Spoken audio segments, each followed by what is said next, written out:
any reason. Wait, I don't want to be on camera.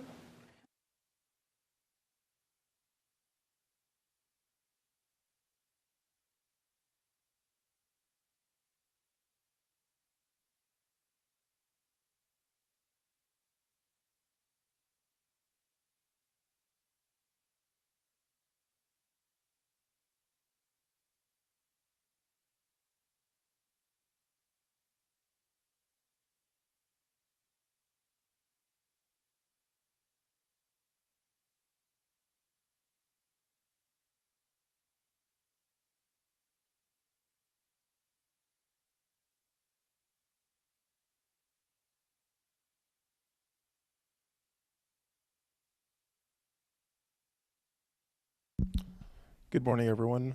Thank you for joining us here for the April Reds 2024 CE meeting. Just wanted to make sure that everyone comments in the chat box. That way we can register you for the event. If anyone has any questions for the event, please do also type it into the chat box and we'll ask the speaker directly for you. We'll be kicking off here in about 15 minutes. So please be patient with us and enjoy your morning.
Good morning to everyone joining us online. Uh, we'll be kicking this off in about 15 minutes. If you haven't yet, please comment in the chat box with your name. That way we can get you fully signed in for this course. If you have any questions during the course, please type it into the chat box and we will ask the speaker on your behalf. Thank you for joining us, and we'll be starting in about 15 minutes.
Morning, everyone. Thank you for joining us. We'll be kicking off in about 10 minutes. If you haven't put your name into the chat box, that way I can get you signed in for the course, please do so. If you have any questions during the course, please also put it in the chat box. That way we can ask it for you on your behalf. Again, we'll be getting started here in about 10 minutes, and thank you for joining us.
Good morning, everyone. We're about 5 minutes from starting. Thank you for joining us. If you haven't yet, please go ahead and type your name into the chat box. That way we can get you signed in and complete your registration for the course. If you have any questions during the course, please also type it in the chat box and we will ask that question on your behalf. Again, we'll be starting in about 5 minutes, and please everyone type your name into the chat box. That way we can get you signed in for the course. Thank you.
Good morning, everyone. Thank you for joining us. I think we're going to start off the event. Thank you for joining us here at the Redwood Empire Dental Society for the people we have in person and the about 24 people we have watching online. Thank you for joining us. We can't put these events on without sponsors, so I'd like to introduce Craig to give him a little bit of time and an introduction about what his group is about and what he provides. Great, man. Thank you very much. Good morning, everybody. My name is Craig Conradi. I'm the National Sales Director for On Pharma, and we're the creators of the Onset Buffering System. Dr. Falco will be discussing it today, so I'm not going to talk about what our product does. I just want to introduce myself to you and everybody that's watching. If you are interested in learning more about Onset, my information is on the screen or at the break. You're more than welcome to come up and talk to me. I can answer any questions you'd like. So with that, I'd like to bring it back to Matt. Thank you very much. Thank you, Craig, and we appreciate his sponsorship to help bring events like this to the Reds community. Also, for those watching online, one last reminder for a bit, don't forget to comment in the chat box. That way we can finish getting everyone signed in for the course. That way we can get you CEs on Monday. But at this point, I'm going to introduce Dr. Mike Faccal. Oh, of course, I butchered that, unfortunately, but I'll let him do his introduction. If anyone has any questions, please don't forget to write it in the chat box or in person. Just go ahead and ask. Thank you, and Dr. Faccal. Thanks, Matt. Hi, I'm Mick Falco, and I'm thrilled to be here. So thank you for having me, and Matt, thank you for inviting me. So a little bit about me. I'm a general dentist in Monterey, California. I've been there forever. Practice about 3.5 days a week. And about 22 years ago, I got started on, I was frustrated with local anesthetic. I was really frustrated with how it works, and or at least how it worked for me. And so I wanted to start trying to make it better for myself. And so I was a chemist before I was a dentist, so I started diving into the chemistry of local anesthesia, and we'll talk a lot about that today. But that started a company called On Pharma. And so I'm the chief medical officer of On Pharma. I also started a company called You Lab, which is an orthodontic company, but we only distribute to orthodontists, so you probably never heard of that one. I do teach at the dental school at UOP, or now they call it Pacific Dagoni, and I teach local anesthesia there, so go figure. And then that's pretty much me. Today, we're going to talk a lot about local anesthesia. We're going to talk about all things that you probably already know, but maybe have forgotten. So we'll bring them up to the top of the list for you, and hopefully it'll be an enjoying day. Today was supposed to, Alan Boudens was supposed to be your speaker today. And Alan is a mentor of mine, and he was a mine and a very close friend of mine. And unfortunately, Alan got sick in the beginning of March, and he passed away very quickly. And so when he passed away, one of the things he asked me to do is to take over some of his lectures, and so that's why I'm here today. So as a colleague, as a mentor, started teaching dental school at the University of the Pacific my freshman year. And so we became friends very quickly. He's an anatomist. I'm kind of an anatomist. He's into local anesthesia. I'm into local anesthesia. We became colleagues. He was the one who got me interested in actually doing continuing education courses. And so I owe an awful lot to him as a colleague. As a matter of fact, he gave me my first opportunity to do a big lecture, meaning at a big conference, which was the CDA meeting down south in Los Angeles. He and I split a lecture, which was pretty intimidating for me. There was like 300 or 400 people in the audience, and it was the first time I'd ever spoken like that, and I've been doing it ever since. And so I owe him very dearly for that. And then as a friend, we've spent a lot of time together. We've been in hundreds of continuing education courses around the country, and we'd always have. This is the last dinner I had with Alan, and that was when he retired from UOP, which was just a short while ago. So I'd like to dedicate today's lecture to Alan Boudens. If you knew him, you know why I'm dedicating the lecture. If you didn't know him, I wish you had.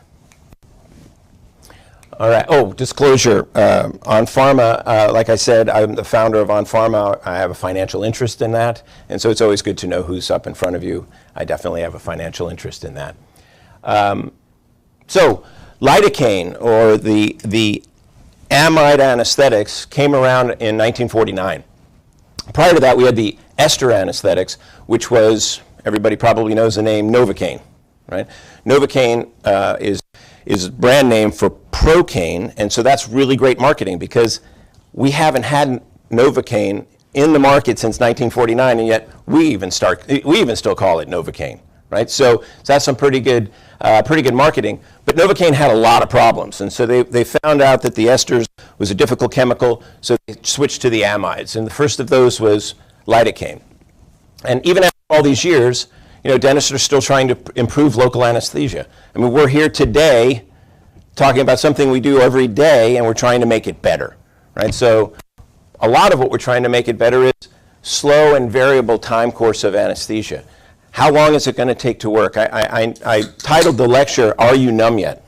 And that's a question we all ask every day. We don't even know we're asking it. We walk into the room, are you numb yet? It's probably not the best question to ask somebody, because if we think about it, if you're the dentist or you're the hygienist and you're asking, are you numb yet? How do they know if they're numb? They have no idea. So that's not a real big confidence booster. So let's figure out how we can maybe change that. So here's a question. When did dentists learn how to manage around the time course of analgesia? Well, turns out it's on-the-job training. They don't teach us that in dental school. We go into work and we try to figure it out. Local anesthetic latency, how long it takes from the time we put it in to when it actually starts working, is about two things, and that's chemistry and physiology. So it's the chemistry of the local anesthetic itself, and it's the physiology of the patient. Those two things have to come together. And this is one of the reasons local anesthetic hurts so much. It has the pH of lemon juice.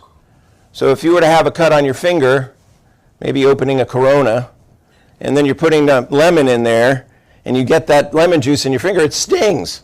Well, what are we doing with an injection? We're creating a wound, and we're dumping lemon juice on it, right? The anesthetic has a pH, if it has a vector, of about lemon juice, around 3.5.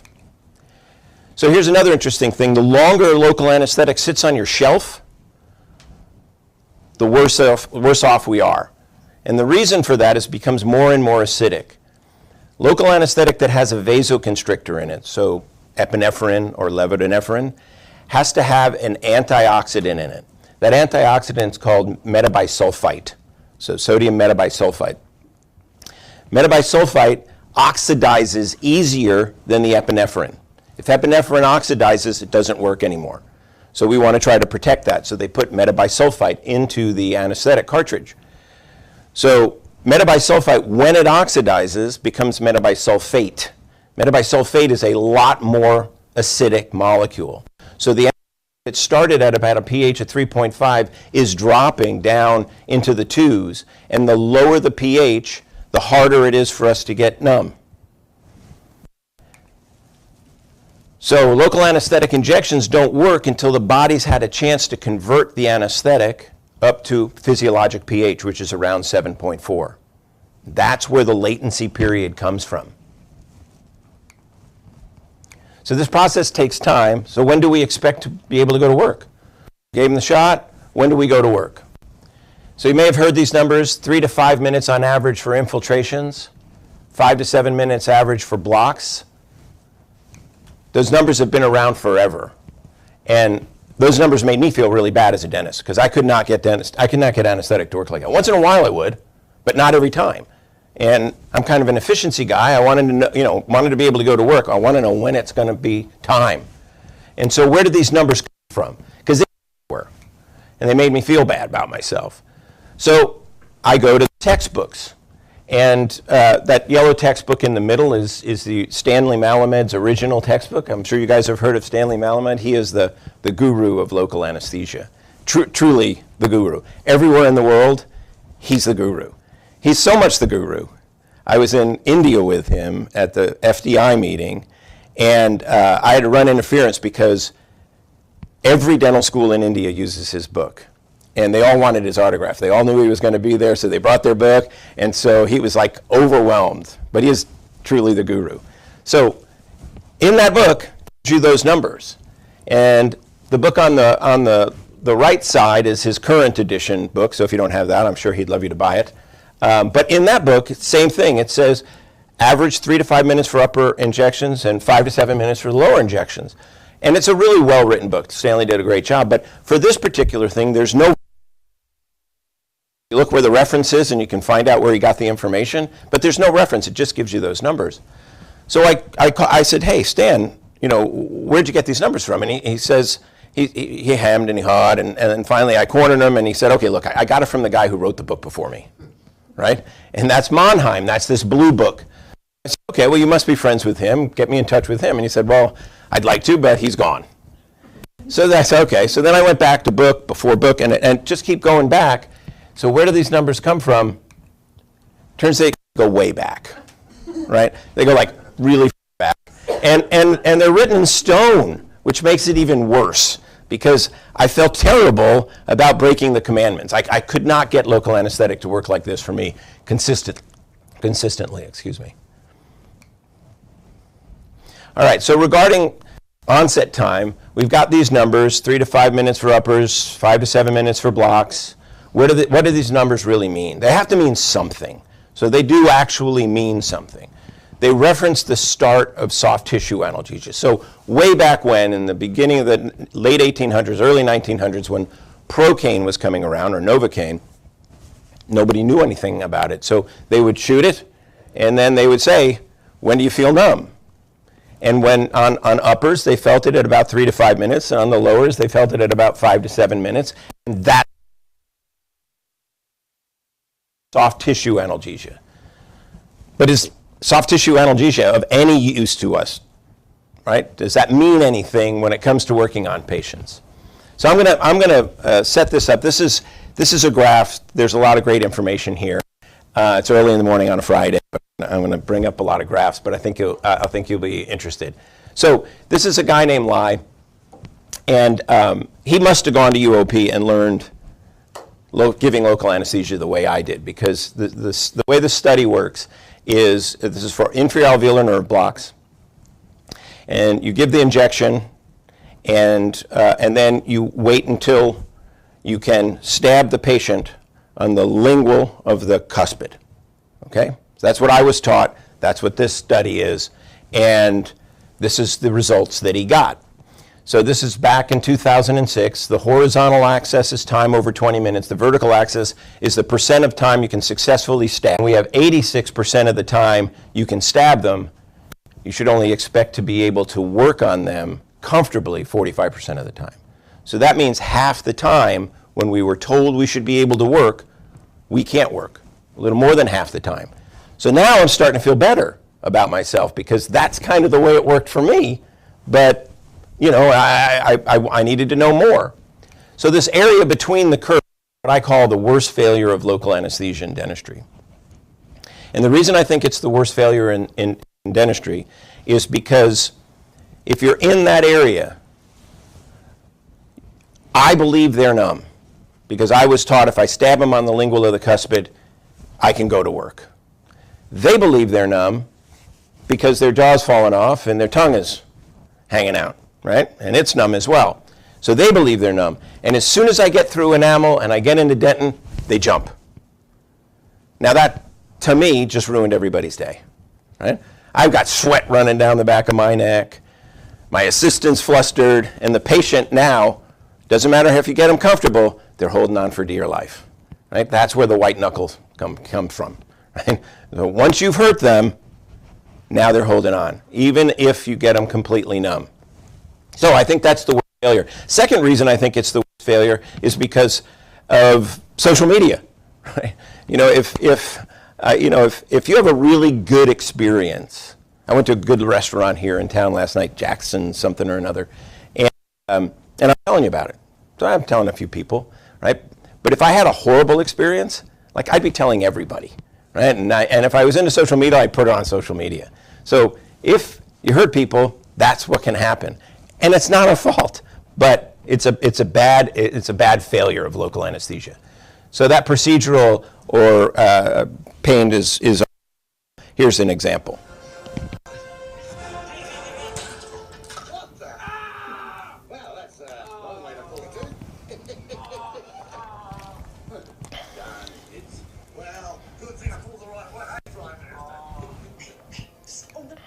All right, so that's the failure. And that comes back to the question, if lip sign or the Sharp Explorer doesn't test for or reflect pulpal anesthesia, are they helpful information? And it turns out they are helpful information, all right? So if you have soft tissue anesthesia, it shows that you put the needle in the right spot. You got the anesthetic to where it needs to go.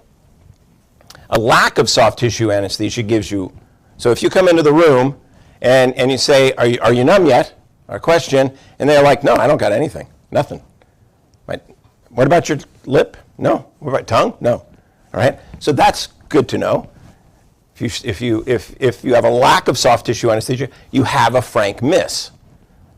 There's no blank. Right? Some people think, oh, there's water in that cartridge, and they didn't get numb at all. No, that's not what happened. But so soft tissue anesthesia does have a little bit of value.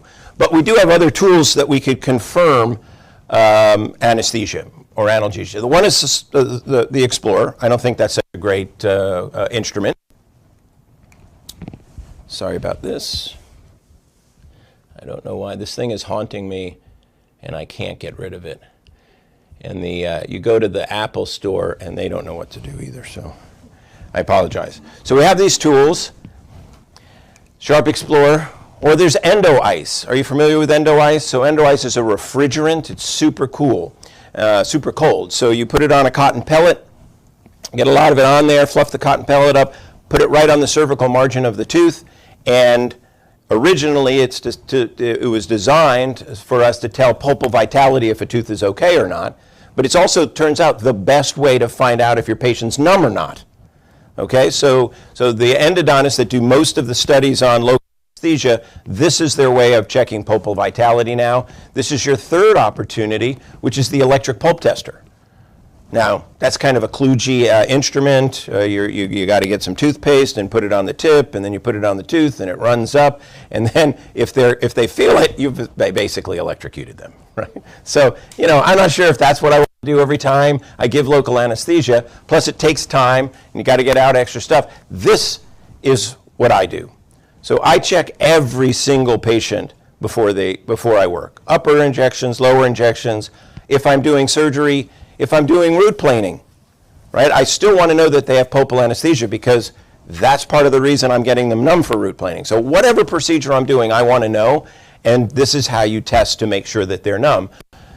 The temperature on that cotton pellet is about somewhere between 15 and 30 below zero. It's super cold. If you're interested, try it on yourself.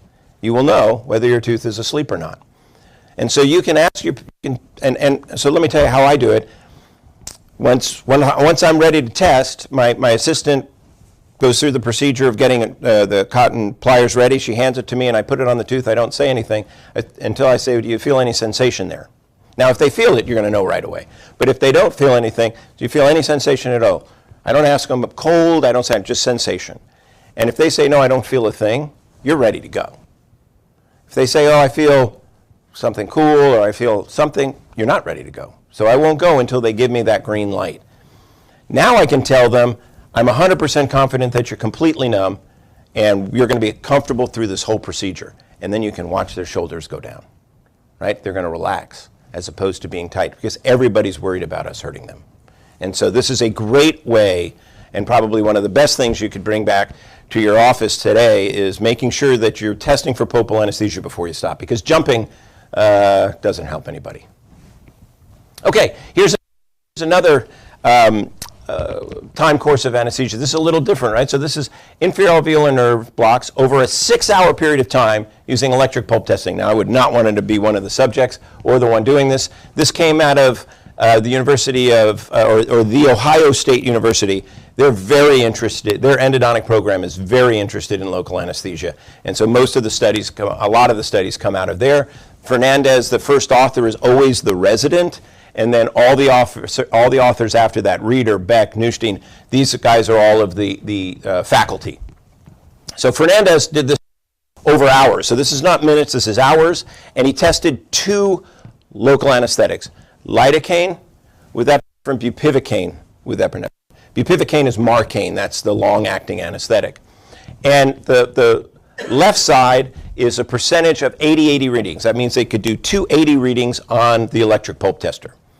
Now, I've used an electric pulp tester for 40 years. I still don't know what the units are on an electric pulp tester, but the highest number is 80. And if you go there, that's as far as it goes. So if you can get an 80, they are stone cold numb.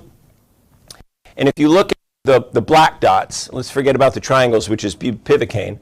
So the black dots, which is lidocaine, 95% of patients will eventually get numb if you give them 45 minutes. 45 minutes, 95%. Now 95% is the type of success I'm looking for, right? Because I don't like to do things that aren't successful. So 95% is fantastic, but I don't have 45 minutes, right? So let me ask you, has this ever happened in your office? You give somebody a block, they don't get numb. You give them another block, they don't get numb, however many you give them. And then you just say, you know what, today's not our day. And so you send them home. And then inevitably they call back about an hour later and they say, oh my God, I'm stone cold numb now. Can I come back? You know what the right answer is? Get in your car and come back, right? Because you're numb and let's go to work, get it finished, whatever that is. But that's what's happening. It can take up to 45 minutes for local anesthetic to, 45 minutes for local anesthetic to be successful for an inferior alveolar nerve block. You said a little something earlier that they didn't call back an hour later. They didn't call back? Okay, well, we'll go. All right, so 45 minutes, I don't have 45 minutes in my office. I can't do that on a regular basis. I just don't have that kind of time. But the other 5% are the anatomic misses. So 95% would be successful. The other 5% is are anatomic misses. So the book gives us these numbers. Do most practitioners leave the operatory? In other words, do we give dentists, because not as much hygienists because you usually have one room, but dentists, do you give anesthetic, and then once you've given anesthetic, do you get up and leave? And the overwhelming answer is absolutely, right? Yeah, hell yes. It's not yes, it's hell yes. I get up and I leave. And you take off your gloves, too. All that stuff, right? You take off your gloves, you leave, you go do something else. Now you come back, you got to wash your hands again, put your gloves on, and all of that, retool. The typical window when you say, so do you leave the operatory? Answer's yes. How long? Answer's 10 minutes. Right? That's just across the board, that's what seems to be the right, that's what's in what we came up with. So is there any magic to 10 minutes? That's what we wanted to know. How about 15 minutes? Because that was our number 2 answer. So how long do you leave for? We didn't say uppers or lowers, we just said how long do you leave for? 10 minutes, number 2 answer, 15 minutes. But here's the really interesting, dental assistants. We asked them, does your dentist get up and leave after you give anesthetic? And their answer is hell yes. And how long is it before that dentist comes back in? And their answer, number 1, overwhelmingly, is 15 minutes. And then 10 minutes is their second answer. So we think we leave for 10 minutes, but we actually leave for a lot longer. And part of that is, subconsciously, we're trying to give them the best chance we can to be numb when we get back there, right? So that's interesting. So what are practitioners waiting for? We're waiting for the patient to be numb. We want to be successful. What's the right percentage? Well, to me, it's like 100%. That's the right percentage. That would be the ideal. So how can we get there? Well, there's that red line that I showed, which I call pulpal anesthesia, right? So this is when you can run the pulp tester up to 80, you can put endo ice on the tooth, and they cannot feel it. So where did this come from? So I like to call this the time course of analgesia. This is how anesthetic works. All right, so I also call it the curve, right? So that's a little easier to call than time course of analgesia. So where did it come from? I did a meta-analysis. So meta-analysis is where you're not testing yourself. You're not actually doing the experiment yourself. You go to the literature and you look at all of the literatures that it's out there, and then you have to get inclusion or exclusion requirements so that you can get apples and apples amongst the different studies that you're looking at. So that's a meta-analysis. And we did this with inferior alveolar nerve blocks. And inclusion requirements. So what were those inclusion requirements? So it had to be lidocaine with epinephrine. That's one. Number two, no response to the EPT, so an 80 reading. They had to test mandibular molars and premolars. We weren't concerned with cuspids or lateral incisors or central incisors. And the reason for that is the statistics on those are very low. So we wanted to look at molars and premolars. And then the last thing, and probably the most important thing, is they had to give multiple testing intervals over at least 15 minutes. So we did that in order to be able to graph something, right? Can't just have one time spot. So we went to the literature, we distilled everything down with the meta-analysis, and we came up with 34 peer-reviewed studies. So now if you take those 34 peer-reviewed studies, you get 1,344 subjects, which you could do a study with 1,344 subjects, but it would take you forever. But that's a really big sample size. And so that we like the bigger the sample size, the better. It was over a long time, too, from 1981 to 2008. So first study we found was in 91, last was in 2008, and ended up to 34 peer-reviewed publications. If you graph them all, this is what it looks like. Clearly, it's a little bit different. I call this the spaghetti slide, and it's kind of cool looking, but we need to use this data for something valuable. So statistically, we have a number of different ways we can look at it. We chose the mean. So the mean just means half are below and half are above. That's the mean. And so that's a good place to go. That's the curve. So when we take away the noise, that's where we come up from. This isn't my data, this is literature's data. It's our profession's data. This is how inferior alveolar nerve blocks work. And this is important information for you to take home too. But whenever you're in your little box trying to do research and things, you kind of want to know, is there a sanity check you can have? So has anybody else ever done this before? And it turns out those guys at the Ohio State University endodontic program did it as well. They did it exactly. The only difference was we used everybody's data. They excluded their own data. They only used everybody else's data. So mine includes theirs does not include theirs. And we still came up with pretty much exactly the same thing. So how do we use this curve in our practices? What can we bring back from today to make ourselves feel better about local anesthesia in our practice? Okay. If we look at 10 minutes was number one response for dentists, 10 minutes, it turns out subconsciously there's a good reason for it. That's the knee in the curve. So the knee in the curve just means for any increment along the horizontal line, in this case time, you don't get that much more increment in the percentage of success. So the knee is at 10 minutes. Now that's only a 60% success rate. So 6 out of 10 times you should be able to go to work at 10 minutes with an inferior alveolar nerve block, statistically. Okay? So that makes me feel a lot better about myself because that's how it works in my office. Right?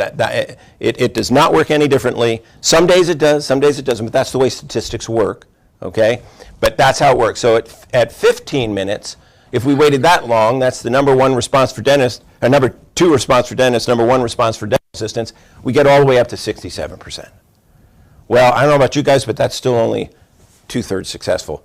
Or worse, it's 1/3 failure, right? That's a lot to me. So 1/3 of the time, if I'm ready to go to work and it's been 15 minutes and the patient's waiting there, so they're thinking, what's going on? It's not working. That bothers me. So at that point, what are we going to do?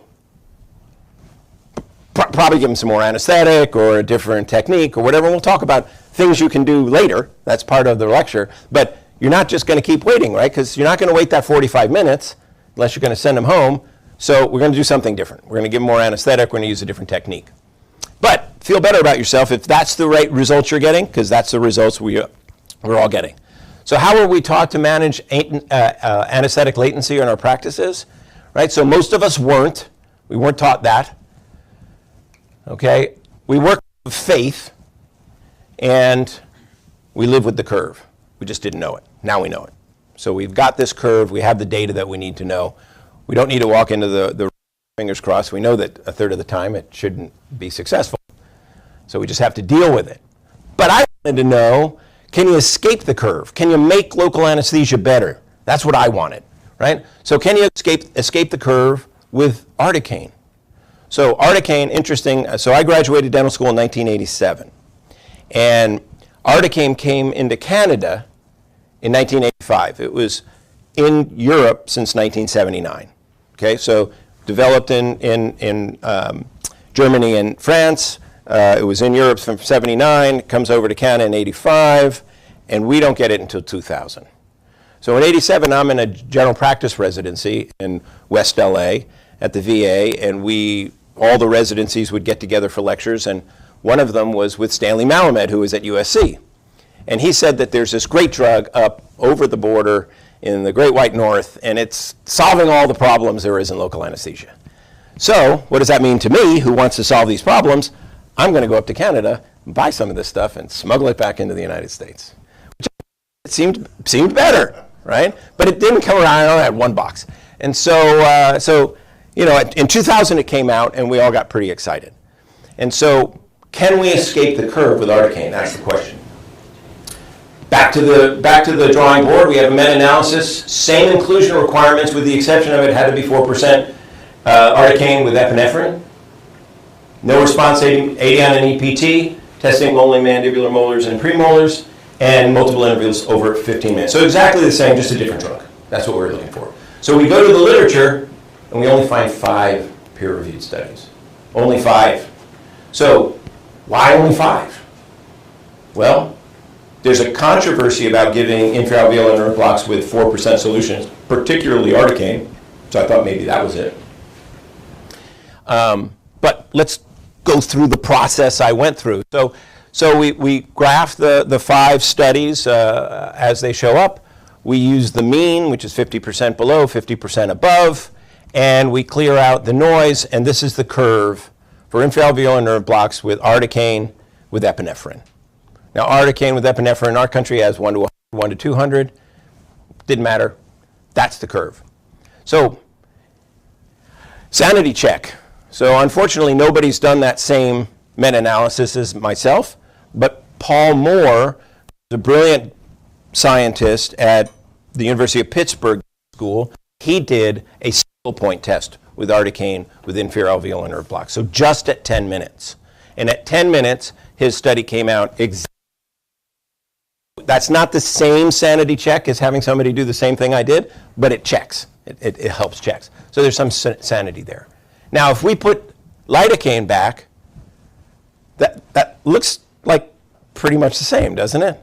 Right? So here's what I would say. This is how local anesthesia works. All local anesthesias work. These two, and probably the others, they work like this. Now, I like articaine. It's a great drug. And we'll talk more about it later. But if there's this controversy about paresthesias and lidocaine works exactly the same, you don't get any advantage from articaine. They're the same for inferior alveolar nerve blocks. Not talking about all injections, just for that one. Right? So something else you might want to bring home. How about upper teeth? Question? We were just wondering if Septicane and Articaine were the same. Yes, so articaine is the, so thanks for asking. Septicane is the brand name for the first articaine that came to the United States. And they owned the patent on it for a while. The patent went off like 2011, something like that. And now any company can produce articaine, and they all have different names for it, but Septicane is like Novocaine. It's a brand name. And so, and for the rest of the day, because there's lots of brand names, I'm going to use the drug name, so the generic name. So articaine is a generic name for Septicane. So great question. But how about upper teeth, right? We don't want to forget about upper teeth. We don't just work on lower teeth. We actually work on upper teeth too. So maxillary data inclusion criteria must be epinephrine, infiltrate the tooth that we're working on, so above the tooth we're working on, not 1 or 2 teeth or 3 teeth left or right of it.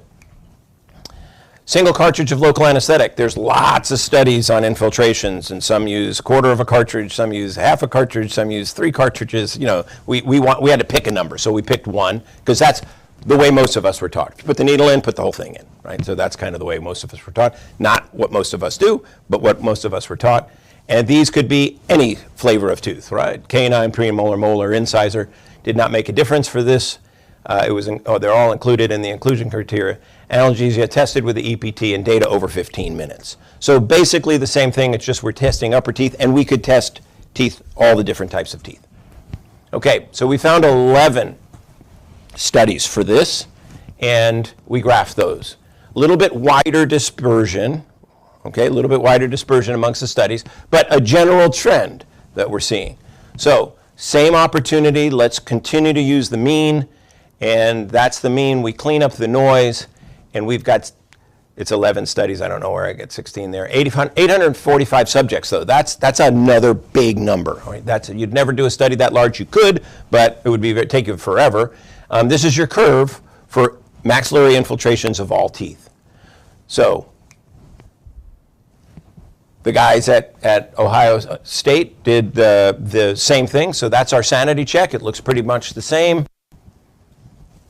We used their data, they didn't use their data. How does that data fit with traditional estimates for anesthesia? If we go back to our commandments, and we go 3 to 5 minutes for maxillary infiltrations, at 3 minutes, we should expect to have pulpal anesthesia about 40% of the time. If we go out 5 minutes, it's 56%. So it's only half the time, right? So that's what you should expect. That's what the literature is telling us to expect. That's a really nice thing to know when we go back to our practices, okay? How do you know if your patient applies on which side of this line? Endo-ice, right? That's our opportunity to make sure we know what's going on before we start. Okay, 5 to 7 minutes for blocks. At 5 minutes for pulpal anesthesia, 34%, 45% if you wait 7 minutes. So some of your patients will be numb very quickly. Some will be numb much later. How do we know? Let's pulp test them. Let's not stab them. Let's pulp test them. All right. So I still wanted to escape the curve. This is all trying to escape the curve. That's what I'm working on. How about buffering? Buffering local anesthetic. We'll talk about what that is. But can we escape the curve with buffering anesthetic? So Stanley and I did the first study on this back in 2013. We had a couple of endpoints. But the way we did the study, just to give you an idea, is we wanted to have every patient be their own control. So we did one side, same side, but we did it, they either got buffered or unbuffered anesthetic, and then 3 weeks later they got the opposite. It was blinded, it was a double-blind study, so that doesn't mean the dentist had their eyes closed when they gave the injection. It just means that the patient didn't know which solution they were getting, and the dentist didn't know which solution they were giving. That's double-blinded. So it was a double-blinded study. Patient would get one, 3 weeks later they would get the other, and then we tested on the visual analog scale. So that's, there's 0 to 10, it's a line, and 0 is no pain at all, didn't feel a thing. Number 10 is the worst pain imaginable, and they would put a mark on that line. And then 3 weeks later, theoretically, they can't remember where they put the mark, they put a mark for the opposite one. So now you can compare discomfort or injection pain blinded within the same patient. For onset time, what we did, we used endo-ice, and we would put it on the tooth every 10 seconds until they lost sensation. And then as soon as they lost sensation, we would confirm it with the EPT, which takes 25 seconds to run up. But they get the time that the endo-ice went off. Okay, but it's confirmed by EPT, which is the same as all the other studies. So what did we find? 71% of patients were numb in 2 minutes or less. 12% at 2 minutes or less were numb with the control. So the control is 2% lidocaine, 1 to 100 epi without buffer, and the test was with buffer. Does 12% on the unbuffer side fit on our curve? Exactly. Which was the most comfortable injection? 72% said that the buffer was comfortable.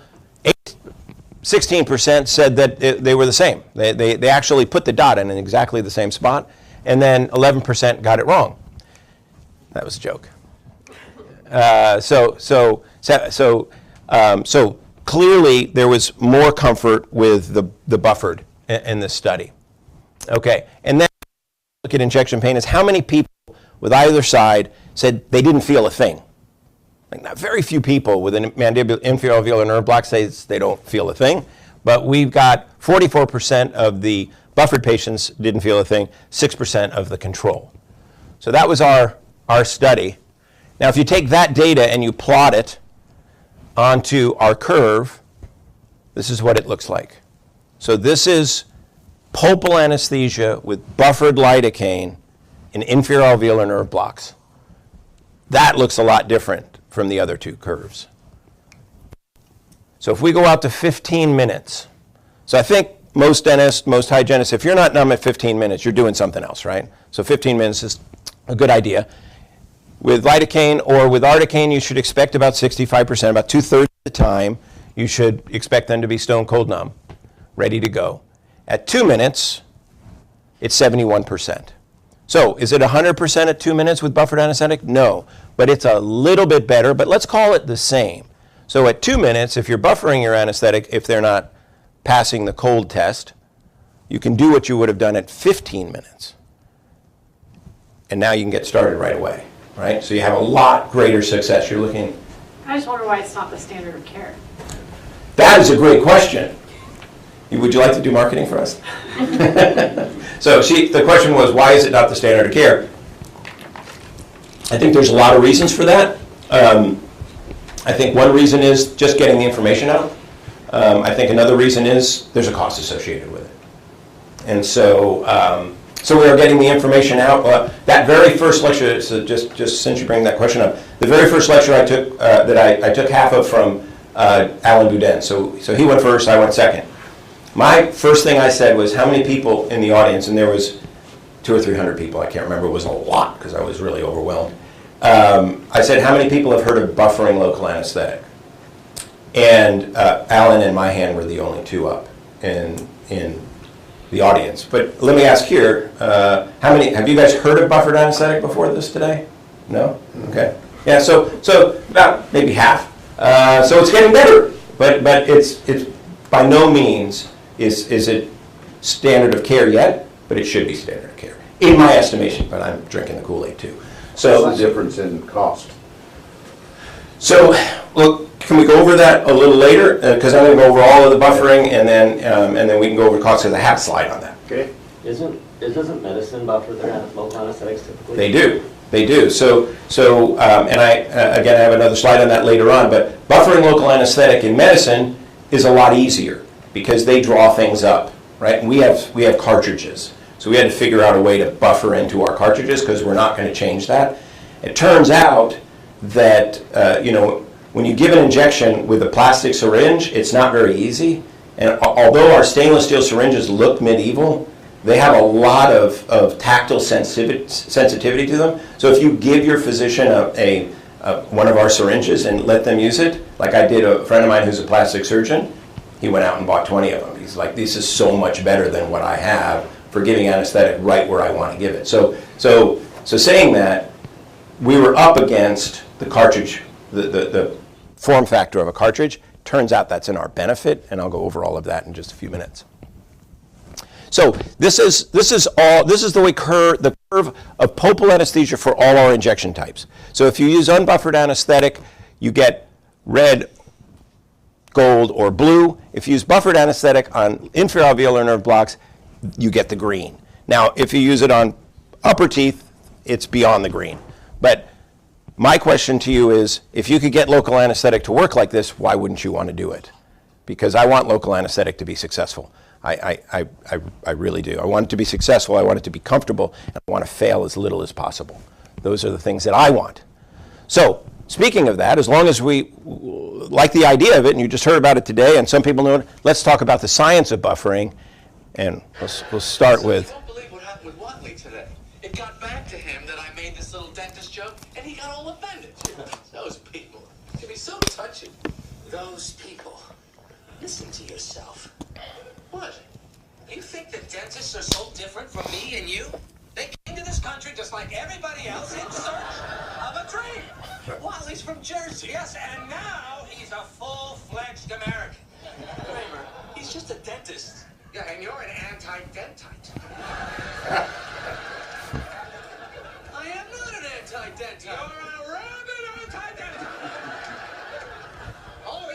with a few jokes and some slurs. Hey, Gunty!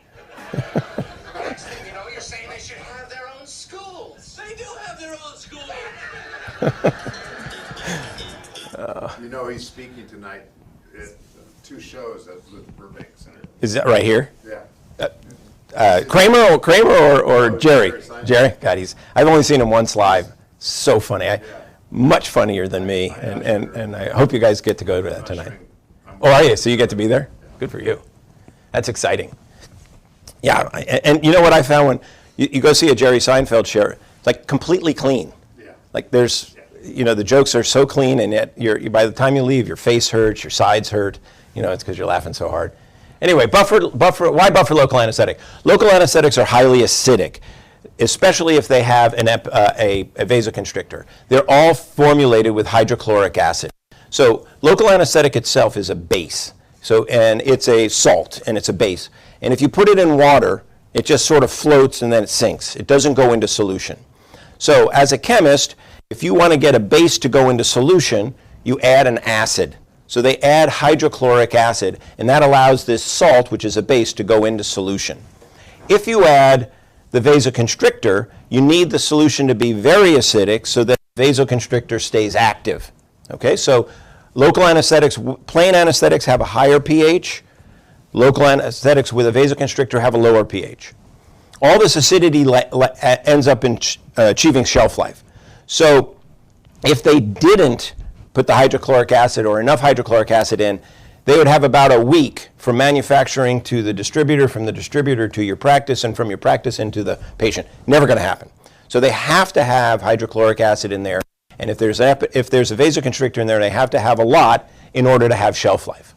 But the problem is local anesthetic doesn't start working until the body converts the local anesthetic to the base form of the drug. So it brings the pH up to 7.4, and that's where the latency comes from.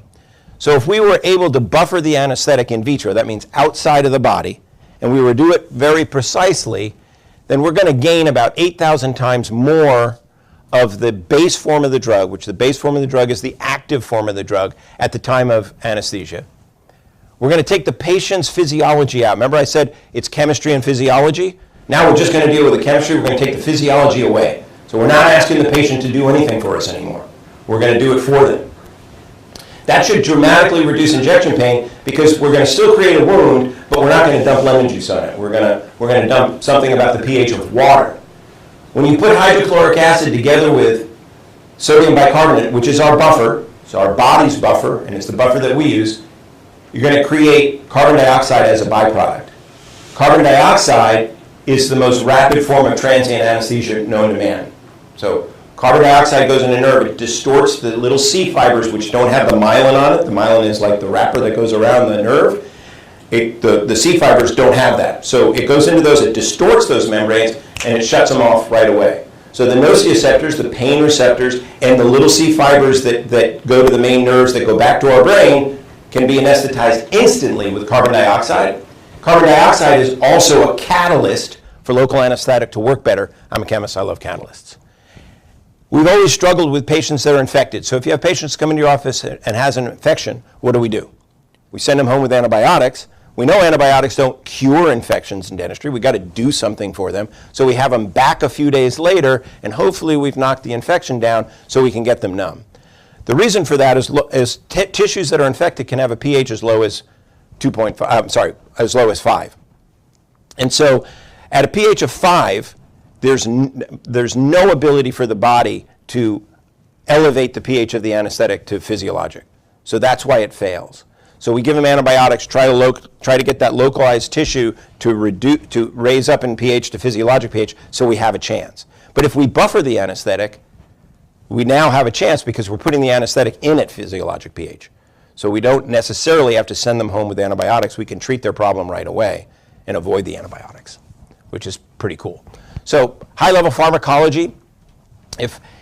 So here we got lidocaine with epinephrine. It has the pH of about lemon juice, around 3.5. And the way I like to look at it is pH is a ratio, and a ratio of inactive to active form of the drug. So some of the molecules are inactive, some of the molecules are active, and at a pH of 3.5, there's 25,000 inactive molecules for every one active molecule. So 25,000 to 1 against us. It's kind of like starting your drive with an empty tank.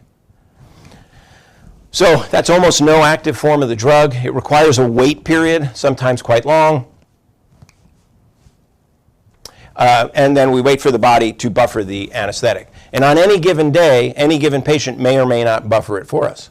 And that's why we get failure. Okay? So failures disrupt the schedule. Number one reason for getting behind schedule is local anesthetic is failing, right? Kind of throws us off for the rest of the day. Sometimes you have to inject 2 or 3 times to get them numb. Okay? Now, I don't know about you guys, but my patients count how many injections they've got, right? So this came to, before I was working on this, I'll never forget it. I treated this lady, I was working on number 30. So doing a crown prep on number 30. Took me 3 injections. I don't have probably 45 minutes to get her numb. Finally, I get through it. She's exhausted, I'm exhausted. She goes up to the front. My receptionist at the time, super bubbly. Oh, how was your visit? Like they were ever any good, right? And so she's like, oh, how was your visit? And I was like, oh my God, he gave me 12 shots. And I overheard it, and I'm thinking, God, I know that there's fuzzy math, but a factor of 4? I mean, it was 3, right? I was there, I did it, and she's saying 12, right? So that's a factor of 4. So patients are counting, right? And uncertainty adds stress. Like when we're behind schedule, are you guys stressed out? Like I don't have very much hair or stomach lining left because of people waiting for me. I hate it, all right? Inconsistency reduces confidence. It reduces my confidence in anesthetic, right? Because you reduced your confidence. She just told me a story before, and it reduces your confidence. But worse than that, it reduces our patient's confidence in anesthetic as well, right? And that's much worse to me. Okay, so if you could buffer the anesthetic outside of the body and then put it in, it changes that ratio of inactive to active, and now it's 3 to 1. So it's at 7.4, it's 3 molecules of inactive for every 1 molecule of active. And if you divide 3.1 by 25.1, that's like using the Henderson-Hasselbalch equation. It shortens your latency period. It gives you about 8,000 times more of the active form of drug at the time of injection. It allows anesthetic to be more predictable, reliable, and practical. And all you have to do is push the button, and now you can go from an empty tank to a full tank because you've got all the active anesthetic that you need at the time of injection. Okay? So what we learned is that you have to manage the variables to optimize the benefit. So if we have this cartridge of anesthetic, and we want to go from 3.5 up to 7.4, which I call the target zone, right? Physiologic pH. pH is a logarithmic scale, so that's a logarithmic curve you see there. If you underbuffer it, because it's a logarithmic scale, you don't get very much effect. Okay? Get some, but not very much. If you overbuffer it, the anesthetic will fall out of solution. That's bad too.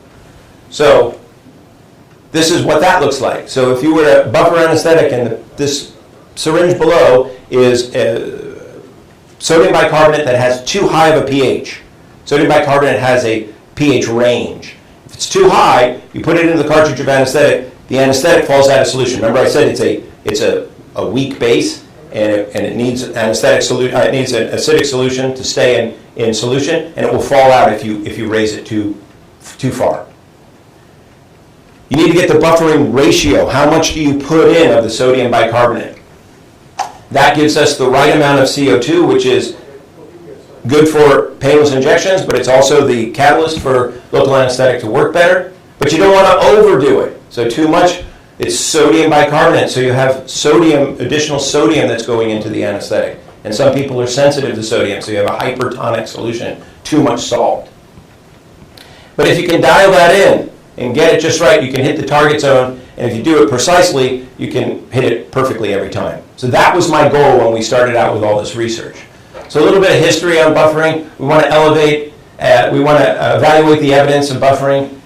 We compiled 400 studies, right? This has been around forever. Sean brought up that physicians have been buffering anesthetic for a long time, and we haven't as dentists, and I said it's because of the cartridge. Well, physicians have been buffering local anesthetic since there's been local anesthetic, okay? Forever, since the early 1900s. We compiled 400 studies. The studies are published globally, 6 different languages. We had to translate them. The studies showed buffering safe. Bicarbonate's the body's natural buffer. It's already in there. Good to know. Some of the clinical results were inconsistent, but often the buffering studies got exceptional results. So we wanted to understand, why was there these kind of three buckets? So it was never worse than unbuffered anesthetic. It was the same. It was trending better but not statistically significant, or it was wildly successful, which is statistically significant. So we wanted to understand, basically, how do we get it onset faster? How could we make the injections more comfortable? And what do we need to do to optimize it in dentistry? We got to work with these little cartridges. And what do we need to do to make the benefits simple and effective so that you could use it in an office very easily and make it reliable? So here's some of the literature that we looked at, and we had these three buckets. So the same, kind of trending better, but wildly successful. So this was Al Sultan, and he did his study in 2006, and he saw a significant difference in regard to onset of surgical anesthesia in the buffered group of anesthetic, and also less pain, and that was statistically significant. And his conclusion was pH adjustment in local anesthetic solutions may provide advantages when compared to commercially available local anesthetic or unbuffered anesthetic regarding enhancement of the efficacy, reduced pain on injection, as well as during surgery. So not just reducing the pain on injection, but reducing the pain of the procedure as well. Okay. Next article, and there's not many that are in dentistry. This was Bowles. Buffered lidocaine was less uncomfortable than regular lidocaine. P-value of 0.001, that's statistically significant. So that's wonderful. He was so excited, he used a double negative. I think that Maine's buffered anesthetic was more comfortable, but he used a double negative. So that was another good one. Here's Whitcomb. Whitcomb was one of those residents at the Ohio State endodontic department. And they concluded that the solution that they made of lidocaine with 1 to 100,000 gave you about the same. It wasn't statistically significant. It was trending better, but it wasn't statistically significant. So it was the middle bucket, which we expected to find some of those. This is one from Korea. We had to translate this. Had some students at UCLA do that for us. Alkalinized lidocaine, that's buffered lidocaine. Alkalinized lidocaine produce a higher anesthetic success rate. More successful, less failure. Alkalinized lidocaine produce more rapid onset, both soft tissue and pulpal. And using sodium bicarbonate, it also showed lower injection pain. So that's wildly successful. All of these were statistically significant, and that was out of Korea. So we knew we had something, but we really wanted to figure out how could we make it really reliable. I don't know if you knew this, but if you were to talk to an anesthesiologist, or if you have an anesthesiologist friend, this is like the black box to them. They don't want anything to do with putting teeth to sleep. They'll put anything else in the body to sleep, but they don't want to touch this area here. Why? We have the hardest job. Because the things that we're trying to get numb are encased in bone, and there's always, it's really hard, and you got to wait forever, and all these, they don't want to touch it, right? So we wanted to make it as we can and repeatable. So we had to analyze things, and how do you analyze 400 studies? You make grids. And my partner in this was a lawyer, or is a lawyer. He calls himself a recovering lawyer, but he's a lawyer, and I'm a scientist.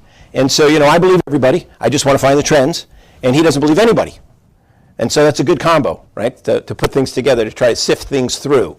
And so these grids, or matrix, to try to isolate the variables.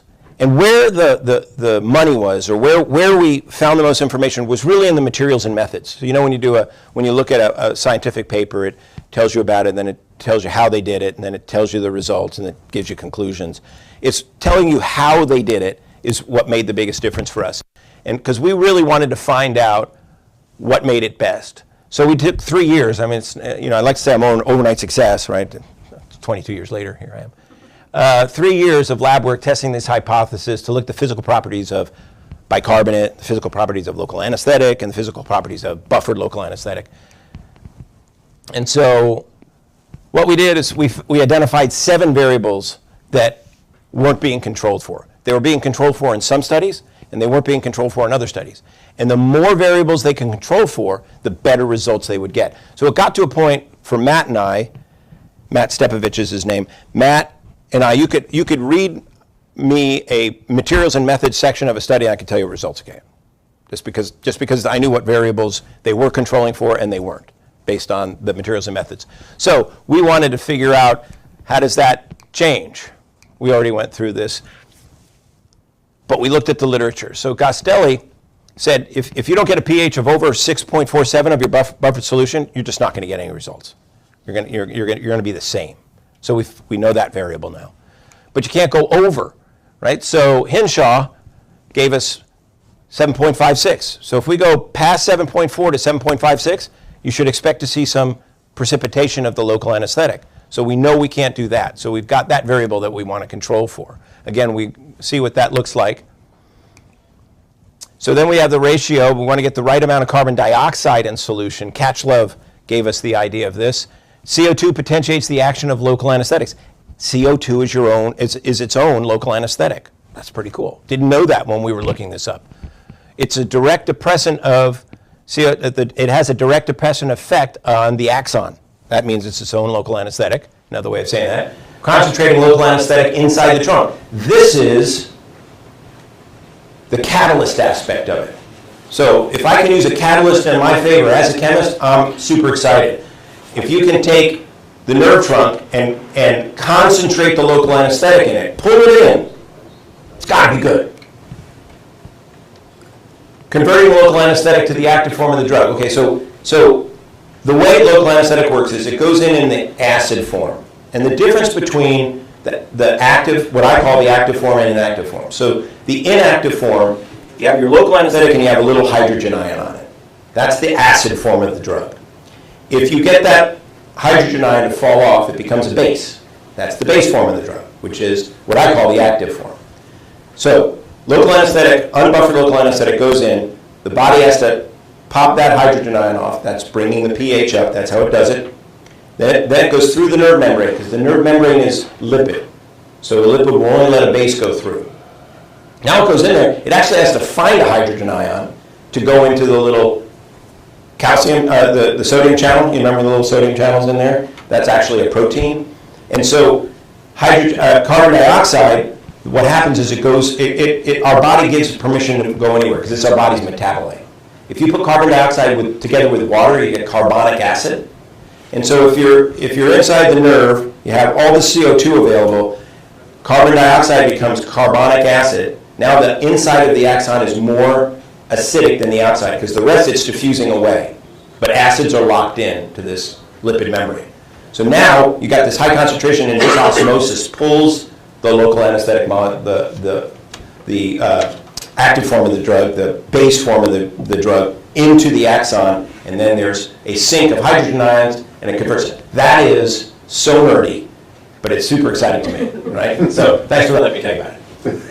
All right, so they go on and say carbon dioxide, local anesthetic, similar effect on peripheral nerves. It's its own anesthetic. We applied it to various nerve tissues. The conduction block was faster and more complete by local anesthetic that was buffered versus unbuffered. Okay. Bokesh experiments indicate that carbon dioxide potentiates the conduction with lidocaine. So it makes it better if you have carbon dioxide around. And then Konduras, the drugs produce significantly greater conduction block when the physiologic concentration of carbon dioxide was 5% or greater. The partial pressure of carbon dioxide needs to be 5% for us to get a result. So now we knew that. Now we control it. Okay. But we don't want to go too far. We don't want to create a hypertonic solution. We can't have too much sodium. So where do we learn about that? Have you guys heard of Cetonest? Right? Cetonest anesthetic. There's Cetonest and Cetonest Forte. Those are both the brand name for prilocaine. So prilocaine is the generic name. Cetonest is the brand name. It's one of the only anesthetics you could use them in reverse because there's only one brand name of Cetonest, of prilocaine, excuse me. And so it was in Canada first. And then when they brought it into the United States, for whatever reason, they produced the anesthetic with a lot more sodium. Nobody knows why, but they did. And then people were getting these swellings after they got the injection. And we learned that from Giddin. And so that happens. So we figured out you don't want to put too much sodium in there. If you look at studies in dentistry, so this is a non-buffered study looking at the efficacy of 4% articaine, 1 to 100,000 in buccal infiltrations. So we give a lot of infiltrations on the upper jaw. We didn't used to give, when I was trained, there was no such thing as a buccal infiltration. But with articaine, you get some results with that. But when you look at these studies, when they reported that you get swellings, and that swelling is from the amount of salt that's in the anesthetic, as well as stretching the tissue. So when you give anesthetic infiltration down here, there's not a lot of room for the fluid to go in and stretches the tissue and can cause some swelling. But we looked at this data and we figured out how to find our target zone, and we figured out how to hit that bullseye, but you got to control for the 7 different variables. The first is the sodium bicarbonate itself. So remember, sodium bicarbonate, pH is a logarithmic scale.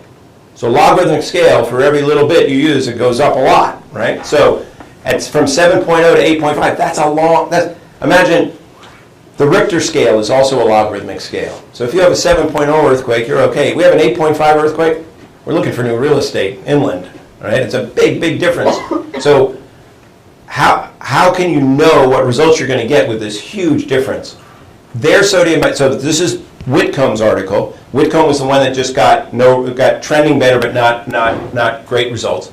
Their sodium bicarbonate was 8.29. It was on the high side. That means more of the solution was actually sodium carbonate, so it didn't have as much carbon dioxide available. So we shouldn't expect the same results. Deionized anesthetic can absorb to plastic. So if you're doing all of this in plastic, like physicians do, this came out of Japan, we found out that when you deionize the anesthetic, take the hydrogen ion off, the deionized form actually sticks to plastic, right? And so now you've created what you want, but it's stuck to the plastic. It's not going in the patient. Okay, so that's not good. That's one of the reasons, turns out, lucky for us, we use glass cartridges, which is great. Didn't have to solve that problem. So this goes on to talk about the deionized form going into adsorption or sticking to the plastic, so we want to stay away from plastic. So bicarbonate solution must have a known and tightly controlled pH. Well, how do you do that? We had to figure it out. So we have to be able to manufacture that at a precise pH. So we figured out what the precise pH is, and we had to figure out how to manufacture it there.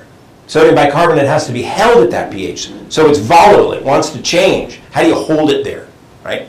It's very difficult. We figured out how to do that, right? And that's going to give us the right amount of CO2 in solution for it to be a catalyst and also most comfortable.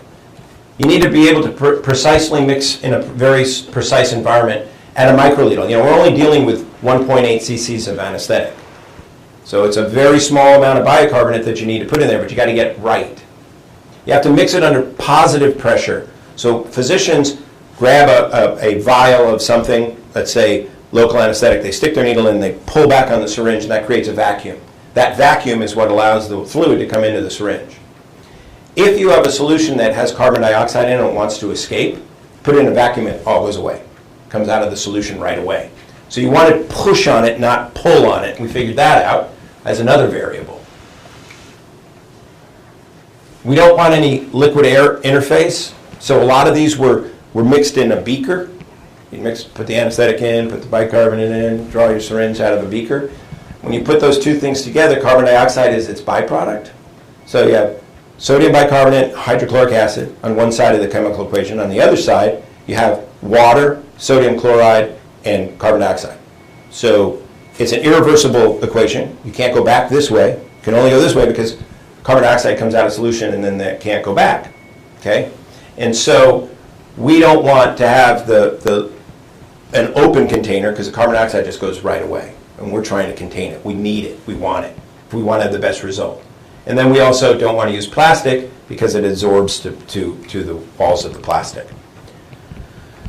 You also need to be able to deliver the anesthetic right away. So when you buffer it together, that carbon dioxide comes out of solution fairly quickly. So if you take the label off of a buffered lidocaine with epinephrine in this case, it looks like a liquid after 15 seconds. At a minute, you can start to see, it's light in here, but you can start to see little bubbles they're showing up on the walls of the cartridge.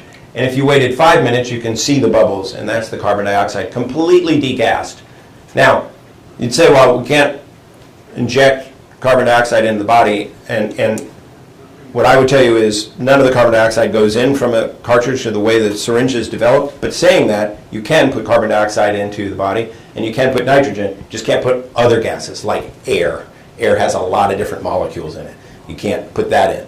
But nitrogen, carbon dioxide go right into solution in the body, in the blood. But saying that, what we really want is we want it to go in solution. So carbon dioxide, so you buffer the anesthetic, you want to give it, we say within a minute, but the sooner you give it, the better. It's not a race, but you want to give it within a minute. Very easy to do if you're set up for it. So simple, convenient for dental cartridges. This goes back to what was brought up earlier. So this is an ADA study, and it looked at trying to mitigate injection pain. And they polled general physicians, so family physicians, internists, and dentists. And they said, how do you mitigate injection pain? And the two number ones came up, heating and pH buffering. The physician said pH buffering, and the dentist said heating. And no dentist said pH buffering because we couldn't do it in our cartridges. And all the physicians said pH buffering because they've been learning about it forever because they can do it in their cartridges. So that was interesting. And yeah, we have these carpule. You know the difference between a carpule and a cartridge? So carpule was Kodak's name. It was their brand name for their cartridge. So actually, if you're, you know, a carpule is really only theirs, but we all call it carpules, but it's really a cartridge. Really minute data. All right. So if we go back to Whitcomb, their 2% lidocaine with 1 to 100. Now they mixed it. They took a beaker, they put plain lidocaine in it, 2%. Then they took epinephrine, which comes at 1 to 1,000, and they diluted it and down to 1 to 100,000, and then they put that into the beaker. And then they took sodium bicarbonate for the ones that were done, and they did that. So when they put just the lidocaine with and made lidocaine with epinephrine, the pH is 6.4. But that's not stable. So the companies can't do that. In the cartridges, it's 3.5. So they already had a higher pH. So we wouldn't expect it to be much difference. Their pH of their buffered anesthetic was 7.5. So it's only 1 point difference between the two instead of 3 or 4 points different. So that's a big difference. So you look at that and you say, okay, I know what results they're going to get. They're going to get average results. And hence they did. So that was just going over how they make it. So and then they said all formulations were made within an hour of the procedure. And I'm telling you, within a minute of the procedure. Big difference between those two. Okay, so that's why I think they got average results. But at least they got results. They just didn't get statistically significant results. Okay, so sodium bicarbonate needs to be manufactured at a specific pH. Turns out it's super hard to do. Got a lot of IP, intellectual property around that. We have a lot of patents around that. Sodium bicarbonate needs to be held at a specific pH. So we figured out the manufacturing, and then we figured out how to store it. Okay, so manufacturing is difficult, and then storing it is even more difficult. It turns out it's physical chemistry. These are our cartridges of bicarbonate. So instead of having it in a vial, you ever notice vials always have a gap in it? There's air. Well, that's because if you stick the needle in, there's no air, and you pull back, nothing will come out. So you have to have some air so the vacuum works. That's why. But if that head space has the ability for carbon dioxide to come out, that's why it has a pH range. When you buy a vial of bicarbonate, it has a pH range of 7.0 to 8.5 because it can't be stable. We put it in the cartridges, no head space, and then we put it under pressure with a spring, and that holds the bicarbonate at exactly the right pH. So that's pretty cool. And then we created a mixing device that allows us to put the cartridge of bicarbonate into the mixing device, and then that mixing device has something called a cartridge connector that is the conduit between the cartridge of anesthetic and the cartridge of bicarbonate. So we can put those two together, and then when you push the button, the fluid goes from one to the other. I'll show you how that works. So we need to be able to mix at a microliter level and mix it under positive pressure. So we need to be able to push on it, not pull on it. No air interface, so we need a closed system. No plastic interface, so we're able to create that. And here's how it works. So there's a dial at the top, you dial your dose, you push the button. Now, under positive pressure, the bicarbonate's going into the cartridge of anesthetic, and then there's a second needle that goes to a waste reservoir. Because you can't just add to a cartridge, you pop the cork, you pop the stopper, and so you have to be able to vent some of the local anesthetic itself. So that, in the middle, is the waste reservoir. So now you're doing that under positive pressure. It takes about a second to buffer your cartridge of anesthetic. And you must be able to use it immediately before delivery. It must be simple and convenient, right? So here's the process. You stick the cartridge in, you do a little twist to lock it in. That's the cartridge connector. And then you dial your dose, and then you push the button. And then you reverse your steps, and your cartridge is ready for your syringe. And so you can buffer it and get it into the syringe, ready to go into the patient right away. And so the sooner you do that, the better. So my assistant, I'm in their mouth. I've already given them all, told them exactly what to expect and all of that. If you're going to use topical anesthetic, great. I tend not to. And I get in their mouth. My fingers are in their mouth. That's when they buffer, put it in the syringe, and hand it to me. No more questions once your fingers are in their mouth, right? So very rarely does somebody stop you at that point. And that way I get the very best results. If I give a little bit of anesthetic as I'm advancing the needle, the carbon dioxide will anesthetize the path of the needle. So even deeper injections, you can be completely pain-free, which is nice. Sorry about this.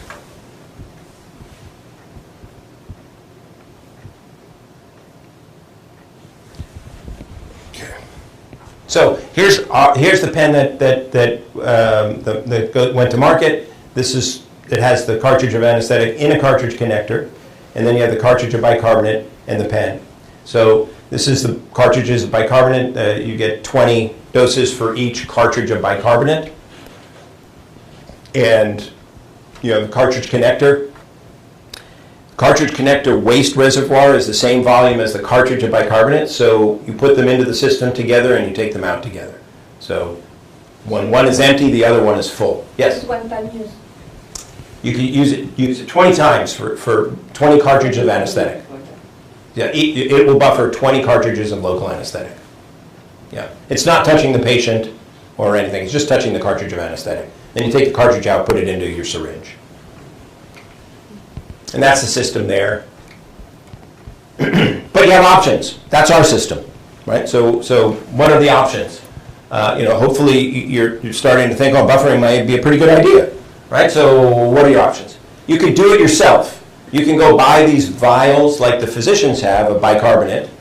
You need to buy some very, very highly titrated syringes. So down at the microliter level, so you got to get the right syringes and right needles, and you need 2 for each time you buffer it. If you want to do it correctly without making any big mistakes, you have our system, which is a lot easier, and then you had a system called a Nutra, and so they are no longer on the market.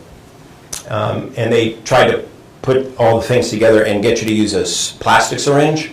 So one of the advantages of their system is you could draw up to, I think it was 4 or 5 mLs of buffered anesthetic, which, would be nice instead of just getting 1.8 every time and have to switch them out. But the problem was that plastic syringe.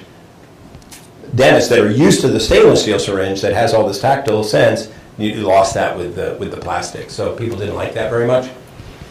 So if you're going to do it yourself, cartridge of anesthetic and one of your tuberculin syringes.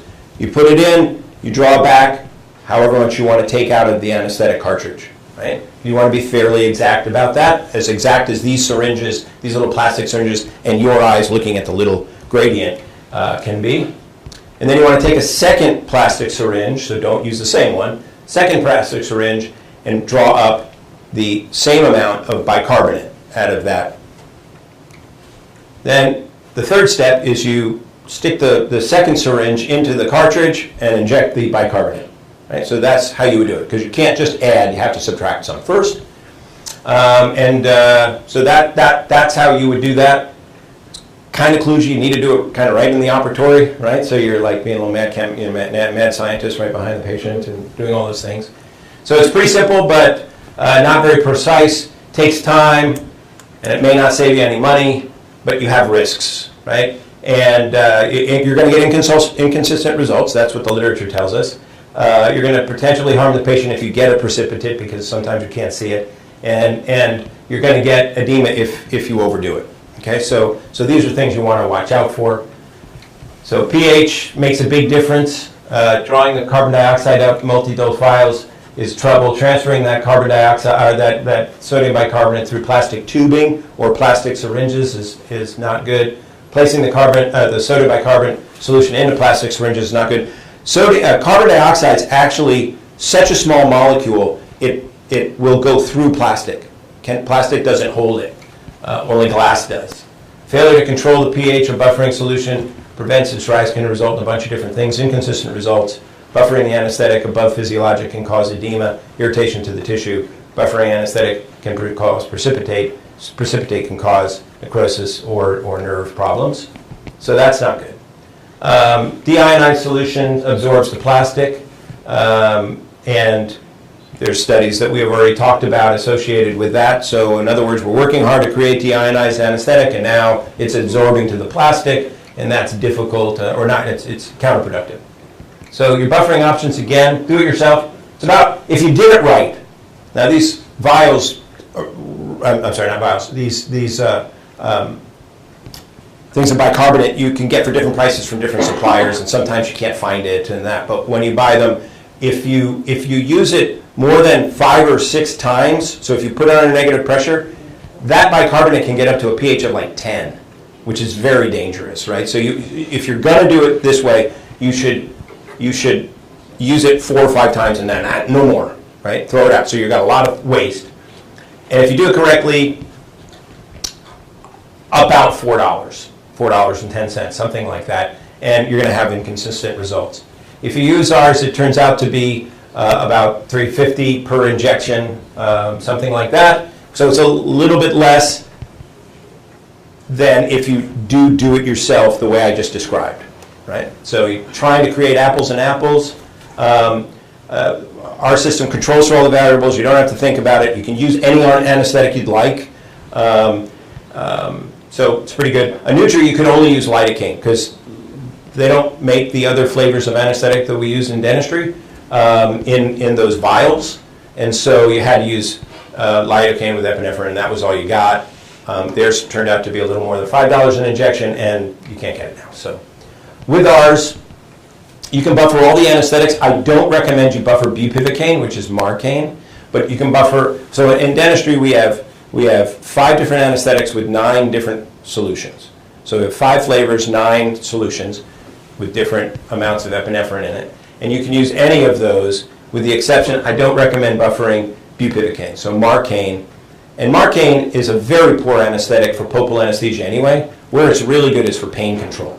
So after you've finished a procedure, surgery, root canal, implant, whatever, and you know the patient's going to have post-operative discomfort, you want to give them a little Marcaine at the end. They're already numb, and you want it to last as long as possible, so you really don't need to buffer it anyway. But the reason I don't want you to buffer Marcaine is you might notice that it's a 0.5% solution. It's very water insoluble, and so it can fall out of solution very easily. So if you were to buffer it, you would only use a very, very small amount. So our recommendation is that you don't. So there's anesthetic before and after buffering, right? So you got your silver bullet now. You got something that you can do. Evidence-based medicine, right? We don't really have evidence-based dentistry. I wish we did. So evidence-based medicine, so if you Google evidence-based, you're going to get a pyramid like this. Evidence-based starts with clinical references. It works its way up through the scientific community to meta-analysis and then the Cochrane Collaborative. The Cochrane Collaborative is the Duke of evidence-based. Once a procedure or whatever gets to a Cochrane Collaborative and they say to do it this way, that means all physicians do it that way. That's evidence-based. We don't have that in dentistry. We should have it, but we don't. We don't act quite as much like scientists as physicians do. But when it comes to buffering anesthetic, because physicians do it in 2010, this is the Cochrane Collaborative study or meta-analysis on pH adjustment of lidocaine. So buffering lidocaine to reduce just injection pain, and their objective was to review all the literature, see the effect of pH of commercially available preparations of lidocaine associated with pain on injection in both adults and children. They had 23 studies with over 1,000 participants in their meta-analysis, and their conclusion was increasing the pH of lidocaine decreased pain on injection and augmented the patient comfort and satisfaction. So that's why physicians buffer their anesthetic, because evidence-based medicine tells them they should. So even if they didn't do it before 2010, they probably do it now because the Cochrane Collaborative has said that.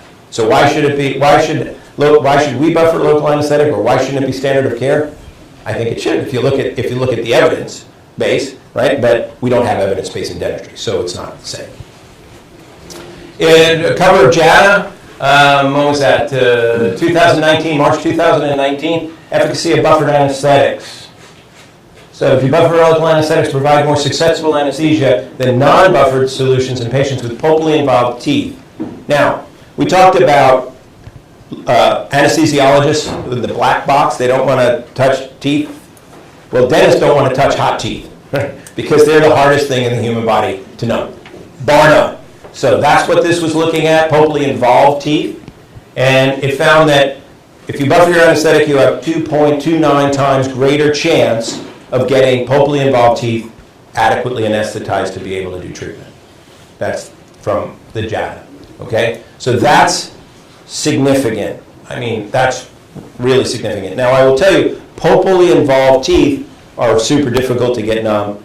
We have lots and lots of endodontic people that use endodontists that use our product because they're the ones that get those teeth. Like, even if you like root canals as a general dentist, just send them the hot teeth, right? So hot teeth are known as symptomatic irreversible pulpitis. They're very difficult to get numb. The AAE, American Association of Endodontists, did a survey about 10 years ago, and they said when you have a hot mandibular molar, symptomatic irreversible pulpitis of a mandibular molar, how many cartridges of anesthetic did you give? So this is and like almost everybody in the AAE responded. It was a hugely successful survey. And the survey showed that they used like 4.8 cartridges of anesthetic. General dentists put one in and expect it to work, okay? 4.8 cartridges of anesthetic. And then the second question was, from the time of the first anesthetic to when you actually get to work, how long is that? And that result was 30 minutes. Okay, so we don't give enough with these teeth, and we don't wait long enough. If you use, and by the way, you still fail, even after waiting 30 minutes and using that much anesthetic. So those are very difficult teeth to anesthetize. This study shed a little bit of light on how to make it a little bit better. So the three performance limitations we have in local anesthetic, in my mind, is onset time. So when I started this, I'm like an efficiency guy. I didn't like the model of giving anesthetic and going to find somewhere else to go and something else to do when people are marinating. Right? I wanted to be able to go right to work. I wanted an on switch. So with buffered anesthetic, you can dramatically change the onset time. And then that leads to failure, because now we've learned that failure is really mostly not because of where we put the anesthetic, it's the body's physiology. And if we can take that out, we don't get failure as much, which is pretty awesome. Now, we can still put it in the wrong place. Like, you know, remember we said like that if you give a lower injection, you come back now in 2 minutes and you say, do you feel anything? And they say no.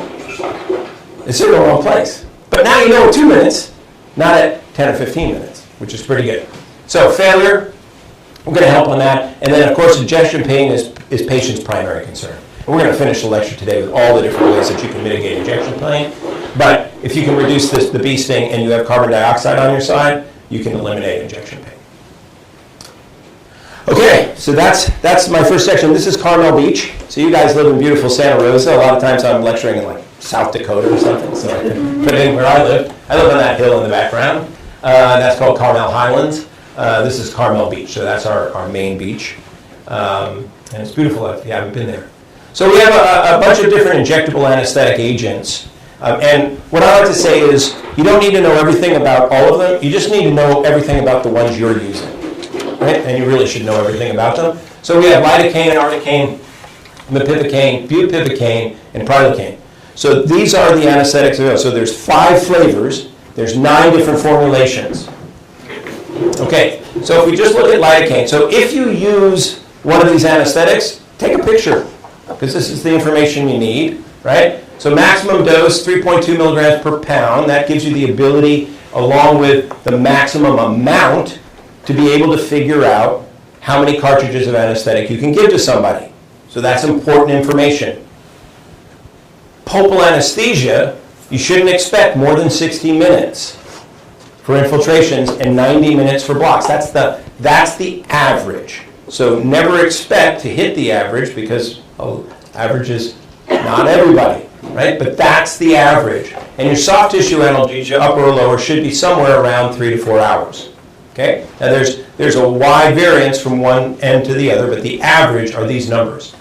As far as figuring out maximum dose, this is what I would tell you.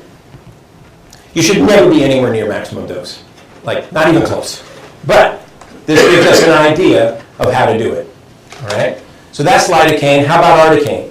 So you can only give a maximum in a 150-pound patient of 7 cartridges. So an average-sized patient, that's the maximum that you can give. If we go back to lidocaine, it's up to 13 cartridges. Well, that's a big difference between the two. So you need to know that, sorry. Let's get back to where we were here. So you need to know what are the maximums, but you want to calculate it for your own patients. So the patient that's in front of you, not an average. But so, you know, in my area, I say it's a newlyweds and nearly deads, right? And I practice on the nearly deads because they have the money. So that's why I do that. But I have to figure that out. We're going to talk about complications in a while, and all of this becomes important. So articaine, very popular drug. If you use articaine, you should take a picture. Right here, by the way, you brought up Septicaine. These are the brand names. So it also has the brand names on there so that you can tell. So now there's like 4 different brand names of articaine, whereas it used to just be Septicaine. Even if you're using Zorcaine, people still call it Septicaine, right? Because it's articaine that they're really talking about. Okay, so, and by the way, articaine is about the same amount of pulpal anesthesia time for blocks and for infiltrations as lidocaine. So mepivacaine. So mepivacaine has 2 different formulations. You have plain, so meaning no vasoconstrictor, or you have, and that's 3%, and where you have a 2% mepivacaine with 1 to 20,000 levodonephrin, which is neocorbeprin. That's a vasoconstrictor that some people like. This is very hard. That particular drug is hard to find. If you need a plain anesthetic, this is what I use. So I don't use the one with levodonephrin. I don't like that drug, but I do like this as my plain anesthetic. And you need a plain anesthetic in your arsenal. So I would take a picture of this. If you're plain, you can only use 7 cartridges of anesthetic in an average patient, and 11 cartridges if you have the levodonephrin in it.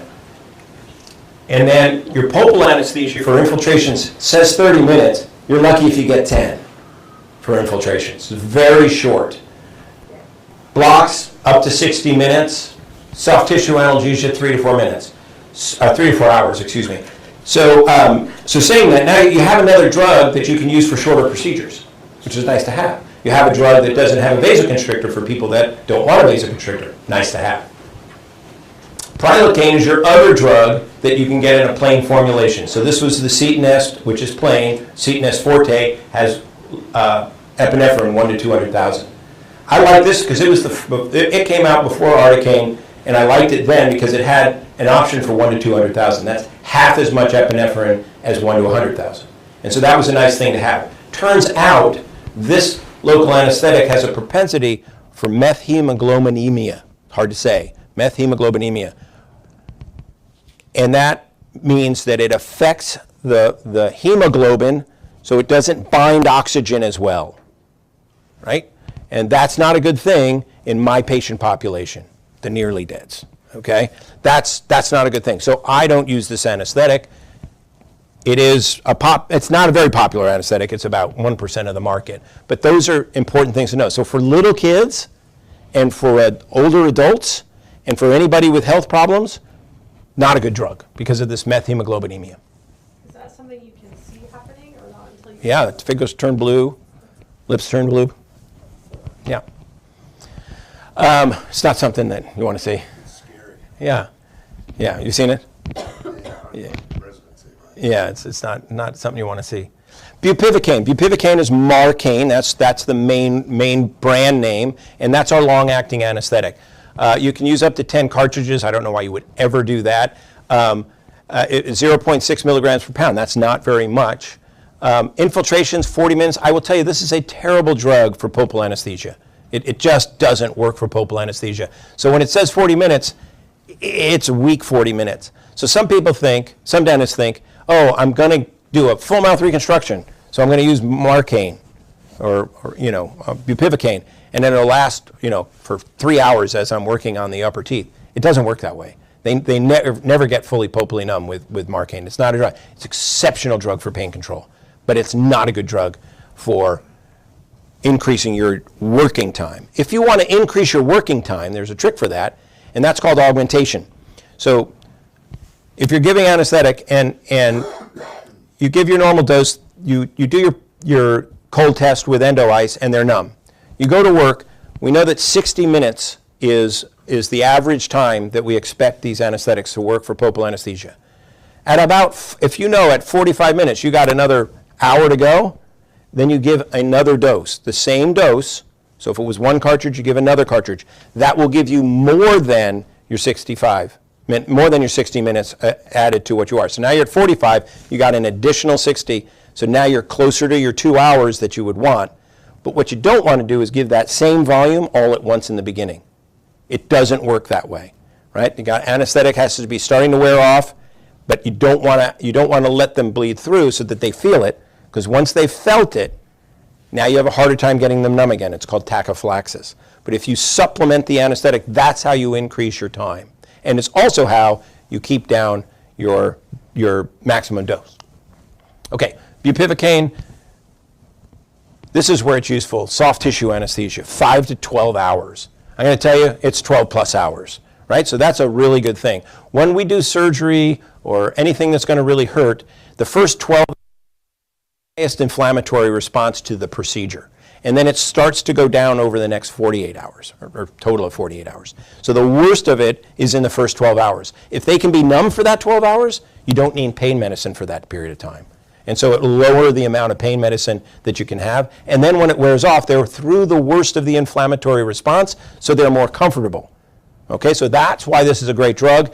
The way I use it is at the end of the procedure, I top them off and send them home. So if it's a block, I give them a block. If it's an infiltration, I give them an infiltration. And they go home, their soft tissue's numb, and I tell them that it's going to be numb for 8 to 12 hours or sometimes more, and you won't need pain medicine until it starts to wear off. And most people don't even need the pain medicine at the end of that. So it's a wonderful drug for that. Terrible for pulpal anesthesia. So here are my 4 drugs. And so I use all these drugs. I don't use prilocaine. Otherwise, I have all of those. I don't have all the formulations. In my office, I have lidocaine 1 to 100,000, so 2% lidocaine 1 to 100. I have articaine 4%, 1 to 200,000. I want less epinephrine there. I have mepivacaine plain, and then I have bupivacaine, which is the Marcaine. So those are the ones I have, and I use them in that order. Lidocaine, articaine, mepivacaine, bupivacaine, as far as how many of those I use. So that's the local anesthetic. So maximum dose, you find charts like this. So this comes out of Stanley's book, and but you have here's all the formulations. Here's the maximum total maximum therapeutic maximum dose, right? So in other words, you can use 13 cartridges of lidocaine with epinephrine, but you shouldn't go past 8, according to Stanley. This is calculated for a 150-pound adult. Okay, how many patients of ours are 150 pounds exactly? Some, but not many. Certainly not me. I'm not 150 pounds. I haven't been that since high school. So I don't really think this chart does much for us, except for this. These are the colors. So the colors, so you know when you have your anesthetic, so 2% lidocaine, 1 to 100,000 epi is red. There's a red band on it. Every manufacturer has to put a red band on it, right? They can't use marketing. They have to put that red band. Every manufacturer of Articaine, 1 to 100,000, it has to be gold. If it's 1 to 200, it has to be silver. Why is that important? Because your eyes get old and those words on those cartridges are really small. And so sometimes they hand you an anesthetic and you look at it and it's not what you wanted. Now you just have to look at the color. So you just remember your colors and you have the anesthetics that you have, and now you don't have to read what's in the cartridge of anesthetic. You know what to use, or you know what you're using. This is I leave this in because it was a cool little app for the phone. You say you don't have to calculate maximum doses. There's an app for that. Well, clearly not enough people use it because there's not an app for that anymore. All right. So do you ever notice that some cartridges say 1.7 and some say 1.8? Do you know the difference between those two? I don't like to do math in public, but it's like 0.1, right? So one's 1.7, one's 1.8. It's like 0.1, right? But there turns out there isn't a difference. So the difference, are they physically different? No. Are they filled with a different volume of anesthetic? Both sizes were filled on average with 1.76 mLs. Now, that was from this study, Robertson, the effect of buccal infiltrations of posterior mandibular molars. It happened to be from that Ohio State University. And he, for whatever reason, measured how much anesthetic was in the cartridges. It was just like an interesting part of his project. But he put that in there, and the FDA said, oh, if you have a new line of anesthetic, you have to put 1.7 now. You have to round down. Well, are they labeled are they different? 1.8 or grandfather, 1.7 are outside of the grandfather. Why should you care, right? Other than it's interesting, but you should always calculate it as 1.8. We don't round down for safety, we round up for safety, right? So the FDA is supposed to be looking, the FDA is a good organization, don't get me wrong. I've had a lot of interesting conversations with them, but they're supposed to be about safety first, and why would you round down? It doesn't make any sense to me at all. Now, this only comes out in the minutia, and it's probably only really important with super little kids and super old, unhealthy people. That's probably where it only makes a difference, but I found it interesting. So, how about vasopressors? So vasopressors, that's your epinephrine or your levodoepinephrine. Those are the two vasopressors. The majority of it's epinephrine. So epinephrine is adrenaline. We make that ourselves. It's a very important neurotransmitter, but it works really well with anesthesia. So we're going to go over these topics. What are the benefits, the antioxidants, drug interactions, and what do we do with pregnant and nursing patients? Okay, so vasopressors are really, really important. What are their benefits? So they're added to our anesthetic to inhibit circulation. So basically, they're there to make local anesthetics stay local longer. So if you constrict the blood vessels, so that's what they do, they constrict the blood vessels, then that anesthetic can't be sucked up into the circulatory system and taken away. So we want it to be local longer, right? So that's what they're there for. That also limits uptake. So it's time-released uptake, which makes the drug far safer. So it dramatically lowers toxicity. So some people think, ooh, epinephrine, bad. I'll use a plain anesthetic. Plain anesthetics are more toxic faster than anesthetics that use a vasopressor. Very important. They also reduce bleeding. Just like they constrict the blood vessels that allow the local to stay local longer, they also reduce bleeding in your surgical site if they're close enough. So they constrict those blood vessels and people bleed less, which is nice. And they increase profundity. So if you have a plain anesthetic and you have an anesthetic with epinephrine, your patient is always going to be more numb with a vasopressor on board than with a plain anesthetic. Plain anesthetics, I don't know how much you've used them, but sometimes patients don't seem to get numb with plain anesthetics. I will tell you that buffering them does make them much more effective, but the profundity or the depth of anesthesia is much greater with vasoconstrictors on board. They also increase the duration. So use a plain anesthetic, you get half or less than half the amount of time of an anesthetic with a vasoconstrictor in it. So those are important things to have. Have you ever heard this? I'm allergic to epinephrine, right? And so like if I'm feeling like a wise ass that day, I'm like, well, you don't look dead, and you can't live without it. So you can't be allergic to anesthetic or epinephrine. But what they're really telling us is you're sensitive to epinephrine. So they've gotten anesthetic at a dental office in the past, and they've gotten symptoms from it, and those symptoms come on very quickly, and they don't like them. Okay, so you review the patient's symptoms with them. So what are these symptoms? When did they start? These are the questions you need to ask when somebody says, oh, don't, please don't use epinephrine, or I'm allergic to epinephrine. Don't use that. I don't just say okay, because epinephrine's my friend. It's their friend too. So I want to know more. What are the symptoms? When did they start? Signs of epinephrine sensitivity: racing heart, tachycardia. That's not a fun feeling, right? It's a very anxious feeling. Palpitation, funny rhythm, right? I get palpitations from caffeine, so I limit my caffeine. I couldn't eliminate it, I have to limit it. I started sweating as soon as they gave me the anesthetic, and they said it was the epinephrine. Nervousness, I got very nervous, like people aren't nervous in the dental office anyway. And all of these symptoms are kind of symptoms of anxiety, right? It's our own adrenaline, right? The squeeze, our adrenal glands are on the tops of our kidneys, and they get squeezed sometimes just from being anxious. And so is it the epinephrine we gave them, or is it the epinephrine they've made themselves? Hard to tell. So signs of an allergy. Oh, I got skin reactions. I got hives. I started sneezing. I have redness of eyes. I had a hard time breathing. I had anaphylaxis. That's when your lungs start to fill. Very scary. Those are allergies. So if they're saying I'm allergic to epinephrine, those are your allergic symptoms. So you reassure patients with epinephrine, and no anesthetics for patients with a true allergy from epinephrine. There has been exactly one case of true epinephrine allergy that's been shown in the literature. There's probably more cases than that, but it's super low. But what patients are saying is that I'm sensitive. And so so what I do is I said, look, you know, I understand you have a sensitivity. It's not an allergy. That's good. It's a sensitivity. But what I will tell you is that if I use a plain anesthetic, I don't have enough time to get what I need to get done. And if I start to hurt you, you will produce a lot more of your own epinephrine than this little tiny bit I'm going to put in there.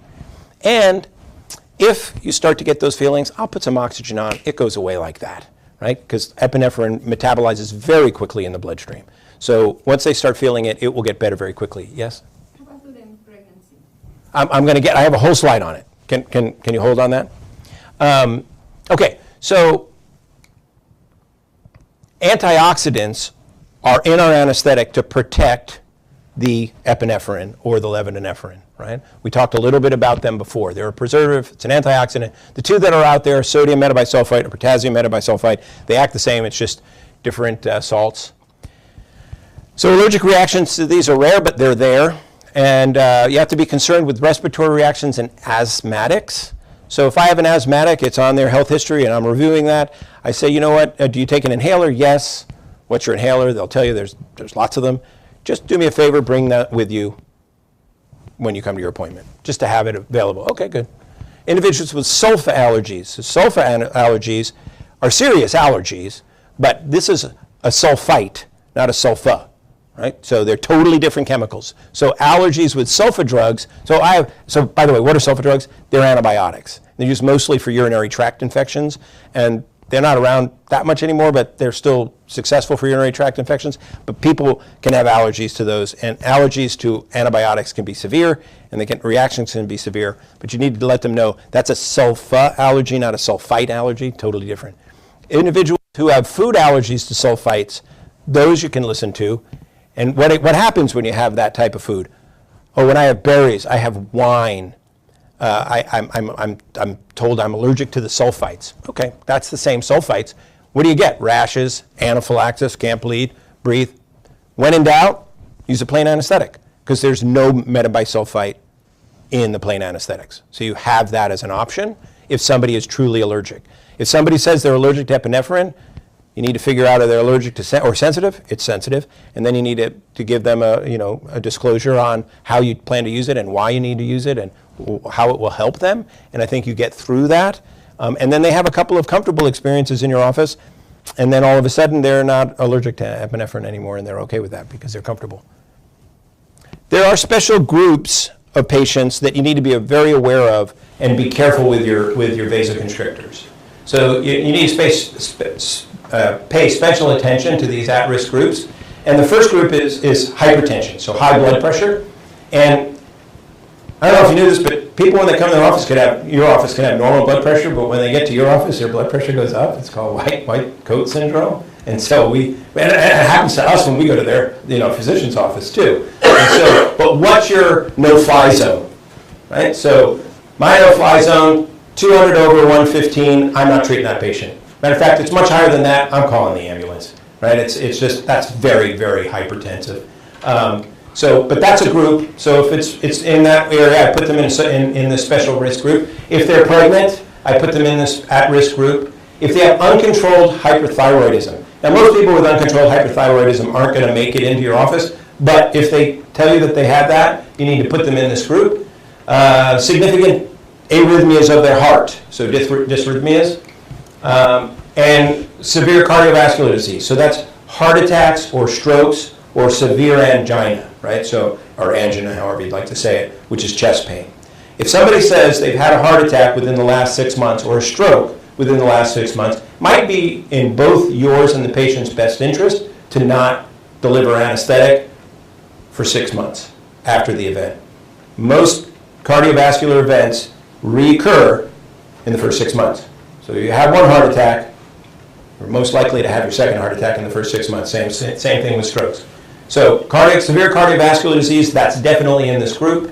So no, AMI is a heart attack, that's an acute myocardial infarction. And CVA, which is cerebral vascular accident, that's a stroke. Don't treat those. Or put them in, if you have to treat them because they have pain, then they're in this group. Daily angina, they have to take nitroglycerin because their heart hurts when they have any exertion. So these reactions can be magnified by intravascular injections. So what does that mean? Aspirate multiple times while you're giving those injections. So can you not see these patients? No, but there's recommendations when you do see them.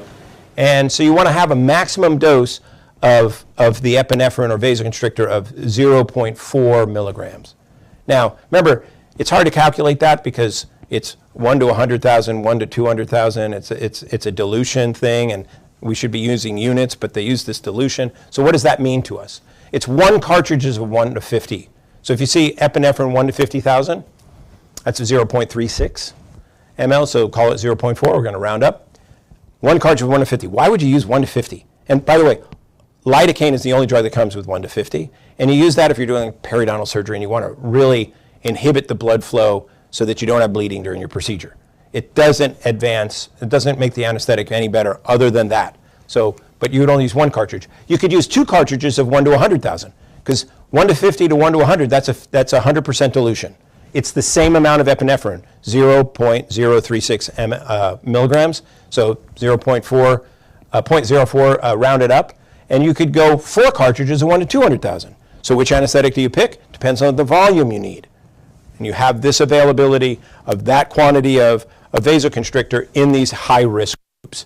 And then, of course, you can always use plain anesthetics, but you have the risk of them feeling it and creating their own adrenaline and having a problem. So make sure you aspirate well. Vasoconstrictors, drug interactions. So there's the first drug interaction with vasopressors that comes to mind is tricyclic antidepressants. The problem is there's like 27 examples, there's 52 different brands, so you get this health history and you got all of these names on there. You don't know what any of it is because there's so many different drugs. And, so we have all these different types. What can you do about it? Well, you can look at Hippocrates. So Hippocrates is a website, so Hippocrates.com, and they have a drug interaction section, and you can use that. It's great It's also like having your own PDF, not PDF, PDR, physician's desk reference. That's what you can look up all the drugs. That's what I used to do, is have that book. But then Hippocrates came out, and I have that. MAO inhibitors, monoamine oxidase inhibitors. Patients that are on that, really, you need to be very careful of the vasopressors. Non-selective beta-adrenergic blockers, all of these things. And how about recreational pharmaceuticals, right? So this is something that most people are not going to put on your form. I use cocaine on a daily basis. They don't use that. But it's really important, because if they're on cocaine and you give them epinephrine, they can stroke out, they can have a heart attack, they can die, all right? So if somebody comes into my office and they seem a little agitated and they seem a little bit aggressive, and they didn't seem like that before, and I say, are you on any different drugs today? And no, I'm not. I don't take anything. Yeah, okay. How about any recreational pharmaceuticals? Any of those? No, none of that. I said, oh, okay, because if there was something like cocaine and I gave you what I'm going to give you, it could kill you. Oh, well, actually, right before I came in, I had just one line. I thought it would take the edge off, right? And so you reschedule them if they admit that. But it is a dangerous drug, cocaine. Here's the other one, Medscape. That gives you a nice drug interaction checker. So you can get that. Just take a picture of this and you Google search that. Keep that on your search bar. Make it a favorite. And then when you pull it up, it looks like this. So this is the drug interaction. And so what you do is you put in the two drugs that you're looking at. So in this case, it's a tricyclic antidepressant and epinephrine. Now you can add more and more drugs as you go, but it will give you what you need to look at as far as potential interactions. So it says epinephrine and amitriptyline both increase QT intervals. Okay. High likelihood of serious life-threatening interactions. Okay, probably shouldn't use that. Right? You're not going to take them off the amitriptyline. You're going to not use the epinephrine. In my neighborhood, sometimes people, you ever get these lists of drugs? Like, yeah, they pull it out their they pull it out of their pocket and they're like, oh yeah, I got like 42 drugs on there, right? You're taking all these. How do you eat when you're taking that many pills? And so if I'm doing significant work, I go through all of them. And then what ends up happening is I find a few that don't go together that are on the list, and I call their physician. And now I treat like most of the physicians in my town, but and you don't want to tell a physician or a lawyer that they're wrong, but or they're making a mistake. But you say, hey, I know that Sally here is on a lot of different medications, and I'm sure you're prescribing some, and everybody in town's prescribing some, and I was just looking up on my drug tracker, because I'm going to add a few drugs in there at time of surgery, and I saw that these two drugs don't go together. I thought you would want to know. Oh, yeah, that's right. Thanks very much. I'm sure George is prescribing that other one, and he didn't ask. And so then I said, okay, so I've told the patient, call your office, you'll fix that for him, that'll be great. And now you got a friend instead of an enemy, if you set it up that way. They also think you're pretty smart. And then they start sending you patients, right, which is pretty good. So I treat like 2/3 of the physicians in my town, and they're my biggest referral sources. I don't need anybody else. I just have them. And what happens when a physician refers a patient to you, the patient does whatever you say, because it's a built-in second opinion. It's a pretty good thing. So you can use this to your advantage and also make your patients safer along the way. So I love this drug interaction checker from Medscape. Okay, now we're at pregnant and nursing.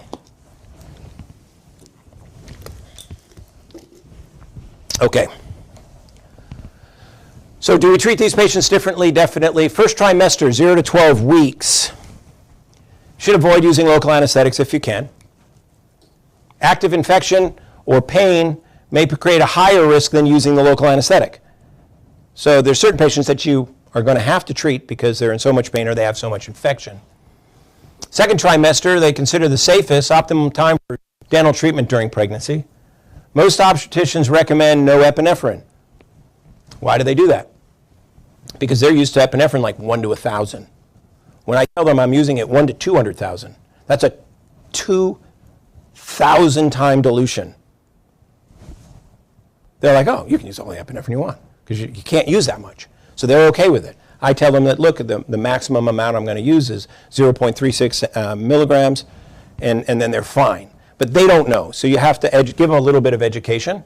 Vasoconstrictors decrease the toxicity of the anesthetic to the fetus, so it's helping, not hurting. But care is important to avoid intravascular injections. So you want to aspirate as much as you can. Third trimester, avoid using local anesthetics if you can. Active infections and pain can be more serious than using the anesthetics, especially with a vasoconstrictor. So you need to treat those patients sometimes. My advice is you always call the OB.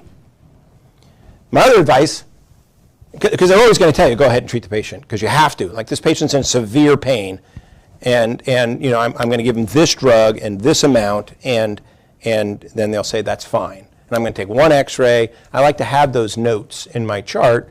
Again, I'm building a relationship with the obstetrician because it makes me seem smarter than I am, and so. The problem with the third trimester is, in my residency, I had to deliver a few babies, and that's really messy, and that's not fun in the office. So I just, I try not to treat those patients. In the second trimester, I try not to treat those patients either. So do I do elective dental work in the second trimester just because it's safe? No. Why take the risk, right? I had a child that I lost, and it had nothing to do with anything else, but if I had had a bunch of dental procedures and I was a woman, my wife, and in the middle of it, I don't know. So why do it? If it's elective dental work, just don't do it. The first trimester is different. Most people get the dental work before they found out they were pregnant, right, in the first trimester, because a lot of people just don't know. And that's been going on as long as dentistry has been done with local anesthetic. And so it's probably not as unsafe as we want, but if we know they're pregnant in the first trimester, we try to stay away from it. I try to stay away from all the dentistry in pregnancy, right? How about nursing patients, right? Because that lasts a lot longer sometimes, right? It can last years after a kid. So again, if you ask a physician, they're going to say, oh, avoid vasoconstrictors. Well, I'm here to tell you that the baby has the most robust cardiovascular system of any age person. And so the chance of the epinephrine causing them any harm is like zero, right? They're super safe. So the real problem is they get cranky, right? Because it's an adjutant. And so if they get that, then mommy doesn't like that, right? So what can you do is an alternative would tell them, pump before, save that, and then pump for 12 hours after. It'll be completely gone in 12 hours, so with a local anesthetic. And then you use the pumped milk for that period of time, and then you go back to normal after that. Or you can just feed them. I mean, it's not going to hurt them. So that's not going to happen. They may get a little agitated. That's it. So it's safe, but you may want it not. One time you want to, one thing is, patients that have had a baby, that next 2 weeks is a more vulnerable time for them, for bleeding and all of these things that can go on because of the rapid change of their hormones and things. So dentistry is kind of a messy time in that first couple of weeks after the baby. And most people don't want to have dental work within 2 weeks of having a baby anyway. But that is another time that will avoid it. So that's your pregnancy. Did that answer your questions adequately? Okay, perfect. All right. So it's 11 o'clock. I'm a little bit ahead of schedule, which is great because it's Friday. And so I'm going to jump in because I think lunch is coming at like 11:30. So whenever lunch comes up, we'll just take a break at that time if that's okay. This is Julia Pfeiffer Burns State Park in Big Sur. And it is absolutely spectacular. You can't get there right now because the road is closed. The road washed out. And the road washed out just below that, so south of that, 2 years ago, and it still isn't fixed.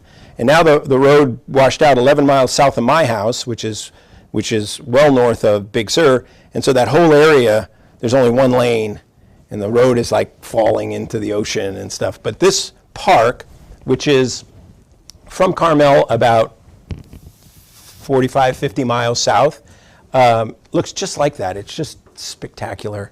And it's great hiking around there, so if you ever get a chance. So we're gonna jump into technique now. And so this was shown to me on my first day of dental school, and I just think it's the greatest thing ever. Take a firm hold of hypodermic needle, right?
That jacket's called the Mandarin jacket, and we had to buy them in the beginning of dental school.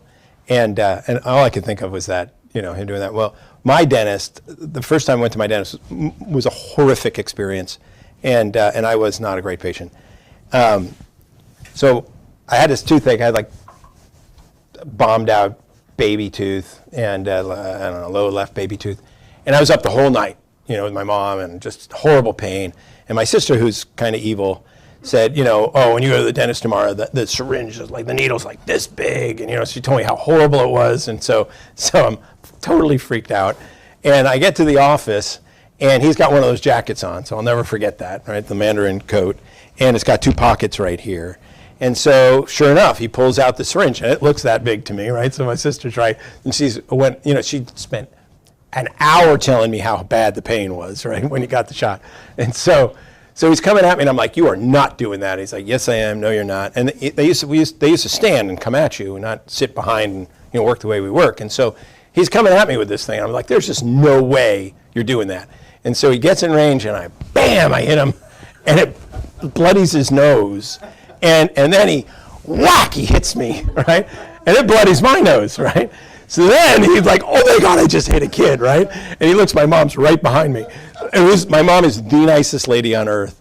And she looks at the dentist and she says to the dentist, hit him again, right? So that's my first experience. So then he gives me the shot. It was horrible. My sister was right. It was awful. He takes the tooth out. That wasn't that bad. But this is what happens at the end. If he takes the tooth out, of course, he's got no mask, no glasses, no gloves.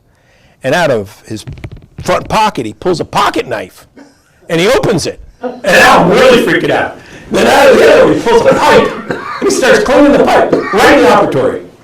Clean the pipe, loads it up with tobacco, lights it up, and gives me the post-op instructions. So when I saw that at the beginning of dental school, I was like, oh my God, it's really like that. And now you're a dentist. And here I am. And nothing's changed in Here I that. am, I'm talking about that. Okay, so upper topics, so maxillary topics. And infraorbital, so this is a review.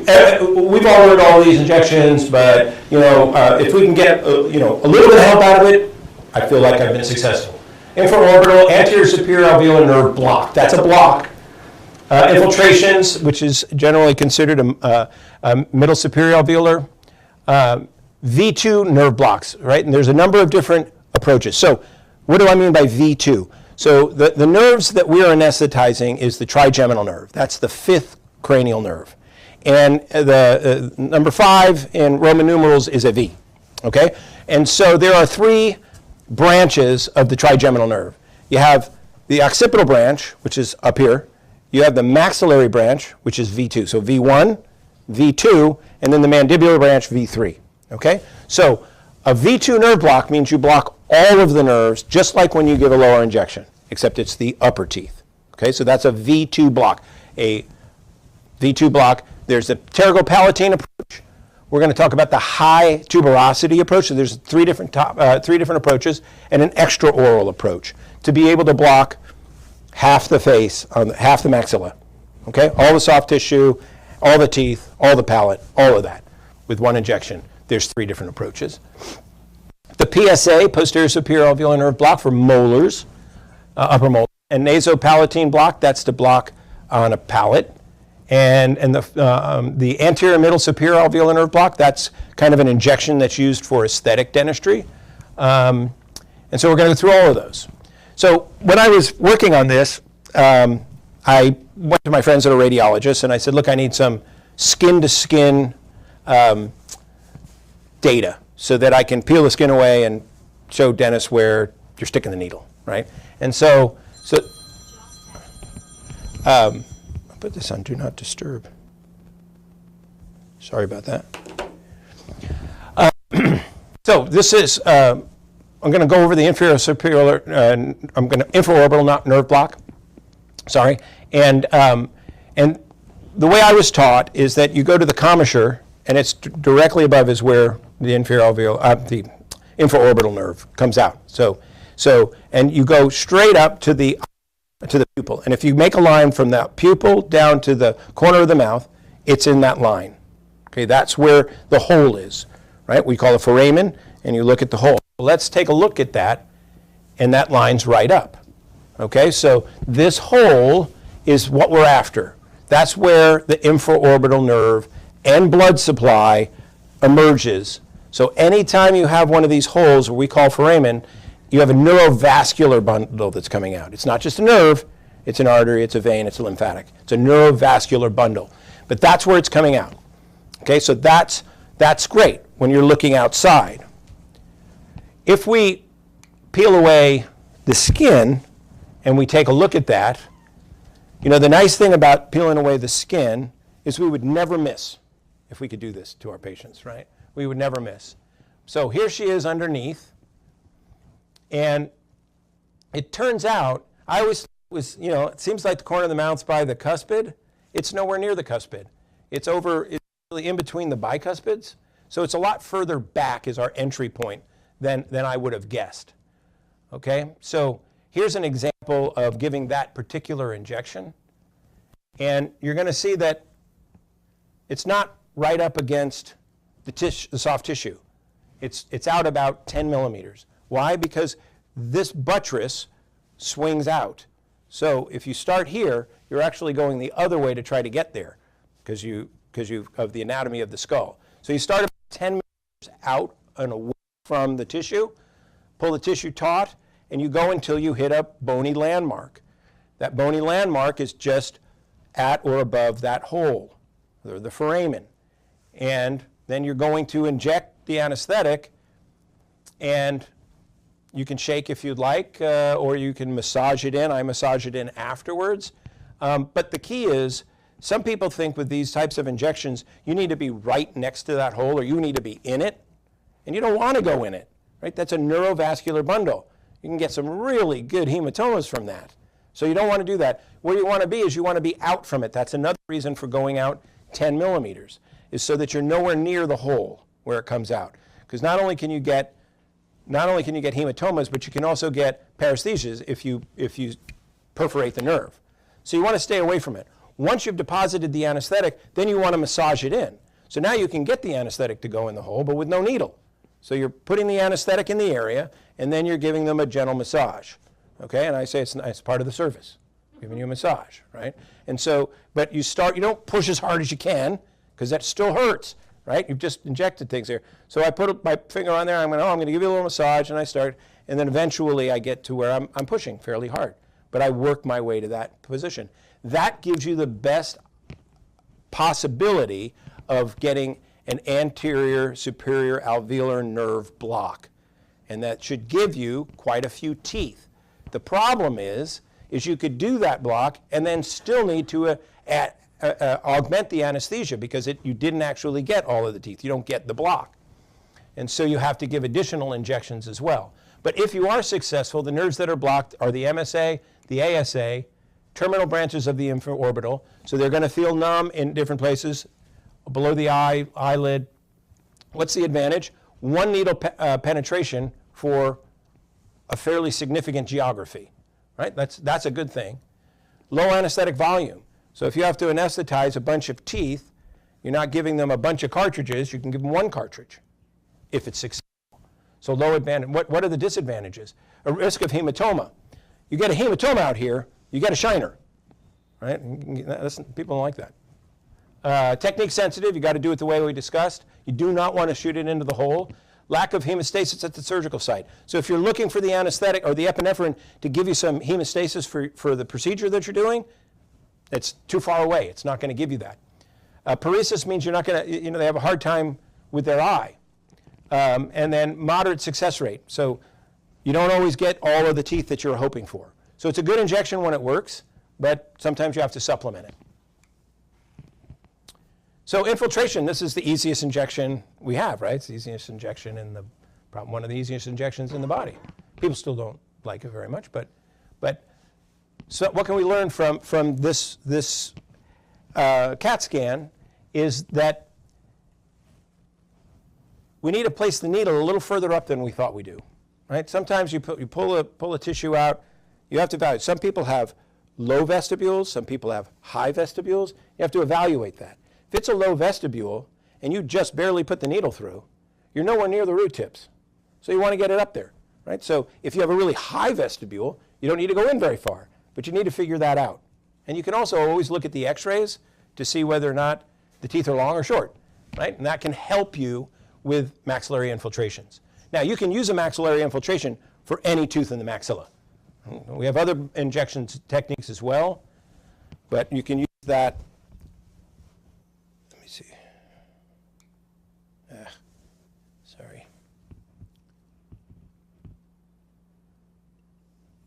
This back blaze thing is something that I have no idea what it is, and I can't get rid of it. Okay. So the infiltration you can use for any tooth in the upper jaw, not just the middle superior alveolar nerve. So the middle superior alveolar nerve innervates the mesiobuccal root of mesiobuccal root of the first molar, second bicuspid, and the first bicuspid. Anterior superior alveolar nerve is the cuspid, lateral, central. The problem with those nerves is they don't just go there. There's crossover from all sides. So the nerves are coming from different locations.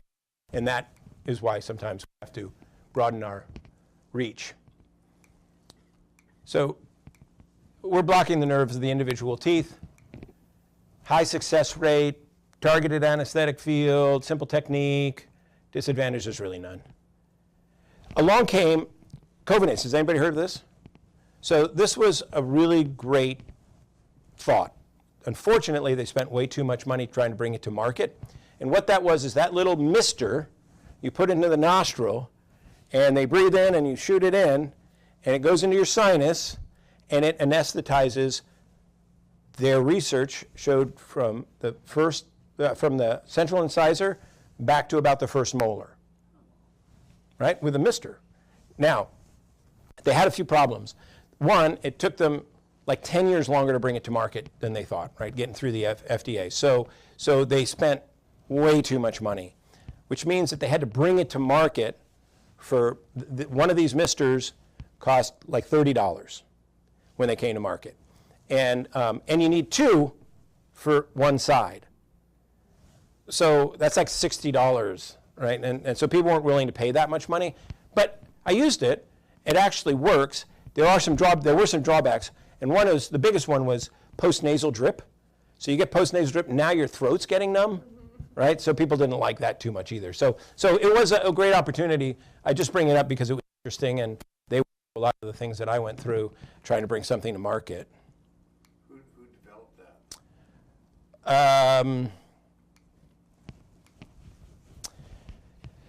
Sorry. It's okay. I'm trying to think of the...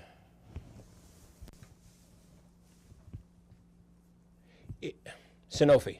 Huh? Sanofi. Sorry, couldn't.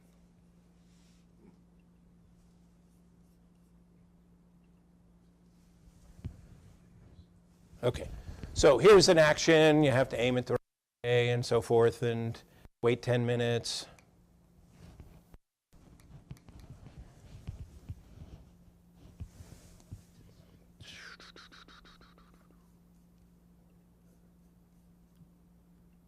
So that was that. Any questions about this? We can't get it on the market, probably questions, right? So the PSA. The PSA is very useful injection. When we're doing the PSA, it's back around a corner. I don't really like bending needles if you can avoid it. But you're going for back behind the tuberosity. And so how do we find this zone safely and effectively? And so what I like to do is I use a blunt instrument and pull out the cheek, and you're looking for the zygoma, and you push up and you'll feel it, and then all of a sudden it gets soft. That's your target, right behind the zygoma, right? So as soon as you get back there. So you can do that while you're using your because this is what I would put my topical anesthetic on with, right? It's a cotton swab. And so, so you push back, and then you drop in. And as soon as you drop into that fleshy area, that's your target zone for the PSA. So it's easy to find. Because if you hit that, your needle won't go anywhere near where the PSA needs to go. So you push this along, and there you find that soft zone right there. So you can go up from, you know, we're lining it up, but you go up from, you can go from the anterior and wait until you find the soft zone, or you can go from the posterior and you wait until you feel the hard zone and you find where your target is. So pushing along, there you go. So that's your target for the injection. And that's actually also the angle of your injection. So now you know, if you want to be a carpenter, you can measure twice or three times and cut once, right? So that's a nice way to find the PSA. How deep does the needle go? It depends on the vestibule. If it's a normal vestibule, it's going to go in about 10 to 15 millimeters. If it's a very low vestibule, it needs to go in 20, 25 millimeters. So you just need to adjust based on where the vestibule is. Excuse me. So PSA, posterior superior alveolar nerve block, that's the one you get. One needle per penetration, low anesthetic volume, very high success rate. Disadvantages, you do have a risk of hematoma. This is a very vascular area, right? A very vascular area, and both with a venous complex as well as arteries, right? So you have the opportunity for significant hematoma. Bony landmarks, sometimes hard to find. Second injection, quite often necessary for maxillary first molars. Why is that? Well, because the maxillary first molar, about 28% of the time, is innervated by two different nerve bundles, the post-PSA and the MSA. So sometimes, if you're trying to anesthetize the first molar, or if you're trying to anesthetize all molars, you're fine on the first molar, the second molar, third molar, the second molar. You get to the first molar, and now they're feeling it. Well, they're feeling it because the MSA is innervating the first molar as well. So sometimes you have to give additional injections. Nasopalatine block. So the nasopalatine block is going to, the nasopalatine block is probably one of the most, like if you just, so that's this bump behind your palate, behind your front teeth. If you just went straight home there with a needle, you're not going to make any friends. Okay, that hurts a lot. But you can actually make the injection fairly comfortable. And what you do is you anesthetize, because generally speaking, you're going to anesthetize the buccal for whatever procedure you're doing anyway. So do those injections first. And then you go into the papilla between the centrals after they're numb from after you've given them some time to get numb from the infiltrations. Then you go into the papilla between the front teeth. And as you're going through the papilla, you're giving anesthetic. And then you use your mirror to look on the side until you see some blanching right over the bump, okay, incisive papilla. Once that blanching's occurred, that tissue's anesthetized. It also doesn't have any, it's also vasoconstricted. And now you can put the needle straight away and be able to give that block comfortably, right? So it's going to take you a little while to get there, but that's a comfortable way to give this particular injection, which is a valuable injection because it gets you that real estate on the palate, which is a lot, right? So what you don't want to do on the palate is give them individual injections and do 4 or 5 of them when you can do a block, right? So in my estimation. So that's a way of getting the nasopalatine block, and it's pretty comfortable because otherwise that injection is kind of torture for people. Okay, so gives us good surgical hemostasis, low anesthetic volume, high success rate. Disadvantages, it's painful if you do it alone, it's technique sensitive, and you got to be patient. So you do those things, and you've got yourself a good opportunity. How about this anterior middle superior alveolar nerve block? Easy for me to say. So what that is, that was developed by a guy named, it was the guy who did veneers, and he was in Sherman Oaks, and I'm thinking of his name right now, I can't think of it. I'll think of it. But anyway, he was frustrated because he was the first one to do porcelain veneers. And when you prep teeth and then put them in temporaries and then take those temporaries on and you want to bond the teeth on, you've got to give them anesthetic because those teeth are super sensitive most of the time. And so, but then you give them anesthetic and you say, and now the patient wants to see their teeth and they smile and they go, because they're numb, right? They can't see their teeth. So they got like hold their lip up and they really couldn't see. So he wanted to try to figure out, could I do an injection that will allow me to get pulpal anesthesia for the anterior teeth without muscle droop from an infiltration. So he developed this ANSA. So where it is if you look at the palate, and it's so the most porous part of the, porous meaning the most holes in it, porous part of the palate, if you were to go to the bicuspid region, go in between the two bicuspids, and you go to the junction between the high part of the vault and the low part of the vault, and you go right to that junction, that's where the most little tiny foramina are. And if you inject right there, you can get a middle superior alveolar nerve block. But you have to use a fair amount of anesthetic, and it's a fair amount of time because there's not a lot of room for the anesthetic to go in there, right? So you have to put the needle all the way to the bone, and then you have to put a lot of pressure on. And when you do that, sometimes you get this, which is all that palatal anesthesia will be numb because you've used a lot of anesthetic, but you also get the teeth, but you don't get the soft tissue on the facial. So the buccal gingiva is not numb, but the teeth are numb. The tissue is also, the musculature is not numb, so you don't lose function of the lips, and so the patient can smile. You got to do it on both sides, right? Because you're putting some number of veneers on, 6, 8, 10 veneers, whatever. And it's not 100%. It's not even close. So you can go through all of that and giving them 2 palatal injections, which patients generally don't like, and then you can still have teeth that are still tender and you need to give them buccal anesthetic as well. But this is a nice opportunity if you have that situation. That's what it was developed for.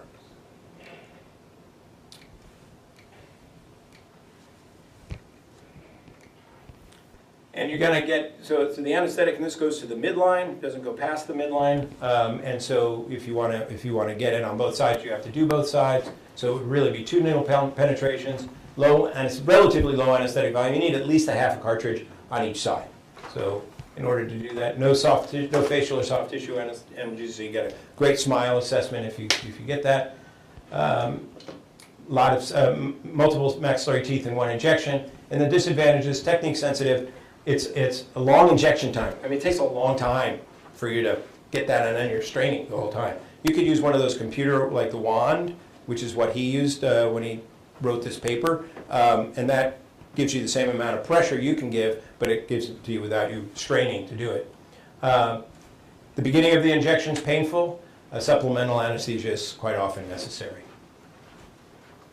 Okay. So so it's lunchtime. The lunch is here. You want me to keep going, or? Leave it up to Clifford. Okay. So why don't we grab some lunch, and then maybe like 20 minutes, 30 minutes, I'll get started so we can get out of here a little bit earlier, and you guys can be eating while. Does that work? Yeah. Okay. Hopefully that works for everybody at home.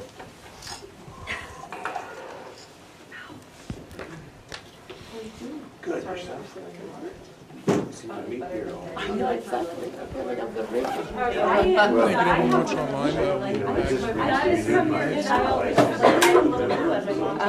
I know.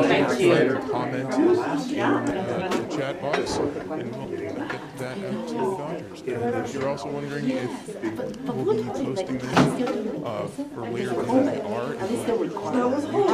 They do. They still, well, yes, except have a link to it on our website. you can do. Thank you. We'll see you. Yeah, but then I'm like considering because I know the COVID. Yeah, right. COVID. They changed their mind. Yeah, yeah.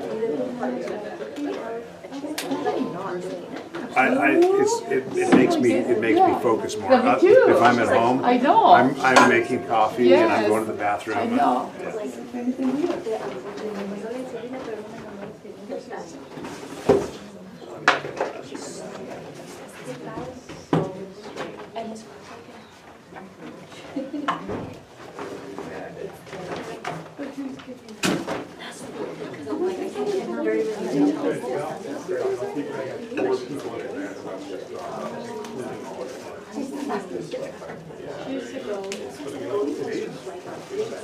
I know, exactly. Yeah. I think it'll be like maybe next time we can do it like this. Yeah, if we could get in and out.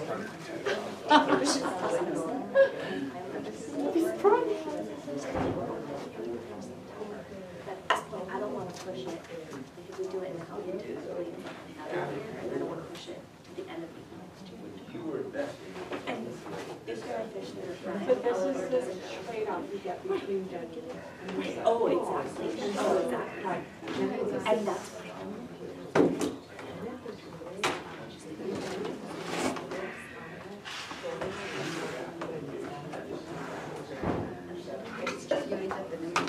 She's so good for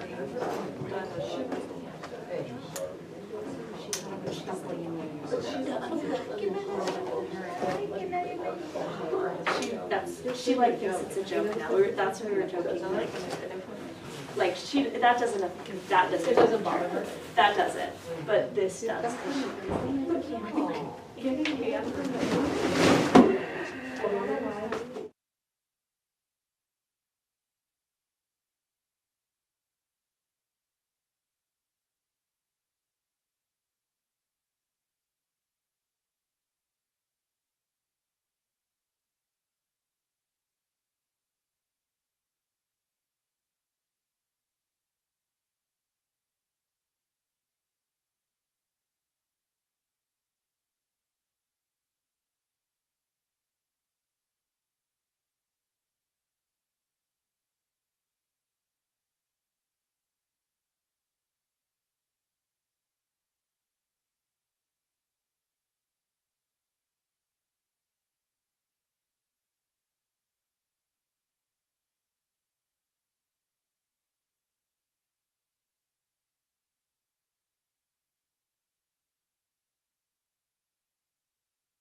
Welcome back, everybody. We're going to get started here again. Feel free to keep eating lunch, and for everyone online, welcome back. And I'll leave it to the doctor to continue. All right, thank you. Thanks, Matt. All right, it's working good. Okay, so the best thing to do when somebody's eating lunch is like show them all these pictures. So I assume since everybody works in an office, we're okay with this. So I'm just going to motor on. I know we've had some requests to finish up a little earlier today if we can. So I'll just keep the pace up, and we'll see what time we finish up. So greater palatine nerve block. That's one that we're right after this hole right here, or this foramen. So that's what we're looking for. There's a hole behind it, posterior to it, called the lesser palatine foramen. We don't want to go in there. We want to go in the greater palatine foramen. But like I said earlier, we don't want to really go into it. We want to get on top of it. You don't need to go into it if you don't want, unless you want to do a different injection, which we'll talk about. But that's our target. How do we find it with this fleshy palate that we have? So it's going to give us a really nice geography. If you're taking a few teeth out, if you're doing periodontal surgery, if you're doing root planing and they have severely sensitive tissue on the palate, you can give them this one injection and get all the way up to the distal of the cuspid, and then all the way to the midline. Not that if we're doing scaling and root planing, we should be anywhere near the midline, but some procedures were at the midline. It's rare. But this gives us one injection site, all of that real estate, because people don't like palatal injections. So if we do one, that's better than multiple. So how do we find it, and how do we get ready? Well, pressure anesthesia is very helpful. So putting pressure in the spot is a really good way to pre-anesthetize the needle, kind of disguise the pain of the needle. And there's a couple of different ways you can do that. But when we're looking at this, first we got to find out where are we going. And so this is a round ball burnisher. We got these in dental school. Don't do amalgams very much anymore, but we still have these instruments around. You need a blunt instrument. You don't want anything. And you want to slide it back at the junction of the greatest angle. And then you're going to go back until you feel it drop in. Once you feel it drop in, then I'm going to go in with something to put pressure on. I used to use the back of the mirror to put pressure there, but sometimes the anesthetic comes back out into the mouth, and it tastes awful, right? So people don't like that very much. So then I was like, oh, maybe I'll use a Q-tip, and that works just as well or better. Then I decided, well, maybe I could do something better than that. And if you take, when you get our needles out, you take the little clear side off, and if you put water in that, and then you put the cotton swab into that, and then you put that in the freezer. Now you've got a popsicle, right? And you take that out and you use that cold to put your pressure. That also helps quite a bit. So the cold is very helpful, and the pressure is very helpful to mitigate the injection pain of that needle going into that tissue. Once you're in there, you deposit, there's more room there than if you give an injection anywhere on the palate, because there's a fair amount of tissue over the top of the greater palatine canal. So you have some room. You can put in a quarter of a cartridge of anesthetic, which is a fair amount in any palatal injection. But that will go in there nicely. It will start to raise. You'll start to see a little bit of a wheel. And you want to make sure that you're penetrating at least 4 or 5 millimeters into the tissue. You don't need to go all the way to bone, but you want to penetrate at least 4 or 5 millimeters into the tissue. And I'm going to show you why a little later. So the nerves that are blocked, it's the greater palatine nerve. The advantage are great surgical hemostasis for the whole palate. Low anesthetic volume, a quarter of a cartridge. Sometimes you can put a third of a cartridge, but not much more than that. Very high success rate. If you're in the right area, you're going to get anesthesia. Because not only do you have the anesthetic going to work, but the tissue is bound, and because of that, you'll have pressure anesthesia from the pressure of the anesthetic going in as well. So very high success rate. It's painful if you don't take some steps to mitigate. You can make it more comfortable, but you got to take steps to do that. And it's technique sensitive only, and you got to locate the foramina. Bless you. You got to locate the foramina in order to be successful.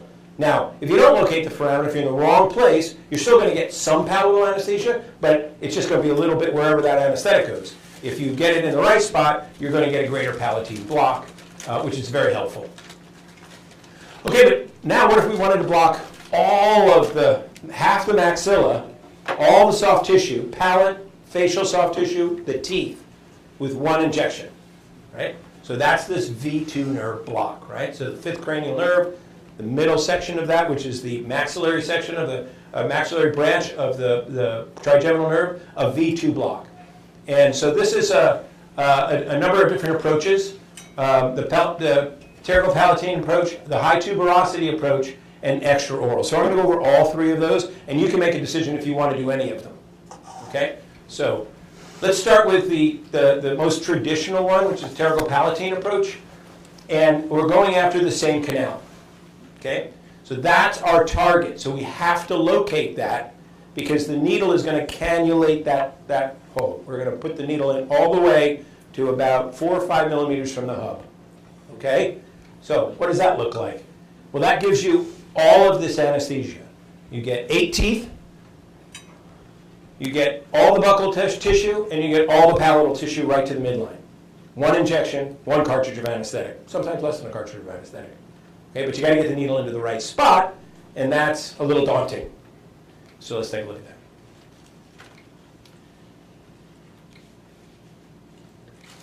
Why is it going like that? Okay, here we go. So there we go. We're going to the other side, and that's pretty easy when you're doing it on a skull. It's pretty easy when you're doing it on a skull. Where's the needle going? See it? Up there. Okay? So why is that a V2 block? Well, the maxillary branch drops out of the foramen rotundum right into the pterygomandibular space, the infratemporal fossa right there, but you need to get the needle to it in order to get the block. So this is one way to get the needle to that spot. How many people are comfortable with that? Right, like I'm going to go home, just because that guy talked about it today, I'm going to try that out on my next patient. I got to do 5 teeth on in the maxilla, right? So here we go. So first we take our ball burnisher out. And we find the spot. You just drop in. We do our pressure to mitigate the injection pain. And then the needle comes in. And you got to find the hole. And then you've got to orient yourself to try to go. The holes, the canal is not straight. There's a little tortuous sometimes. And so sometimes you bounce off the walls and you got to find your way around. So you're moving it in. But you pre-anesthetize, give a greater palatine block, and now you're going to go in with the needle, and you're going to try to get that needle at least 2/3 of the way. So it's hitting some bone there, moving around. I think found it. Here we go. Okay, so now it's going in. Keep going. So we're trying to move it around. Oh, now we're there. Okay, so you never want to hub a needle for any injection, but particularly this one, because it's in. So if it's hubbed, and where's it going to break? It's going to break at the hub, right? So we don't want to go that far in. So you want to always make sure that you see 4 or 5 millimeters of needle. In case it broke, you are able to retrieve it. Now, that needle technically should be where I showed you. But the internal wall, the medial wall of that canal, is the maxillary sinus. Okay, so on the other side of it is the maxillary sinus. And that wall can be really thin. So when you aspirate, because we should always aspirate, are we looking for blood? We're looking for air. Because if you aspirate and you're in the sinus, which you can be, because sometimes it's hard to find that canal, and you poke through into the sinus, if you spurt anesthetic into the sinus, you'll be sneezing and coughing just like, just right away. It's very intense. So you want to aspirate, you want to look for blood, but you're really looking to make sure that air is not coming into your syringe, because then if it is, you want to either reorient or take it out and not use that technique. So saying that, it's about 1 cartridge of anesthetic, and and the anesthesia region, it's the whole maxilla, which is an odd feeling for patients too. So if you're going to do it, you need to prepare them for that, because it feels very odd. You're much more numb than you've ever been before on the upper jaw. And so that's one approach, 1 cartridge of anesthetic for all of that real estate. If you were going to anesthetize that real estate traditionally with a PSA and an MSA and an ASA and another anterior injection and then 2 injections on the palate, you're 4 or 5 cartridges in versus 1. So it does have an advantage.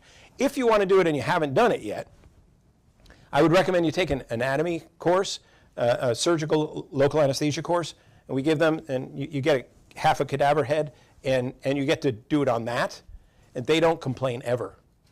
And it doesn't really hurt for them either. So yeah, so you just, that's a really good way to try that out. Plus you can look and see where the needle ends up and that sort of thing, which is kind of fun. And I used to do those courses with Alan Boudens, who is supposed to be here today. So that's one approach. How about the next? Oh, so what nerves are blocked? PSA, MSA, ASA, greater palatine, incisive, or nasopalatine. What's the advantages? One needle penetration and a really low volume of anesthetic for that geography compared to what you could get with traditional forms. So tremendously low. You can do if you were doing the whole upper arch, you can do that with 2 cartridges of anesthetic. Right? That's pretty good. So if you get the needle to place, it's a very high success rate. The key is if you get the needle to place. Okay? What are the disadvantages? It's not comfortable. It's technically challenging. You can perforate into the sinus, and potential hematoma for the infratemporal fossa. Now, the infratemporal fossa, if you talk to ENTs, head and neck, so ENTs, ears, nose, and throat doctors, they're a very confused profession, right? Because they don't know what to call themselves, right? So they either call themselves ears, nose, and throat doctors, or they call themselves head and neck surgeons, or they call themselves otolaryngologists. And they can't decide on which one they are. But any one of those are the same person. If you talk to them, about the infratemporal fossa, they're like, oh, I don't like to go there. That's their most hated place to go. And that's where we're injecting into. And the reason is it's extremely vascular. And if you have a vascular event, meaning you've got bleeding, there's no way to put pressure on it. You can't get there, right? Bones and everything are out here. You can't put any pressure on the infratemporal fossa. So if you get a hematoma, it can be something that is pretty difficult to manage. Okay, so if we're not comfortable with the pterygopalatine approach, then there's a second approach, which is called the high tuberosity approach, which is basically a PSA on steroids. So it's a very, very high PSA. Okay, so we're going to go through the same thing, except it's so high that I had to cut away digitally the whole coronoid process, just so you could see where it goes. Okay, so this is all taken away digitally, the coronoid process. And here's your target. Okay, so PSA targets here, this target's there, right? So that's the same place that the needle came through the pterygopalatine canal. It's the same spot, in the middle of the infratemporal fossa, at the base of the skull, below the foramen rotundum, where the maxillary branch of the trigeminal nerve drops out of the skull before it goes into the maxilla. That's our target. And so that's another way to get there. That way, you're going to do it, you're going to get exactly the same opportunity as the previous, all the same nerves blocked, still 1 needle penetration, still 1 cartridge of anesthetic, high success rate if you get to the right area, but your risk of hematoma goes up significantly when you're in that area, going from the high tuberosity approach.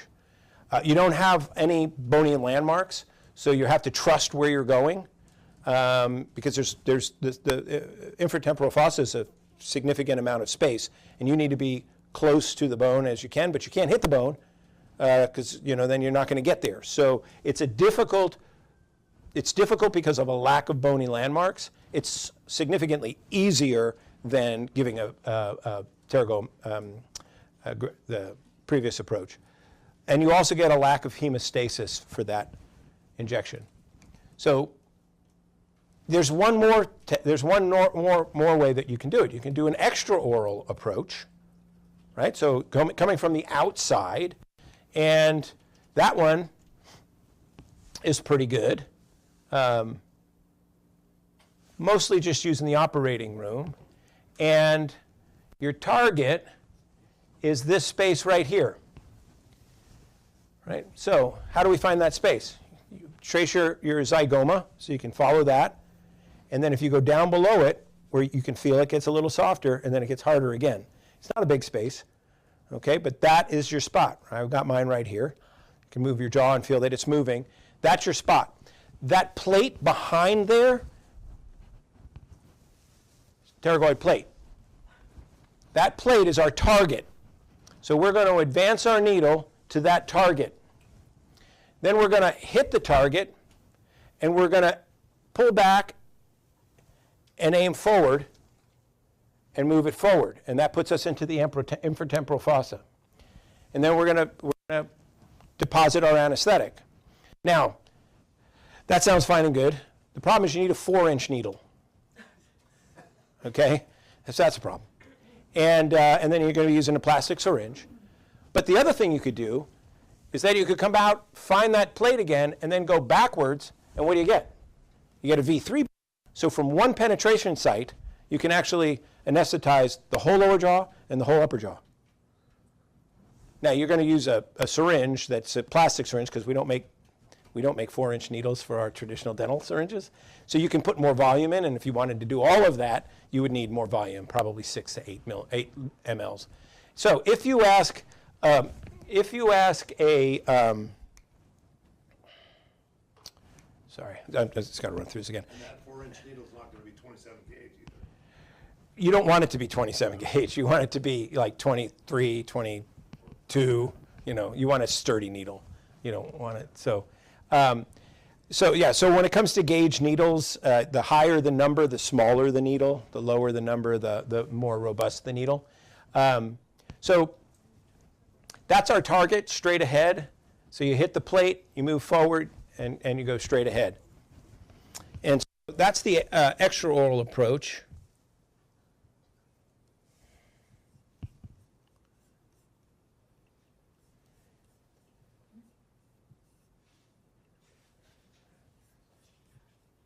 So, without taking a course, hands-on course, how many people are comfortable with any of those approaches? Anybody? Good. All right. So, if you want to do it, take one of those courses. That's great. If you did sedation, like if you did sedation dentistry and they were fairly sedated, and you're doing general dentistry and you need a lot of real estate covered, this is much safer than traditional anesthesia because you're giving such a low volume. Because remember, when you're doing sedation, you got multiple medications on board that you got to worry about the patient's safety, right? So the less volume of local, the less opportunity you have for complication. But you should be trained in that, and I would never recommend anybody do any of those approaches because they came to my lecture and watched those things, right? You need to take a hands-on course, so please know that. But it's nice to know that they're there. What do people, when you do that, the anesthetic from the outside, you said it's operating room usually? Yeah, they're already asleep. Yeah, Yeah, so orthodontic surgery, broken jaws, wiring their jaw shut, that sort of thing, right? Major sinus surgery, not just dentistry, but major sinus surgery, that sort of thing. because they are under for orthodontic surgery. Yeah, but you still need to be numb, especially when they come out of it, or they're in a tremendous amount of pain. Yeah, so you always anesthetize them because you also, when you have a lot of pain, even if you're asleep, right, your body is registering that pain and your vitals go crazy, right? Okay, so now we're going to switch to mandibular topics, right? So that's any questions for upper injections? Upper injections fairly straightforward. Everybody pretty good with that? Okay, so we're going to go over mandibular topics. So the different ways to get the V3 block, which is the inferior alveolar nerve block. It's not a V3 block. The Gao-Gates is considered a V3 block, and the Vazirani-Akinosi, which is a closed-mouth mandibular block, most people don't consider to be a true V3 block, but it's close. Long buccal nerve, that's for soft tissue. Mental or incisive nerve block. So let's jump in. So when I originally I went to the radiologist and I said, look, I'm going to give these lectures and I need these CAT scans and I want a MRI, and so I had him do it of me because I thought it'd be cool of me falling apart, right? Unfortunately, I have a fair amount of dental work in my mouth, and so there's scatter. So it just looks like all of this. It's just terrible. You can't see it. So I had to find somebody, and there's very few people that don't have some dental work. And so this is a pediatric dentist that works in my building. He's a patient of mine. And so I said, hey, Matt, you know, would you do this for me? It's a little bit of radiation, but he's like, in the name of science, I'll be happy to do it. So I needed somebody. We found the lady with the mouth closed, but I needed somebody with the mouth wide open. And so Matt said he would do it, and we used a styrofoam bite block to keep his mouth open in the same spot. And so we did it, and I showed him, and I was super excited because he's got a big full head of hair. And I was like, now I know what he looks like if he was bald like me, right? And so I'm very happy about that. And he's a pediatric dentist, so I show him, and he's like, oh, this is so cool. Now I know what I'm going to look like when I'm dead. And I'm like, you are not working on my kids. That's just a weird thing to think. Yeah. So anyways, this is Matt Miller. He's a great guy, and it is a little odd. Inferior alveolar nerve blocks, right? So everybody has a little problem with these from time to time. I don't care how long you've been giving those blocks.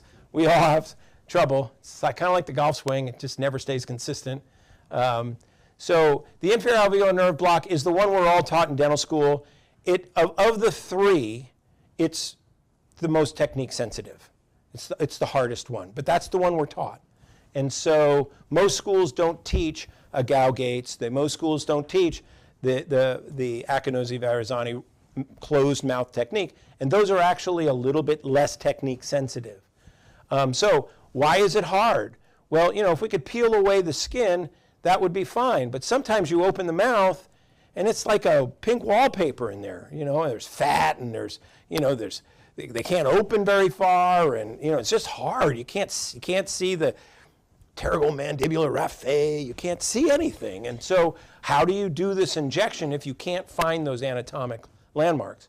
Well, let's assume you can find those anatomic landmarks. That's where we're going. We're going behind the protuberance of the ramus and getting to this little canal called the lingula, where the inferior alveolar nerve drops into the mandible and travels to the teeth. And we've got to be above that, because if you're 1 millimeter below it, guess what you're going to get? Nothing. If you're 1 millimeter above it, you got a chance. If you're a few millimeters above that, you got a better chance. So let's go a little higher, I always say a little more north, not a little more south when we do this injection. But we don't want to go too high, because the nerve starts to pull away from where the mandible is when it goes up to the foramen ovale, which is the foramen at the base of the skull that the third branch drops out of. So that's our target, inferior alveolar nerve block. So here's the pink wallpaper. We've got our finger on the ramus, and we're looking for the greatest curvature in the ramus, and then our thumb fits in there. Now, we all have different sized thumbs, but if we're in the middle of that, the middle of our thumb should be the same for everybody. So that's one way to look at it. So you put your thumb in there, and you want this needle to go in about the height of the middle of your thumb. Okay? So this is the middle of the thumb.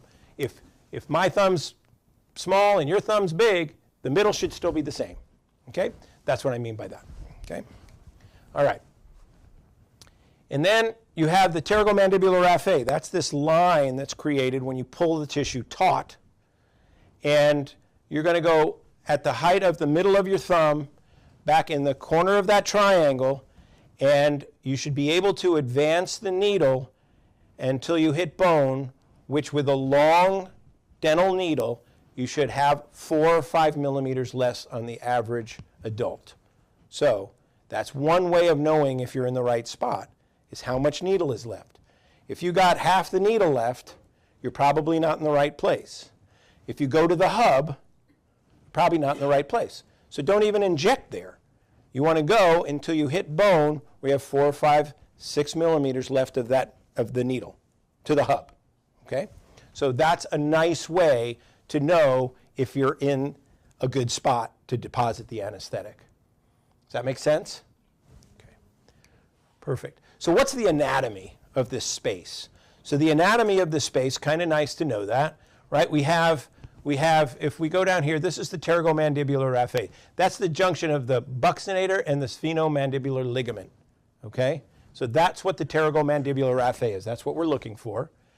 So right here, we have the medial pterygoid. That's a muscle. That's the lingual nerve. This is the sphenomandibular sling. So it looks small. It actually is a sling that creates this whole space. That's inferior alveolar nerve, inferior vein and artery. This is the mandible. This is that greater protuberance that we need to get past. So we're coming in this direction generally to get to here. When you aspirate and you see a positive aspiration, you're with one of these vessels, okay? If the needle hits short, you're not anywhere near that. If it hits too long, you're in this. Anybody know what that is? That's the parotid gland, okay? So glands kind of have a covering around them, and if you inject in them, it's like injecting into, and you're making a water balloon, okay? If you get into that. And what runs through the parotid gland? The facial nerve. Okay, so the facial nerve is a motor nerve. So now all of a sudden people have a real hard time with their motor, I'll get it. Stand by. Muscles of facial expression. Easy for me to say. So that's the parotid gland. So if you go all the way to the hub, you're probably there. And then out here, we have the masseter. So that's kind of our zone, right, in cross section. So what do we want to do? We want to kind of troubleshoot and make some adjustments along the way. So we're injecting, and now we hit that bone. See how much needle is left? That ever happen to you guys? Happens to me every day. So now I've got to readjust. I've got to pull back. I want to go around that corner, what's obstructing me. So I go to the same side. That gives me some freedom to go past what's blocking me, the bone that's blocking me. And then I want to go back to where I was from the contralateral side and go until I hit bone again. Okay, so that's what I'm looking to do. And that should put me in a spot where I can give anesthesia. And I should be successful. If you go too far, which means you go to the hub, you haven't hit any bone. Well, you're in free space or you're in the parotid gland. So don't buy that. I'll tell you a funny story. When in dental school, I don't think they do this most places. They still do it at UOP, but most schools don't. Is you get a partner, and you learn to give injections on each other. First you get the orange, you do the orange, then you get a partner, right? Or no, then you go up and you do it in the cadaver lab, and then you get a partner.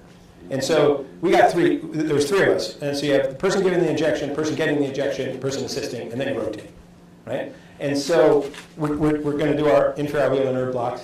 And then you have these teachers, and everybody's in the same room. There's like maybe 6 or 8 chairs in there, and everybody's scared out of their minds because they're mostly because they're going to get the injection, not that they're giving it. And so this one instructor who is notorious for pimping people was saying to one of the guys in my class, he's saying, okay, well, where exactly are you depositing the solution? And the kid's like, what are you talking about? He's like, anatomically. And so then the kid repeats that he's always in this space. And I say, he says, well, that's where you're supposed to be, but it's actually going on my shoe. And so he went on this side and perforated the face. And so that's the first thing. Second one, very first thing is we're sitting in this room, and everybody's scared out of their mind. We're going to give like an infiltration. And so all of a sudden there's a machine gun going on and the kid was so nervous that it was kind of chipping the top and the bottom teeth of this poor kid. And so anyway, it's a rite of passage. And I don't think they should ever stop, but I guess they have. Okay. So inferior nerve block. It's an art. Understand it's an art, and you got to just develop your art, right? And understand that there's a lot of anatomic variance. So what I like to say is if you've missed the inferior alveolar nerve block, do you try to go back to the same spot? Probably not the best idea. So what else can we do? Let's find some other techniques so that we can be successful with a second injection, or maybe we replace the inferior alveolar nerve block with a different injection. So what nerves are we blocking? The inferior alveolar nerve, lingual nerve, going to the tongue and the lingual gingiva, mental nerve, which is the nerve that comes out and gives you the soft tissue on the front of the mandible, the mylohyoid nerve occasionally. What's the advantage? One injection provides great, it's a block, so you're going to get a lot of geography. Patients love it. So that's seeing if you guys are awake. That's a joke. Nobody loves that one. All right. Technique sensitive, low success rate, long buccal injections required if you have posterior soft tissue that's necessary, and subject to complications. And we'll go through the complications later. Do you always use a long needle instead of a short? So you can use either. If you use a short needle, unfortunately you do need to go to the hub, and it's not really an inferior alveolar nerve block. It's something between an IANB and a Vazirani Akinosi, and you're making it up. And generally speaking, you're coming from a little bit farther forward. You're a lot higher, but you're not as high as the Gow gates, and you're going straight to the hub. And you should not hit anything, no bone, with a short needle, okay? And then you deposit the needle and see how it goes, okay? What I think is a better opportunity is to not do that, because I don't like to hub things, meaning hub the needle, and use a long needle and do the closed mouth technique, which I'll show you. And then gauge, I know Malamud always says no smaller than 25. Yeah, so. I'm in the habit of using 27. Yeah, so the question is needle gauge, and I'm going to show you in a little bit why it's better to use a 27, but it's even better to use a 25. They don't make 30. So the three needles we basically have in dentistry are blue, yellow, and red. So blue is a 30 gauge needle. They only make that in the short. And then yellow has a short, which is the same length as the blue, and then it has a long. And then red only comes long, and that red is 25. So we're going to go over that, but when you're injecting as far as you are, if you think about a needle with a bevel, it's not going where you're pointing it, it's deflecting along the way. So the more robust the needle is, the more likely you are to get it to go to your target. And the more robust the needle is, the more likely you are to have an actual, no false negatives with your aspiration. Okay, does that make sense? Yeah. Okay. All right. How about the Gow gates? Now, I'm sure everybody's heard of that, but does anybody give the Gow gates? No? Okay. So the Gow gates is a great injection, right? I think it's probably technique-wise, the reason I love this injection is when you open a mouth and you see just the pink wallpaper and you can't find the ramus and you just know where the hell you're going, this gives you an opportunity to have other landmarks so the art goes away. So you can visually see the landmarks. And so the first landmark is drawing a line when their mouth has to be as wide open as possible, and it needs to stay open. So what I do is I put a mouth prop in on the opposite side. And then I have them open as wide as they can, and I wedge the mouth prop in. And then the line from the commissure right here to the tragus notch. So the tragus is this little piece of cartilage right here, the notch is right below it. So from that notch to the commissure, that is the orientation of the needle that's going in. So that's the first thing. We can see that on everybody, right? Very few people don't have ears, so we can see it. Very few people don't have commissures, so we can see that. So we've got that. If you look and we peel back, where are we going on the inside of the mouth? And we've got a couple of other targets that we need to understand. So as Matt peels away here, our target is the condylar neck. That's the target. So it's a lot higher than the infraalveolar nerve block. And the only way to get to the condylar neck is to have the patient's mouth open as wide as possible, because our TMJ works like a ball and socket, and then it slides. As it slides, it exposes the condylar neck so that you can get to it. Back here, you can't get to it. The anatomy won't let you. So it has to be really wide open. So if somebody can't open very far, this is a poor injection technique. But if you can open far, it's a great injection technique. So when we look at this, that's our target, which is the condylar neck.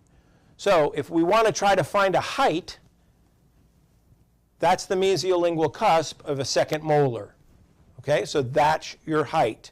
So now we have this line, we have an orientation for the needle. You can hold that, you can put your finger in the ear if you want, and you can put your finger in the mouth, and as you pull the tissue back, you can draw a line, imaginary line, and now we know that's the orientation of the needle going in.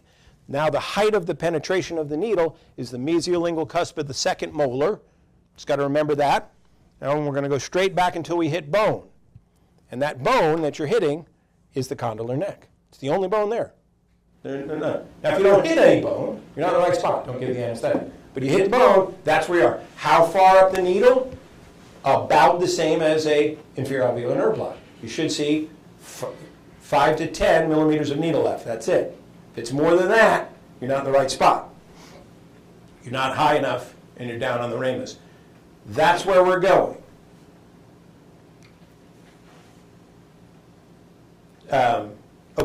So here's an example of that. It's hard to get the camera in so that you can see the height, but the height of that is at the mesiolingual cusp of the second molar.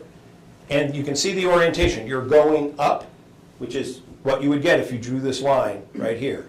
You're going up, you hit the bone. You can't see, unfortunately. It's kind of a hard thing to film, but you've got 5, 6, 7 millimeters of needle left when you hit bone. And you can't miss the bone. You hit it. And then you deposit the full cartridge of anesthetic. Gow Gates, the guy who originally figured out how to do this, he was a dentist, but he was an anatomist in Australia.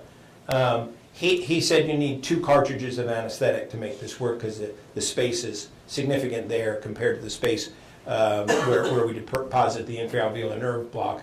And so I found that 1 cartridge, particularly a buffered anesthetic, seems, I don't seem to need more than that. But the original paper said that you need 3.6 cc's or 4.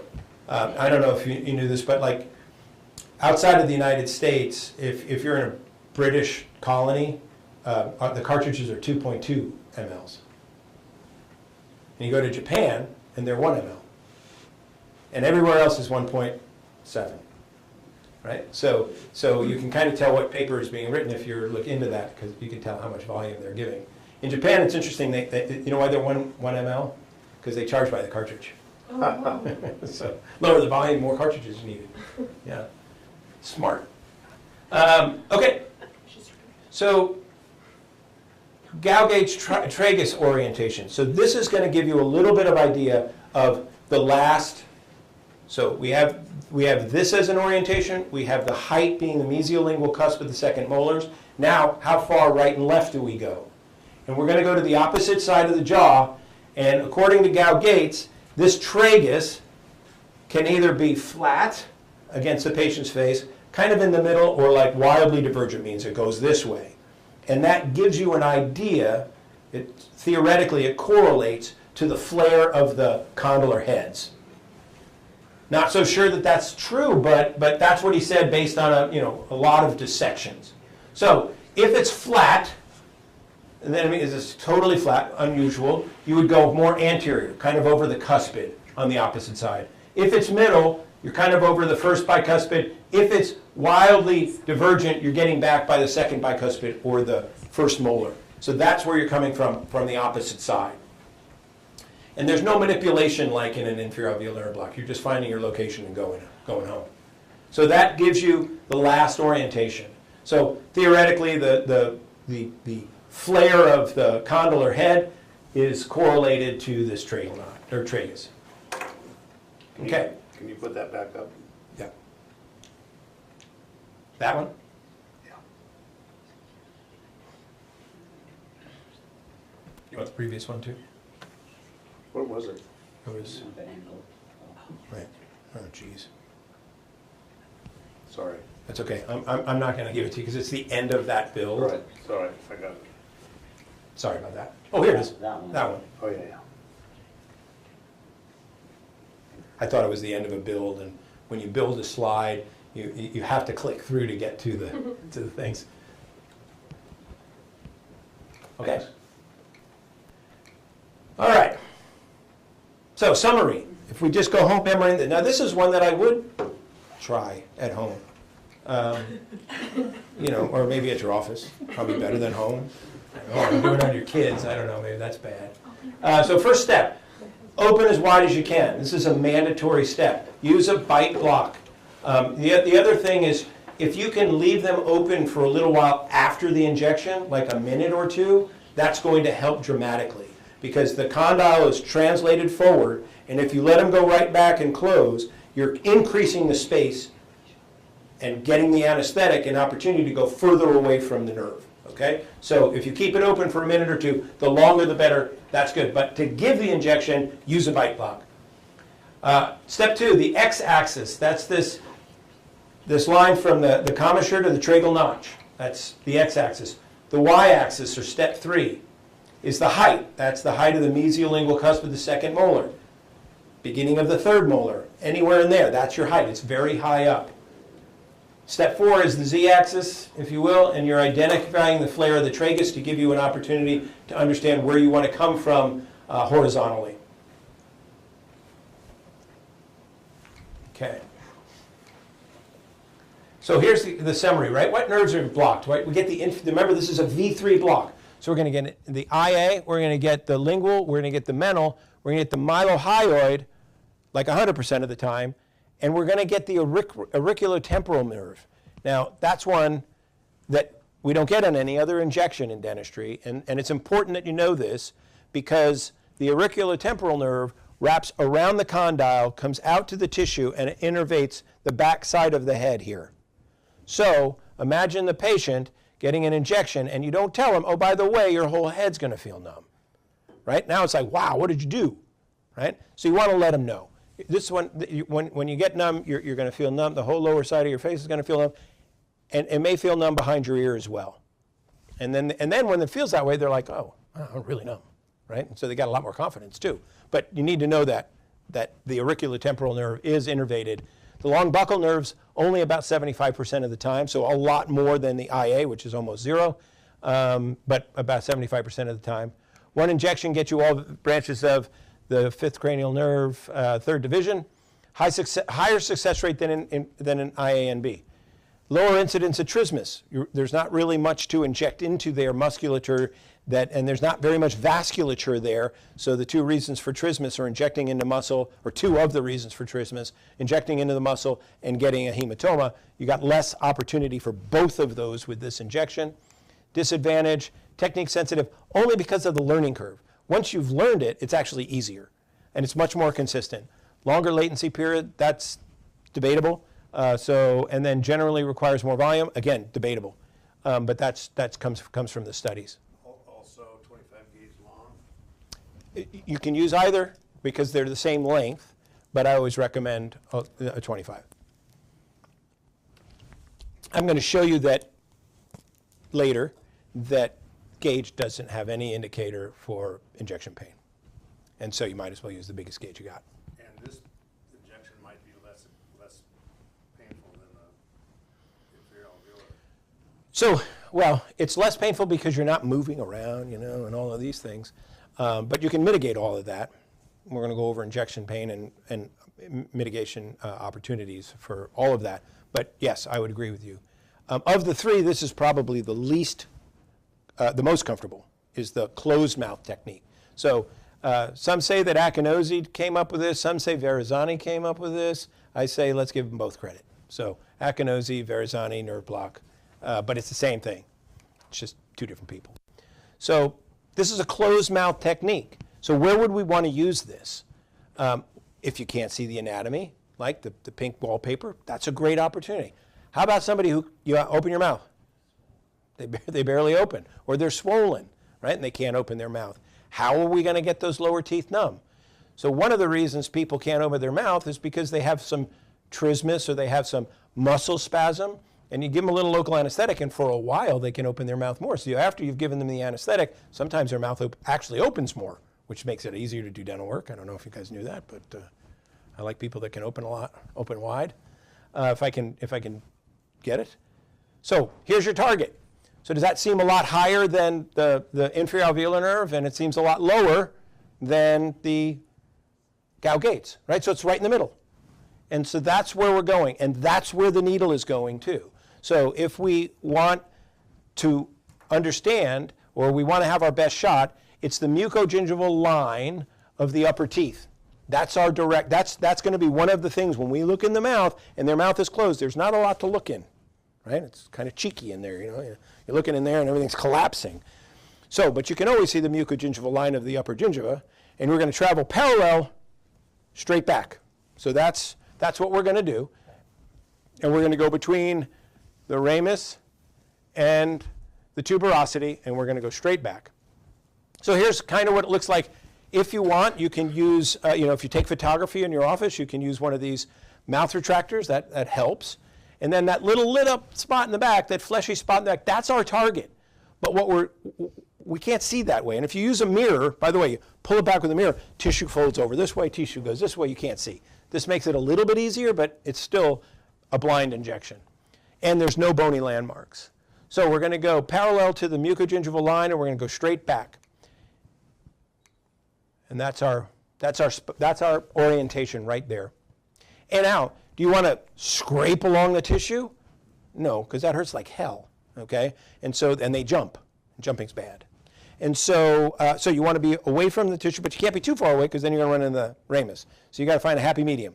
So a few millimeters at least away from the widest part of the maxilla there. And then how far in do you go? You can't see. Well, you don't want to go all the way in because we said we don't like to hub the needles. So you have to have some reference point. The reference point is if you can generally see the hub. You can't see the needle, but you can see the hub when you're looking back there. And you want to get the hub back as far as about the middle of the second molar. That, if you opened the mouth, would give you that 4 or 5 millimeters of needle still showing. But with the mouth closed, you can't really see that, so you use the hub and you look at it in reference to the second molar. Does that make sense? So this is a great injection for useful people with limited opening. It actually is a much more comfortable injection. They're not holding open. It's easier for people to not have to hold open. And so for people that really struggle with mandibular anesthesia, the patients, then that's easy. Useful when inferior alveolar nerve blocks landmarks are not clear. It's difficult to differentiate or visualize the needle path and the depth. No bony contact. It's nice to have bony contact. It kind of shows us we're in the right place or tells us we're in the right place. And potentially traumatic to the buccal gingiva or the periosteum. So if the patients jump during this, you've either hit the buccal gingiva or you're too wide and you hit the periosteum of the ramus. Okay? So it's one of those two. If you miss those two, it's a fairly comfortable injection. But if they jump, you've hit one or the other. It's not, just understand that that's what happens, and we know that jumping is not the greatest thing. So that is the closed mouth technique.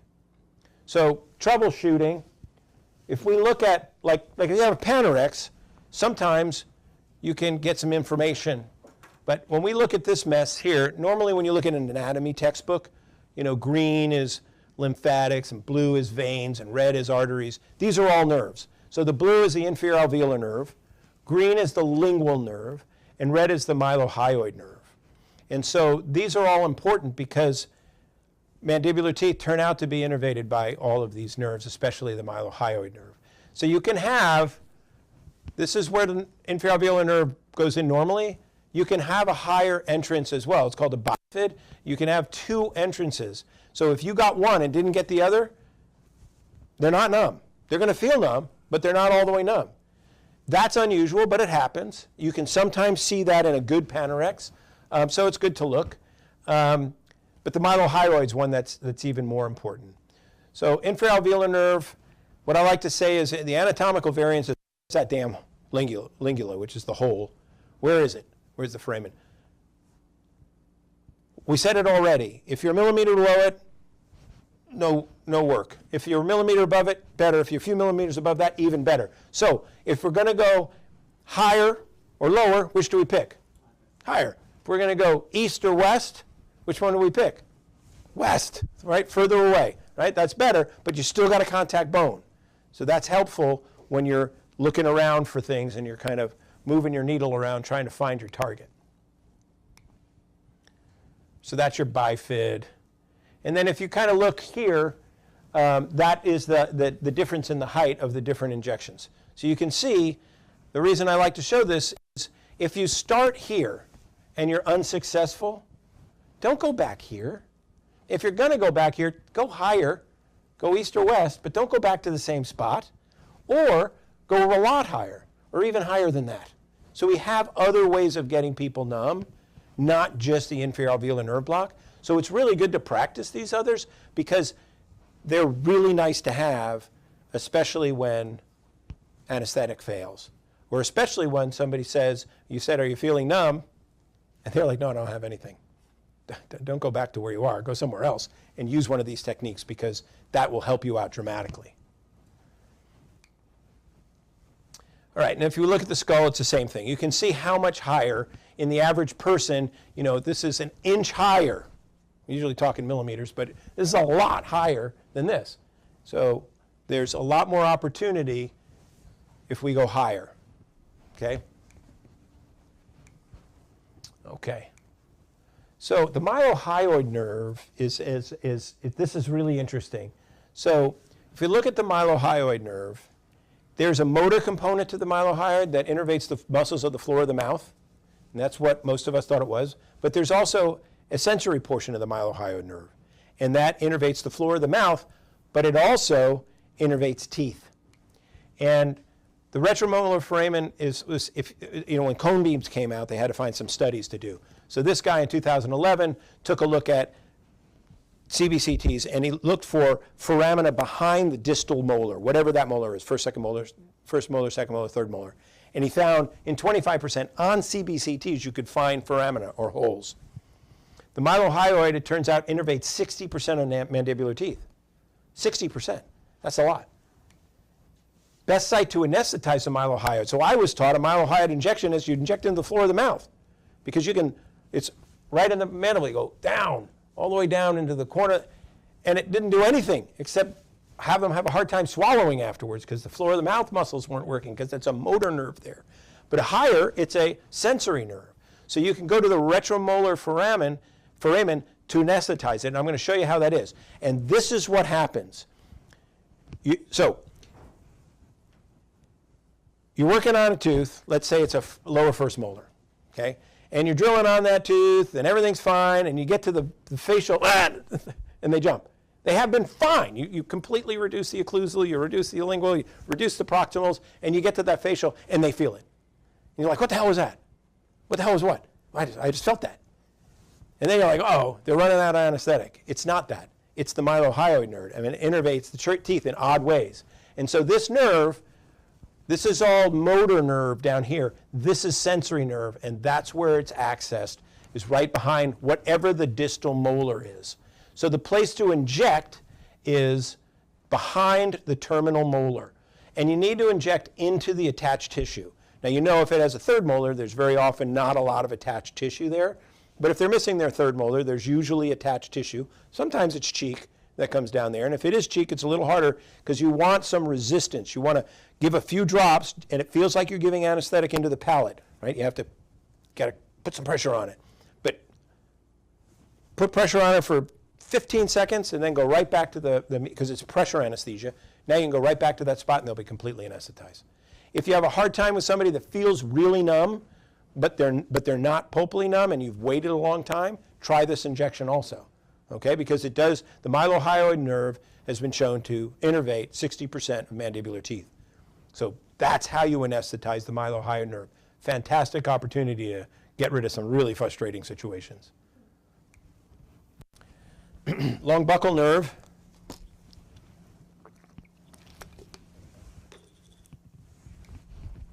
So long buccal nerve, that's pretty straightforward, very simple to find. You're just going right at the crest of the ramus, above the the plane of the mandibular teeth. And you give a quarter of a cartridge and you're going to have a block of the long buccal nerve. And that's going to give you the tissue up to the mental foramen. So not in forward of the mental foramen, but only posterior to the mental foramen and all of the attached tissue. So if you need that for your procedure, that's the way you get that anesthetic. If you use an inferior alveolar nerve block, you will never get a long buccal. If you use a Gao-Gates, about 75% of the time you'll get a long buccal. How do we know? That's where the Explorer helps a little bit, because you're looking for soft tissue anesthesia. So that's how you get it. It takes about a quarter of a cartridge of anesthetic, very little. It's blocking the long buccal, and it has a really high success rate. It's very easy to find. It's technically easy, but it's kind of painful, right? So saying that, a lot of people don't do it, and then the tissue is hurting when they're working. So you need to be careful with that. If the tissue is hurting, that's what it is. How about a mental nerve block? Has everybody heard of a mental nerve block? So I would argue that none of us really need a mental nerve block. I think it's an incisive nerve block. And the difference between the two is when the inferior alveolar nerve goes into the jaw at the lingula, and then it travels to that hole, half the nerve comes out as the mental nerve. That is a soft tissue nerve. The other half of the nerve continues along in the mandible, and it's called the incisive nerve now, and it innervates the first bicuspid, the cuspid, the lateral incisor, and the incisor. So if you're going to try to block those teeth and work on them, you need to do an incisive nerve block, not a mental block. What's the difference technically between those two when you're doing them is if you just put anesthetic here near that hole, that's a mental block. That's a mental block. If you put anesthetic there near that hole and you push on it like we did here and push, massage it lightly, harder, harder, harder, you're pushing the anesthetic into the hole, that's an incisive nerve block. That's the difference between those two. And it's a big difference because that's actually the best way to anesthetize these teeth. An inferior alveolar nerve block is not a great way to anesthetize those teeth. Okay, very low % success. The other thing is you can have crossover with the inferior alveolar, or the incisive nerve can cross over. So it's not like the midline is magic. So these teeth over here could have nerve from the opposite side and vice versa.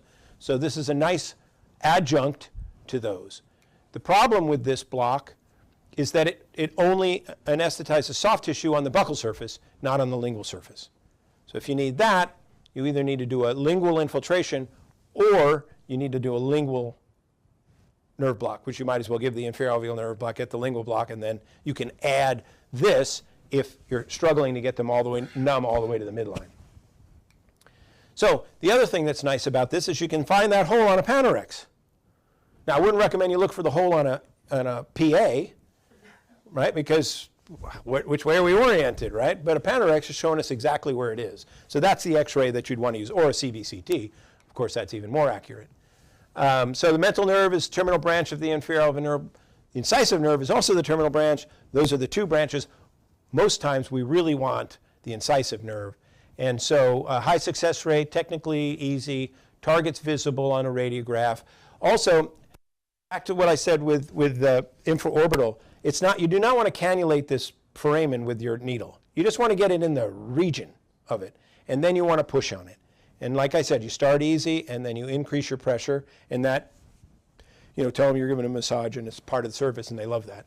And then by then they're numb, and and you still got to wait, but it's pretty nice. Susceptible to hematoma. The closer you get to the hole, the more likely you are to get a hematoma, because every nerve is a neurovascular bundle. So they don't just make nerves together. The nerves come with a blood supply, an artery, a vein, and a lymphatic. And you don't want to disrupt that if you can miss it. And so it's easy to miss it just by going a little further out, depositing the solution, and then pushing it in with your finger as opposed to the needle. And it doesn't anesthetize the lingual tissue. Okay, supraperiosteal mandibular infiltration. We can do that anywhere on the jaw, just like the maxilla. Just don't expect great success. Okay? So you can do it anywhere on the jaw. You can do it in the molars, and if you do it in the molars, look at the X-ray, see how long the roots are, and you want to deposit the solution over the apices of the roots. Again, when you pull out the tissue and you're looking at the vestibule, those on lower more than on upper, it's a shallow vestibule. So your needle has to go about down to where the root tips are. So you need to look at the X-ray, see how long the roots are, and then gauge where the buccal mucosa is when you pull it out, the vestibule, and then advance the needle about the length to put those two parts of the equation together so you can get the needle as close to the apices of those teeth as possible to give you the best chance possible. What you can't tell is how thick is that cortical plate. And if it's super thick, you're just not going to get numb.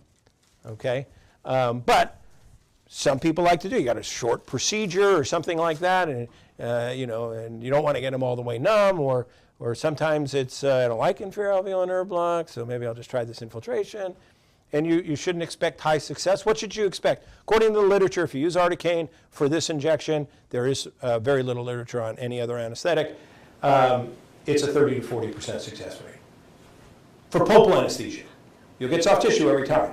But pulpal anesthesia, this is itself, one injection, about 30 to 40%. So, if you're in that 30 to 40%, it's awesome.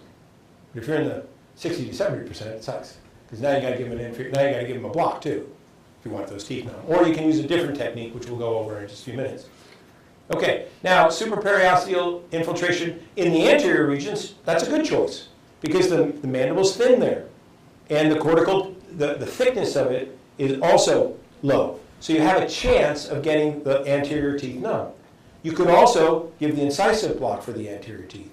Or if the anterior teeth are the only thing that's not numb, you can give them an infiltration to go along with your block to block crossover, right, for the nerves that go past the midline. Okay, so that's a good opportunity. That's a great, I'd say this infiltration is far better than the posterior infiltration. But you can use them both. All right. And again, before I do any dental work, what do? Check to make sure they're numb.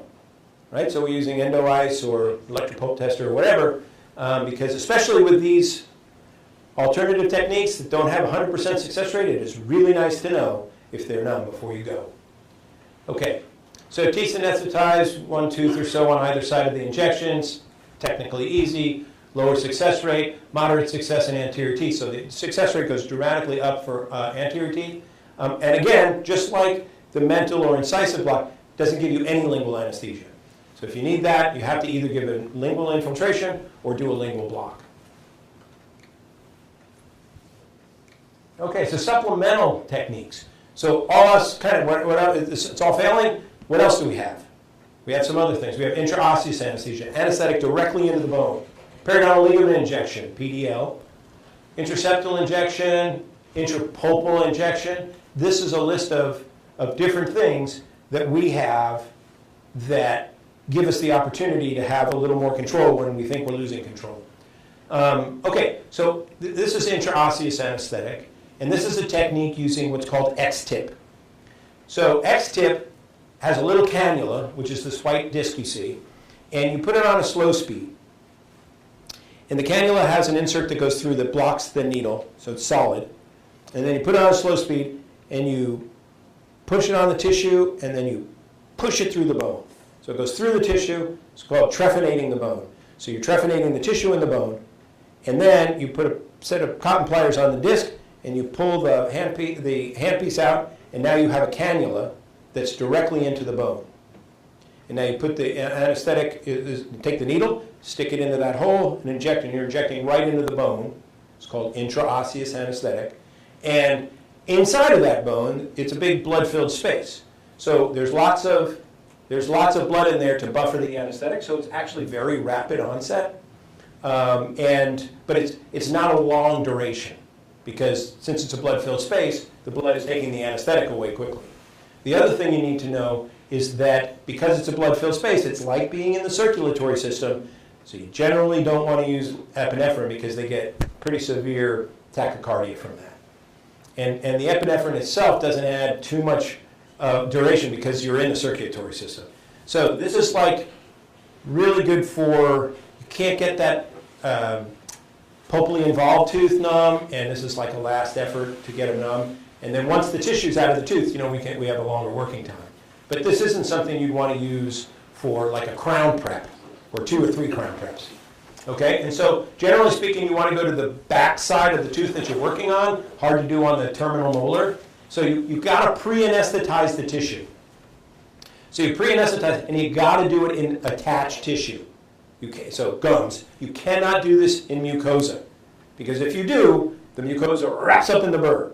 That's not nice, right? So you've got to do it in attached tissue, and you've got to pre-anesthetize the tooth, or this would really hurt. Okay, and then here's your little gadget. And that's going to go, and you can see the latch on the left. That's going to go onto the slow-speed handpiece. And then take that little red thing off. That's the tip. So onto the slow-speed handpiece. And there you have your trephinator. And so now you're going to poke that into the tissue. And you don't want to go too far apical. You want to go horizontal. And then you poke on it. Usually it takes a few times, and then it'll grab, and then it'll go in. And then you hub it. That's when you do hub. You go all the way until it stops. And then you take the cotton pliers, hold that in place, pull it out, and if you took an x-ray, it would look like that. Now, why would you want to take an x-ray?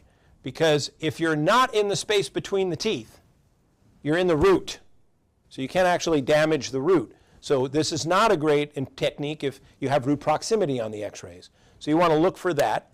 And you want to, so if you have the opportunity to do it forward or back of a tooth, and the back side, which is the better side for success rate, that's root proximity, go to the front side, okay? Because you don't want to damage the root, that's counterproductive. Because basically you'd be drilling into the root. And you would never get it, it won't go. That's also another way to know that you're in the root. And so, because the cancellous bone is soft, so once you get through the cortical plate, it drops in. Okay, so that's the intraosseous technique. Another problem with that technique is you get a lot of back pressure and the anesthetic goes into the mouth, and that tastes like shit. It's really nasty. Okay, so then there's the PDL injection. Again, a great supplemental injection. I don't think it's a great primary injection technique. So I found this on the internet. This is kind of funny.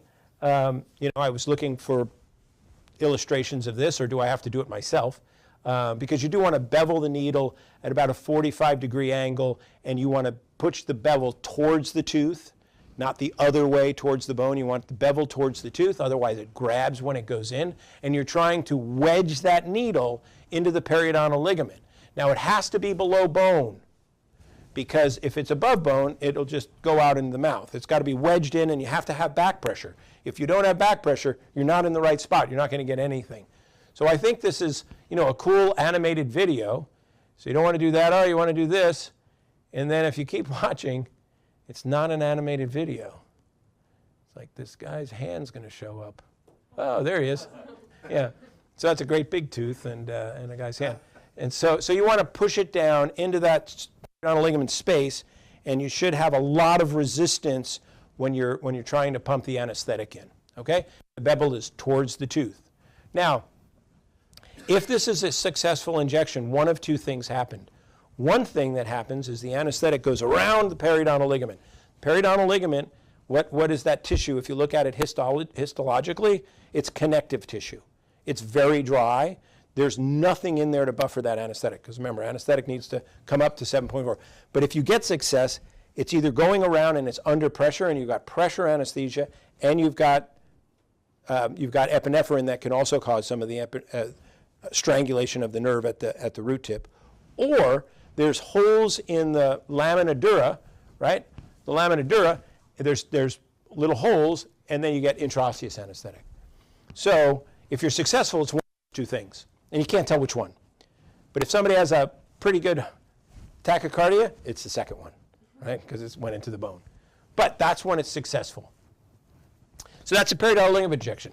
I only use that, you know, for supplement. I don't use it as a primary injection. Some people do. Yes? Is there a risk of root resorption? Literature's unclear on that, but I believe it. And so the question is, by doing this particular injection, can you cause root resorption? So external root resorption. I don't think you can cause internal root resorption, but you could probably cause external root resorption. That's a problem. Second problem is that you can damage the periodontal ligament, and that hurts. The periodontal ligament is our proprioception of that tooth. You know when you chew and you have like a little chewing accident, you hit something, that's your periodontal ligament saying you screwed up, right? Well, if you damage that, that tooth's tender for a while afterwards. It will heal, but it can be weeks.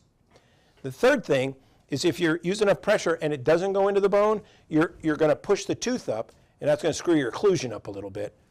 Again, it will go back, but those are the things we worry about. The big one is what you just brought up with, and we don't know that for years, and because root resorption takes a long time. So is it a causative effect? Was there other trauma? There's no paper on that. So do I believe it could cause some problem? It makes perfect sense, but I can't say that happens. But you know, when you see root resorption, you know, and you say, you know, did you have any trauma, and then nothing else, you can't go back to somebody's records and say, you know, did you get a periodontal ligament injection? You know, no. Yes, I did. I asked and I talked about that thoroughly with the dentist. So I'm not sure, but it makes sense to me.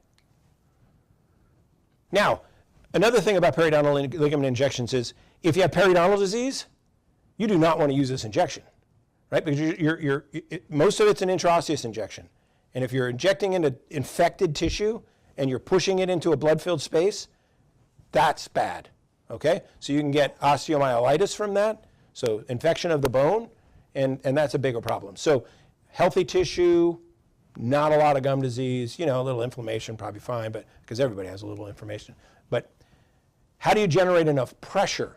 Because if you do this with your regular syringe, you're going like this. You're shaking, doctor. Oh, no, that's not me, really. I'm not shaking. Okay, so yeah, I mean, this is the gun. I had this for years. I like that one. But you talk about intimidating to a patient. If they see that coming out of it, it's like, what the hell is that thing? You're not putting that in my mouth. All right, this one's a little nicer. This is by Septidont. And so that one, so both of these, what they're doing is they're increasing the mechanical difference. So you're using pressure, and it's taking gears to increase that pressure like 10 to 1. So for every amount of pressure you're pushing, you're getting 10 times more pressure than what you can generate yourself. That's all these are doing. They're both about the same. This one just looks a little nicer. I pull it out of my pocket and or you could use, so they sold this, or they are selling this still. So this is the wand, and then the wand, then they started calling it STA, which is single tooth anesthesia.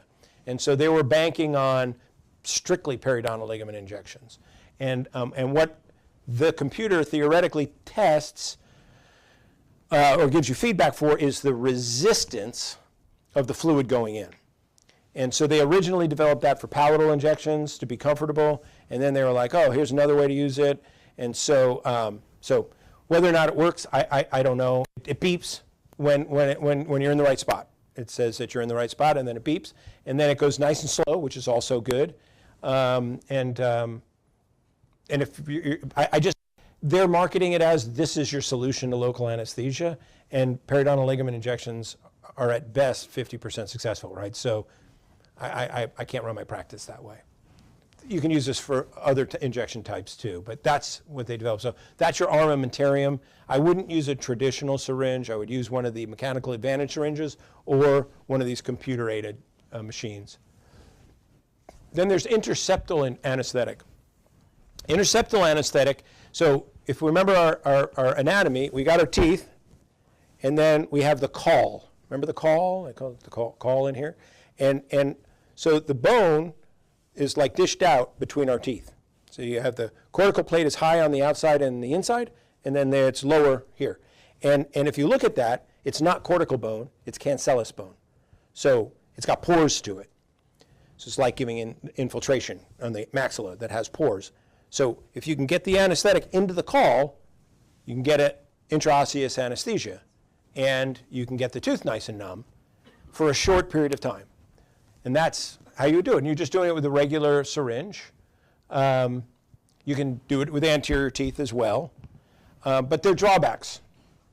And the biggest drawback, is that if you don't seat the needle far enough, then you can lose the papilla. Right? You can ulcerate the tissue of the papilla, and it goes away. And once the papilla is gone, you can't get it to grow back. Right? So you just need to know that that can happen. How do you mitigate that? You put it in until it hits bone, right? And you want to make sure it's in a decent amount. If it just goes in a millimeter or two, or barely in at all, you can cause some big problems with this injection technique. So does it work? Yes. Do I use it for a supplemental technique? Absolutely. And then a guy named Tuttle came along. He's from Northern California here. He also went to UOP. I think his name is Greg Tuttle. And he came up with the Tuttle Numb Now, TNN, Tuttle Numb Now. And it's basically an interseptal injection, but it gives you an easier way of doing it. So what he did is he made these little guides. So you put the guide over the needle, and then you bend the needle so it's at a little bit more advantageous angle for giving interseptal injections. And then it also gives you the ability to put your finger on that, and you put a lot of pressure on that to advance it to be a intraosseous anesthetic, okay? And so, but any intraosseous injection is an intraosseous injection. You're injecting into a big blood-filled space, so you should get fairly good anesthetic, profound anesthesia, but you shouldn't expect it to last long. So if you're doing longer procedures, this isn't the ideal thing to do. But I think it's a great system, and I think it's brilliant that way. That's what it looks like. So you stick it in, it looks like the intraosseous anesthesia technique, right? Except you're not drilling, you're pushing with your finger, and now you have this ability to push on this. You can't really push on a needle without bending the needle further, but the way this is bent and you put your finger on there, supposedly you can generate enough pressure to make this not just an intraseptal, it's a intraseptal / intraosseous anesthesia technique. I believe intraseptals are intraosseous too. But that's the Tuttle Numb Now, okay? So that's another way of doing it. Now, just this month, April 24, I just happened to see this, and this is the Journal of Endodontics, so if you're not an endodontist, it's really boring. But I look at all these things because I'm a nerd. And here we go. Efficacy of the Tuttle Numb Now intraosseous method of pulpal anesthesia in mandibular first molars. I haven't seen any other study. And since I have that in my deck, I thought, wow, I should take a look at it. So what did they say? So is it adjunct anesthesia or is it primary anesthesia? That's the key. So their methods were 104 healthy subjects, good size. One set are injected with a molar using 1.8 cc's of 4% articaine, 1 to 100,000 as an infiltration, or the same amount of anesthetic on the distal side of the tooth with this Tuttle Numb Now procedure. Okay, so that's it. They blinded it. They go through how they did that. And what were the results? The mandibular first molar success rate, meaning they got an 80 reading with the buccal infiltration, was 42%, 49% for the Tuttle Numb Now. That's not statistically significant. Is it better? Yes. Is it statistically significant? Not in this study. Can't say that it's always like that, but not in this study. All right. Okay, so conclusions. The TNN technique has been advocated for intraosseous injection. However, the inability to advise anesthetic solution to the cancellous bone resulted in an anesthetic success rate of 49%. What does that mean to me? Whenever I read an article, I'm like, how can I bring this back to my practice? That's what I want to do. I want to be the best dentist I can be. What does that mean to me? Great supplemental technique. Is it a primary technique? No. The way they market it, like if you go to the website, because I did that, it's like you only need this. This is the only thing you need. And that's just not true. Right? This study shows that, but statistics are statistics. So you can get some people, in some people's hands, you may get better than this, but looks like it was a well-run study. I just feel like all of these things we're talking about are supplemental techniques, and they're needed, right? Supplemental techniques are absolutely needed. Here's one. Now, we need to anesthetize the first molar. Does this ever happen to you? You can't get a first molar numb. Sometimes you can't get a second molar numb. What the hell's going on? I put like 6 gallons of anesthetic in there. Where do I keep putting it? The same spot, okay? Wow, let's take a look at it a different way. So failed molar anesthesia. By the way, you can fail with any even buffered anesthetic here because now we're looking at this tooth in cross-section and where's the palatal root? It's on the other side of the sinus. Now, you cannot get anesthetic to go across the sinus. It'll never go there, ever. Anatomical impossibility, okay? So what do we need to do?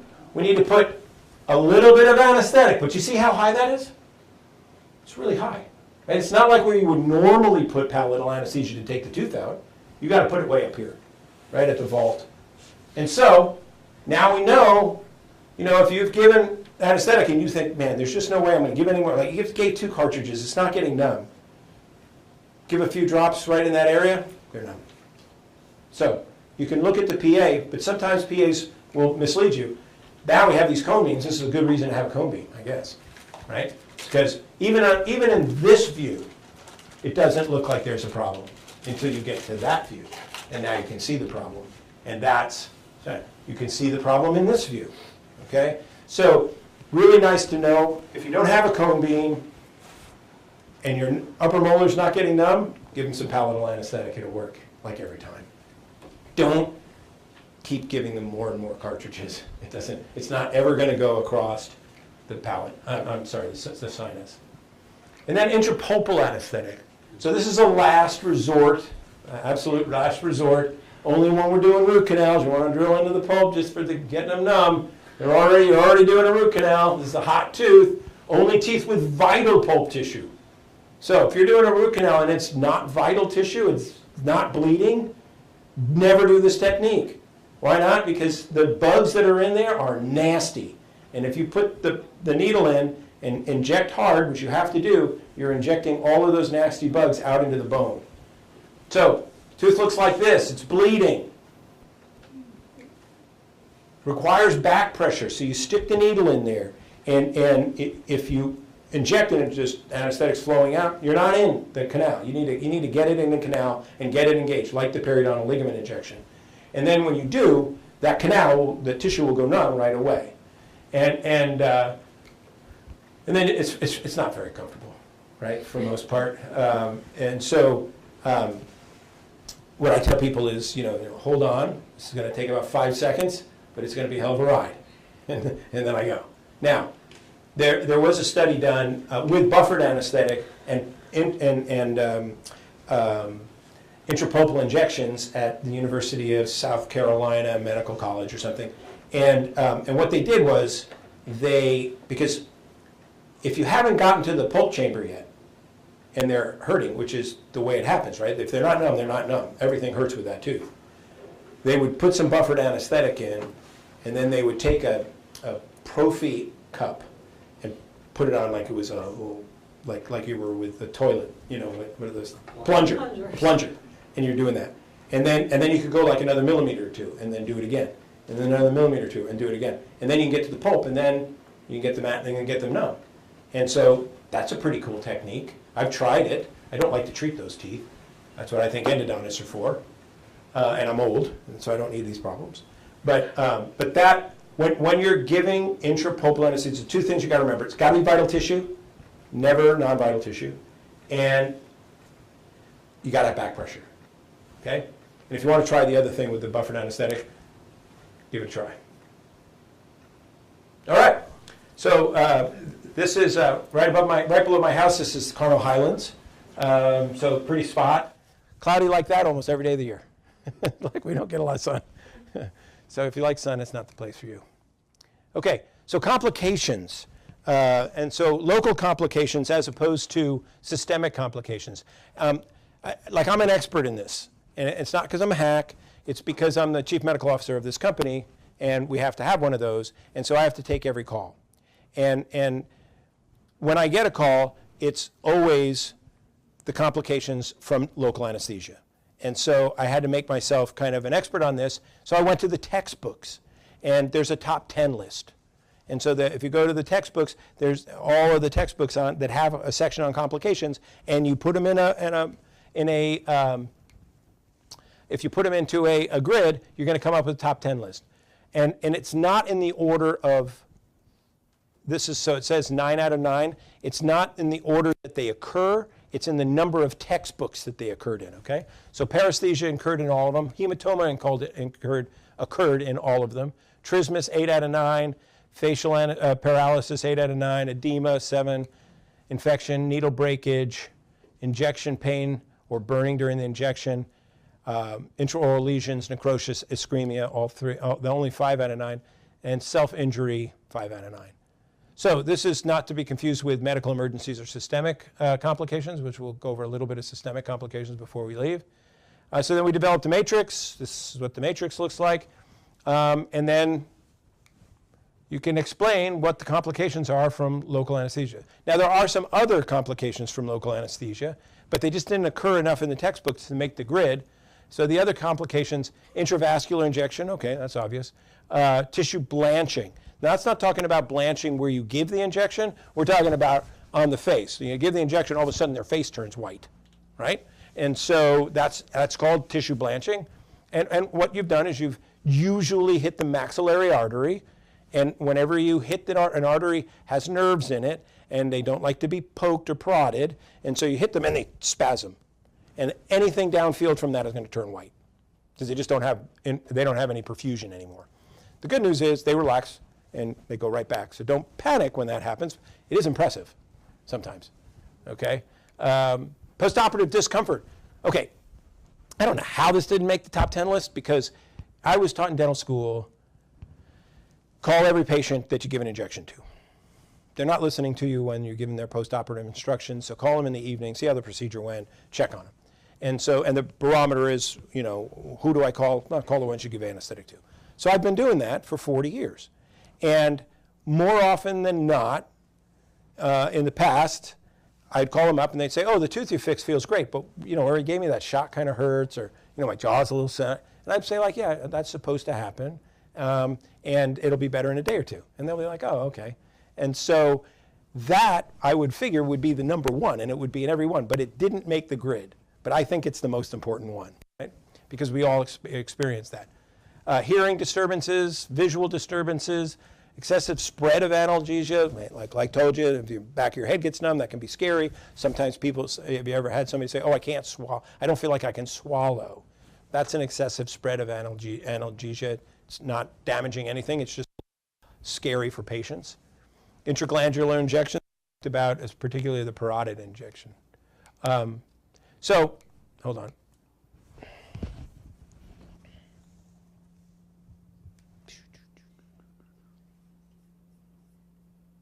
Okay. So, what's that? I don't know. It's the size of your anus the first time you get a paresthesia. Okay? That's what happens. All right? It's very scary. And so let's talk about paresthesia first, because it's kind of the one that we all worry about the most. And what's paresthesia? So what is it? Paresthesia, the symptoms of paresthesia is a persistent alteration and sensation of numbness. Now, there's a bunch of different things that can happen. You can have hyperesthesia, which is an increased feeling of pain, heat, cold touch. Hypoesthesia, decreased feeling of pain, numbness. Analgesia, loss of pain, okay? Pruritus, tingling. You know when the anesthetic wears off and it tingles? That can be permanent, okay? That's all paresthesias. The true definition of paresthesia is when local anesthetic lasts longer than you expect it to, okay? So if somebody calls you up and says they're numb the next day, that's a paresthesia. They call you up the next day, or you get to see them the following day, and they're not numb anymore, it was still technically a paresthesia. We don't worry about those, but technically, okay? So that's what a paresthesia is. Very rare. So you can have paresthesias from surgery. Those are different than paresthesias from local anesthetic. Local anesthetic paresthesias, you never get, like you give an inferior alveolar nerve block, you don't get the whole jaw. You get a piece, right? A spot. Usually they say, oh, it's about the size of a nickel or a quarter or whatever, or it's the tongue, okay? It can be back here from the PSA. It can actually be up here as well. The exact mechanism's really unknown. About 50% of the time, people report feeling an electrical charge. So I call it the 220 volt, right? Like if you stuck your finger in a socket, it's like, whoa, what was that? I don't know, it was like a bolt of lightning in my jaw or my tongue. And that's but only 50%. So what does that mean? That means you hit it. What are we aiming for? Hitting it, right? But we're just not good enough to hit it very often. But when we do, man, it tells you with this 50%, about 50% of the time electric shock, which means 50% of the time you don't get the electric shock. So that's even more important because it's obvious. Now, if I get an electric shock and the patient goes, whoa, and then I finish the injection, I move a little bit, I finish the injection, I say, what did you feel? Oh, I felt like an electric shock right here. I already start talking to them about it. Okay, I'm setting them up, okay? And we'll talk a little more about that. Okay, used to be, people thought you needed to sterilize the cartridges of anesthetic, so they would leave them in alcohol or sterilization solution, and it would leak, and then that solution would, and that's neurotoxic, so you're burning the nerve. Have you ever heard of tic de Leroux? Tic de Leroux? Okay, so that's trigeminal neuralgia. And you can get it, so I mean, and if somebody has it, if you just touch their face, it's like somebody is stabbing them with an ice pick. It's horrid. If you just look at it, that can happen. It's a horrible thing. So what they used to do is they used to take isopropyl alcohol and burn the nerve. And that would kill it, and so then they'd have no feeling, and they would have less tic de Leroux. Turns out that's not the way to fix it. They know how to fix it now. You need a little brain surgery. And so if you have the trigeminal ganglion and there's an artery right here and it pulses, that gives you the tic de Leroux. And so what they do is they go and they clip that artery and it goes away, poof, just like that. It's magic. And it's just a little incision back here behind the mastoid. But they used to do that.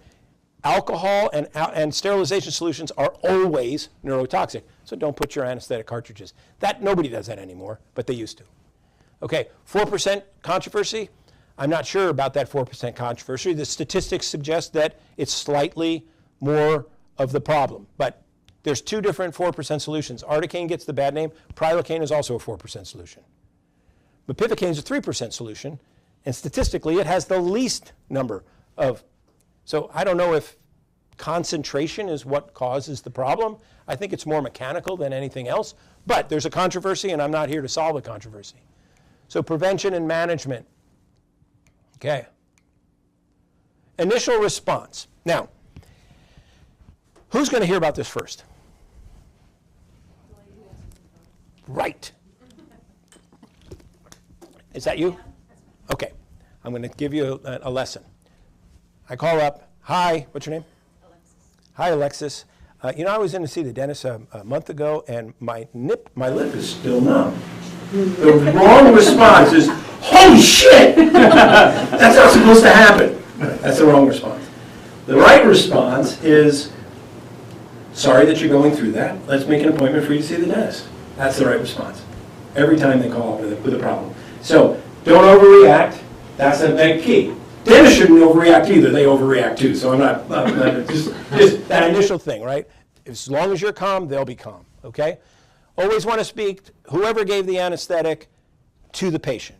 So if it's a hygienist, you could speak to them, but ultimately it's the dentist's responsibility. Okay, so he can take that call, that's fine. If he's not available to take the call, you might want to take the call and say he's going to call you also, okay? So you want to make that relationship. You want to convey sympathy and concern. I'm really sorry that you're going through this. Local anesthetic is a very powerful drug, and we have to aim for the nerves, and occasionally the nerve gets in the way. And it just means I was too much on target that day. But I want to do an exam, and I want to figure out where things are. The statistics are really good that you're going to get 100% return to normal. But in very rare circumstances, you need to know it can be permanent, okay? So you need to tell them that. And then you need to document that conversation. So that's the phone conversation, and then you get them in for the exam. The follow-on exam is you're going to determine the geography, because they may think it's something that it isn't, okay? So how do you do that? You take some sort of sharp instrument, not a scalpel, probably an explorer or a pin, and you start tracing it. And they'll say, yeah, I feel that, oh, I don't feel that. And then you do that everywhere, and you'll find a geography, okay? And then you're going to draw a picture on them, and I'll show you that. And that's going to give you the extent. Now, if it's the tongue, which is how do you draw on a tongue? Yeah. So the way you draw on a tongue is, you ever seen the denture markers for a sore? So you guys have that? It's a stick with a little purple on the end, and it has to be wet, and you put it on the sore, and then you put the denture in, you pull it out, now you know where to grind, right? And so you can do that and trace out the tongue. So you can do the same thing. So you're going to inform the patient, the treatment for this is a tincture of time. Right? There is no treatment for it. It's a tincture of time. Solution is waiting it out. Many instances it will resolve in a few days. Those are the ones we liked. Sometimes it takes a few weeks. Sometimes it's months. If it gets out beyond a year, it's probably not going to get better.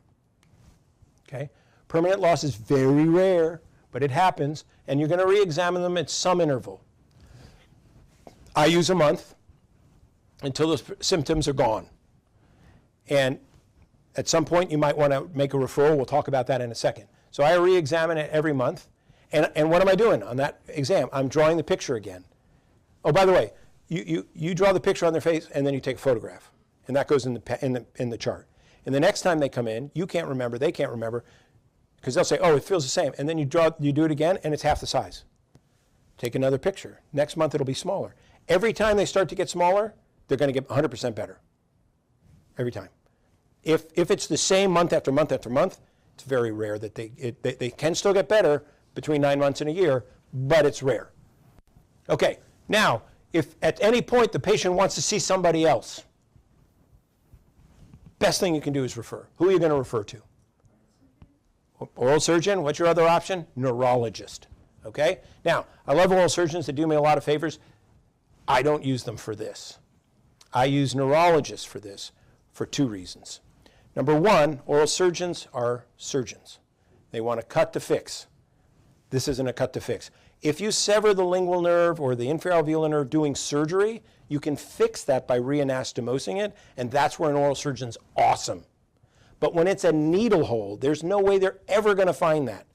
So they're going to go in and cut blindly and reanastomose? That doesn't make sense. So I don't like that. I love neurologists because this is like the little flick on a bee's back. It's nothing to them.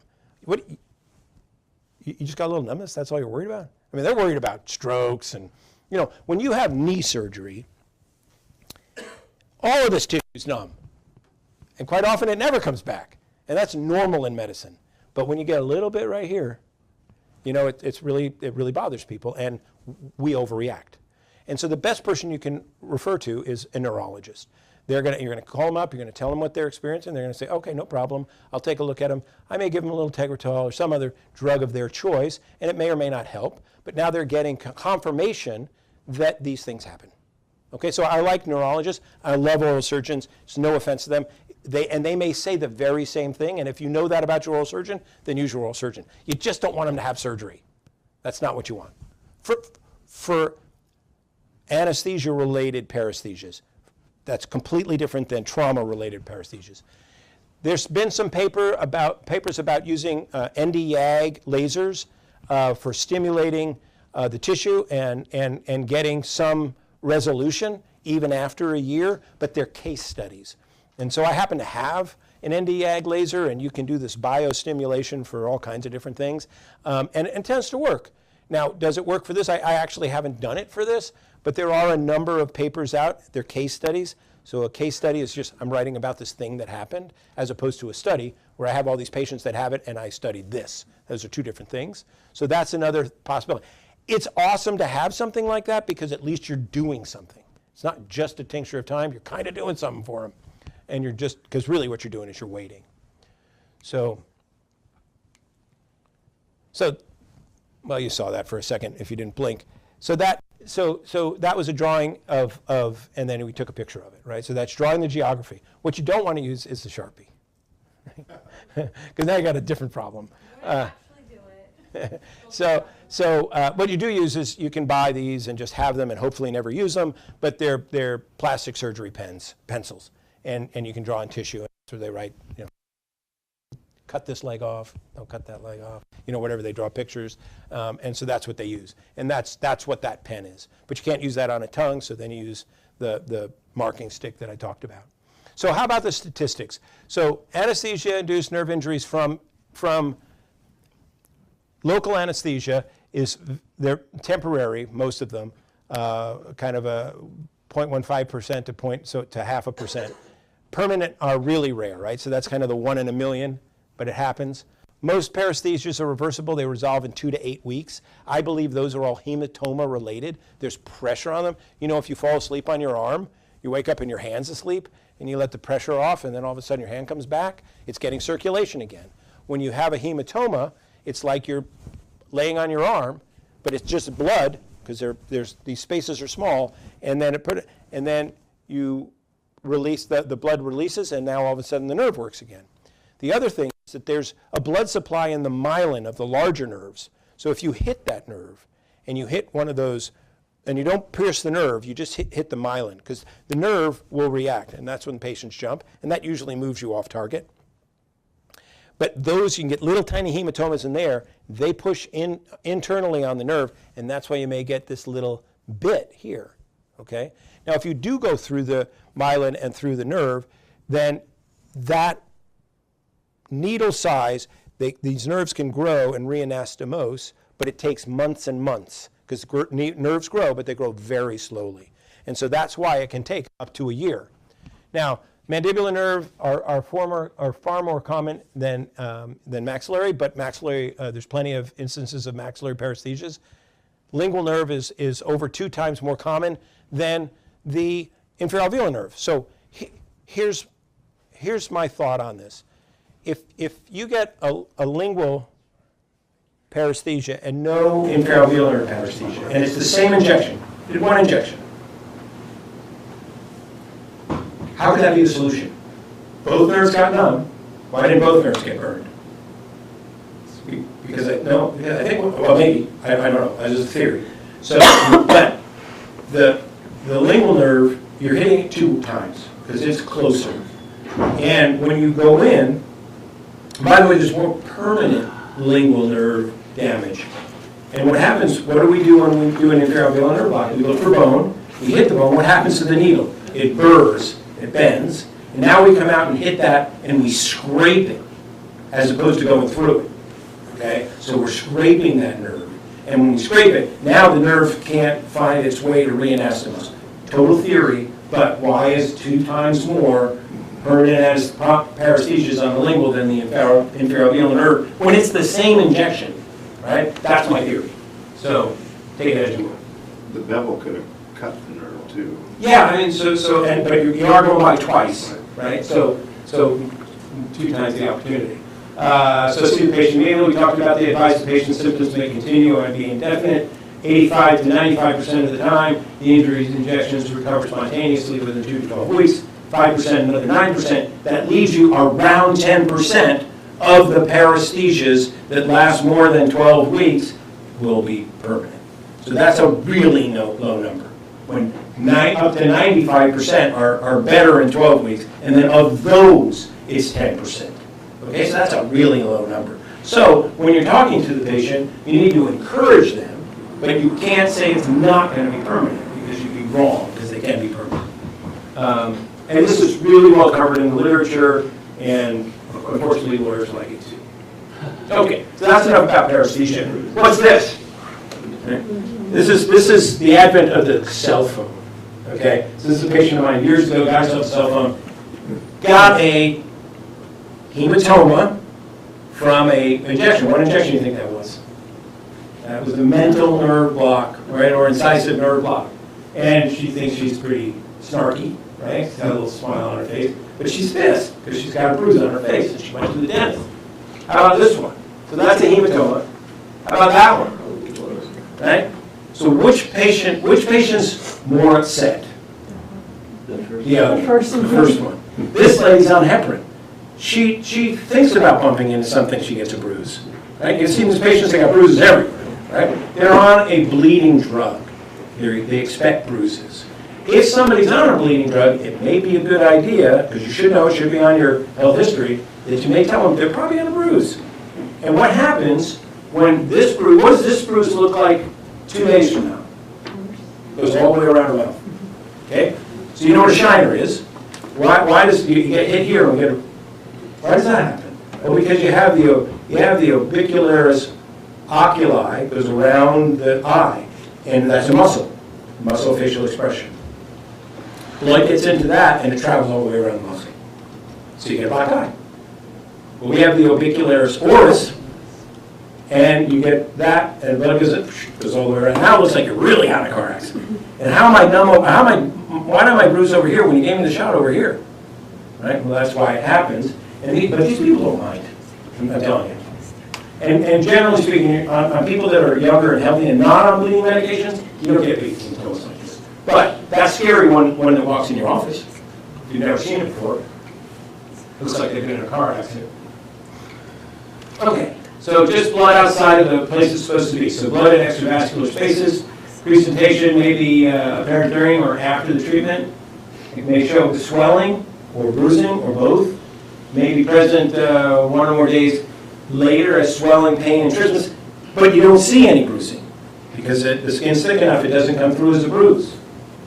Trismus is often associated with hematomas and other complications. May be confused with edema. Oh, I'm swollen here, why am I swollen?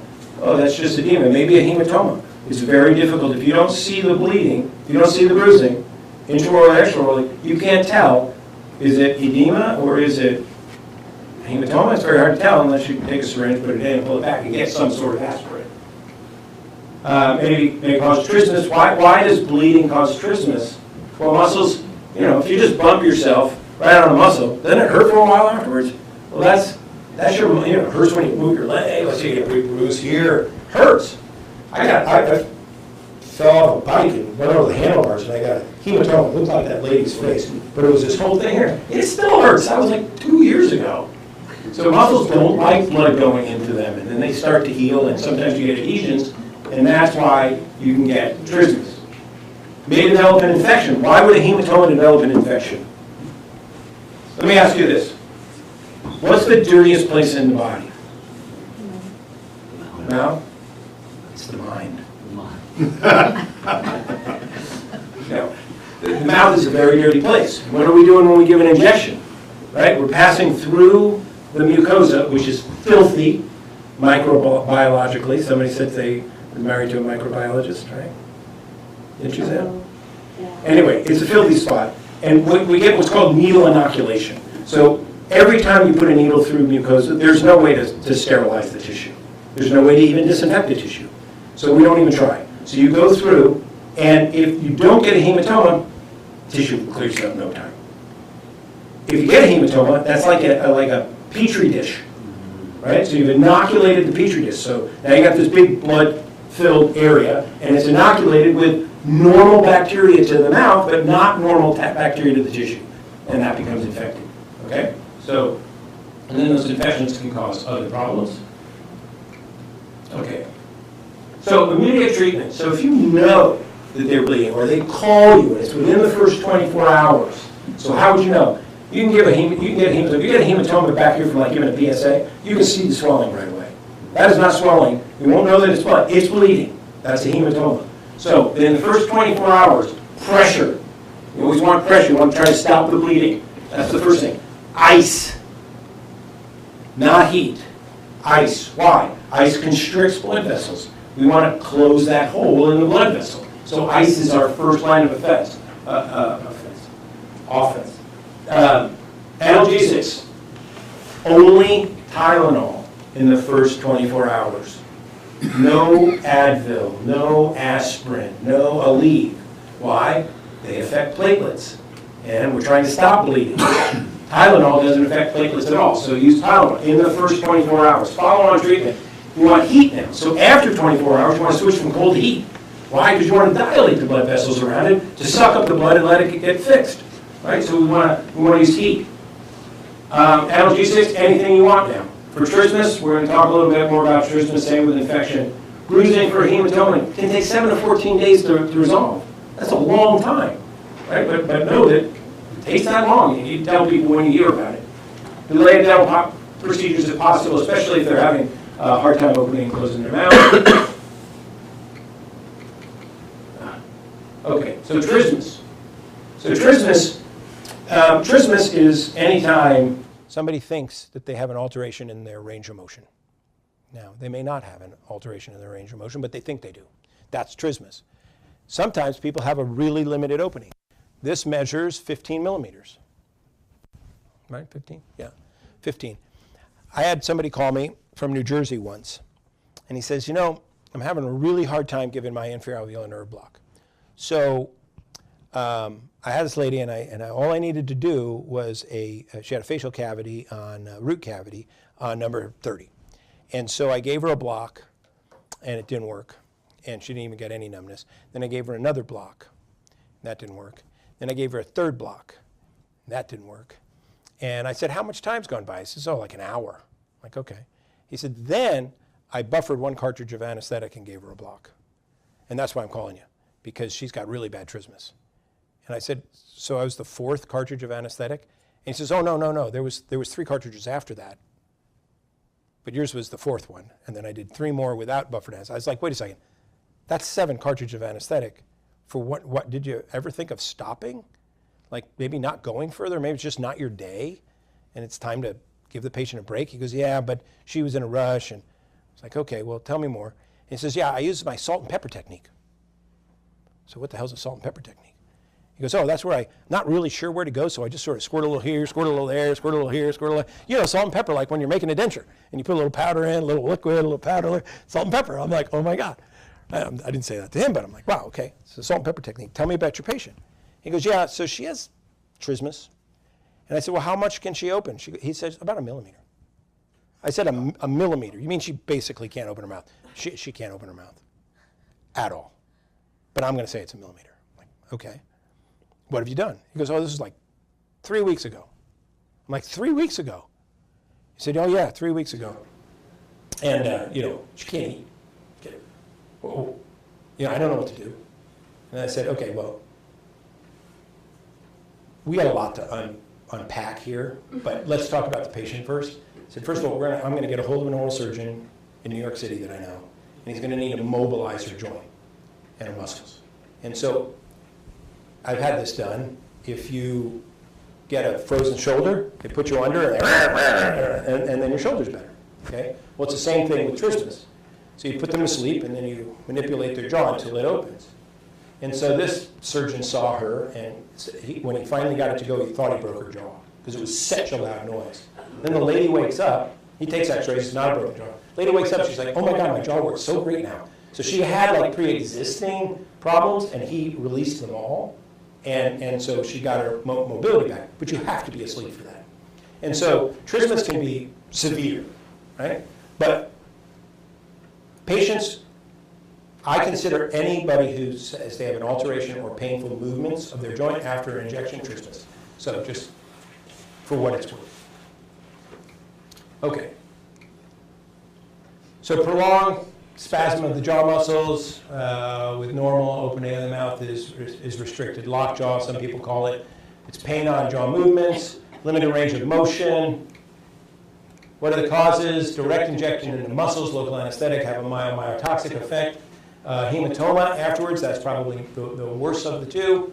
Low-grade infection, we talked about inoculating the hematoma. Multiple injections, salt and pepper technique, don't do that.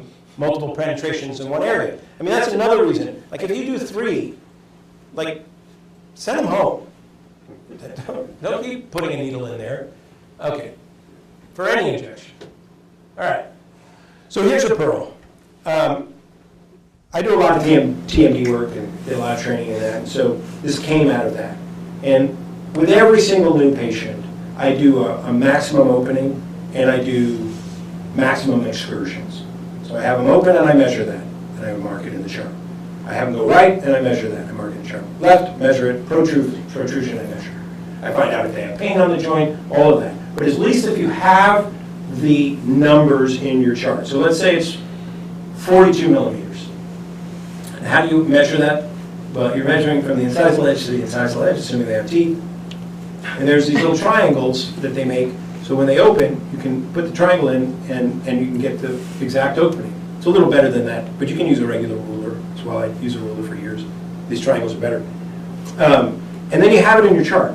Now you give them an injection, and they're like, oh my God, I can't open my jaw. And then you have them in, because you're going to do an exam right away, and you measure, and they're more than they were before. So now it's just pain.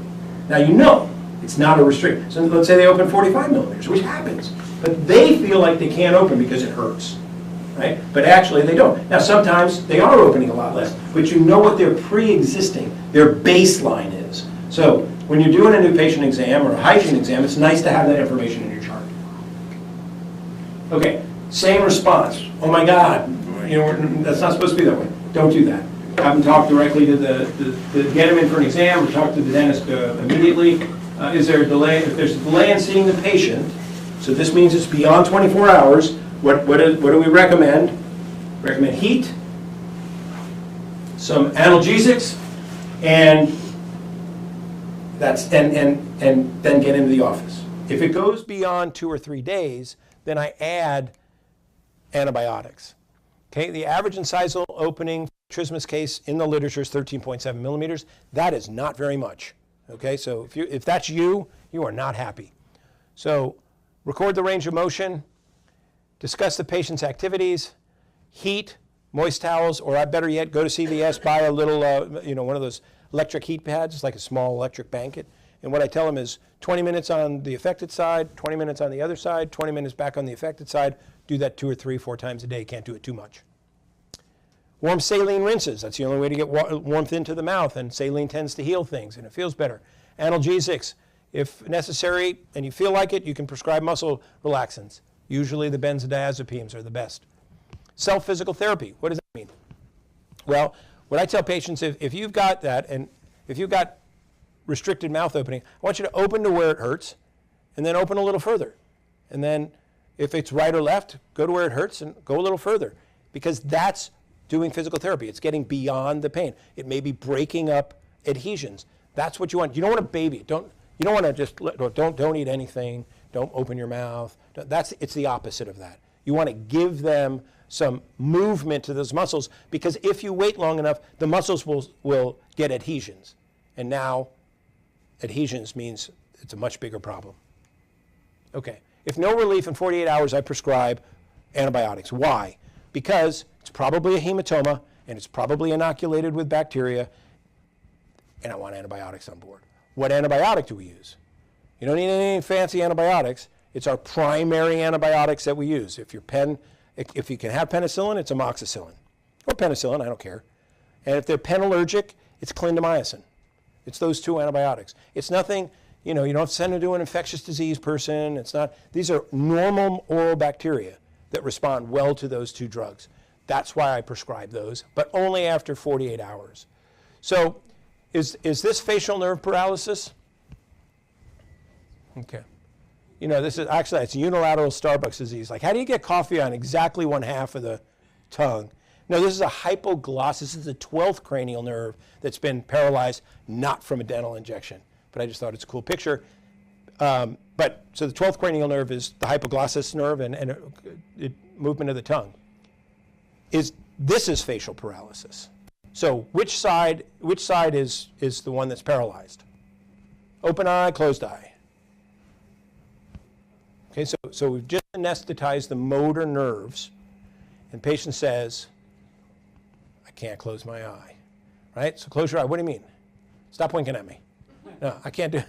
They can't do it because the nerve, the motor nerve, which, by the way, motor nerves are much harder to anesthetize than sensory nerves, but they can become anesthetized. And the facial nerve is susceptible, which is a motor nerve, is susceptible to paralysis or paresis, and this person can't close the eye.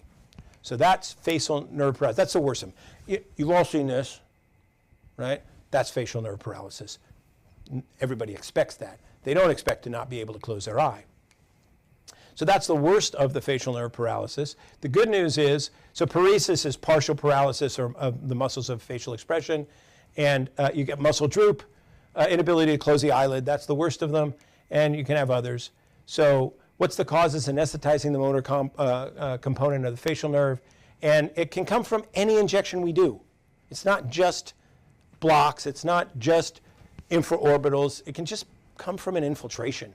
And so, every patient's different in their susceptibility. It can come from any of those.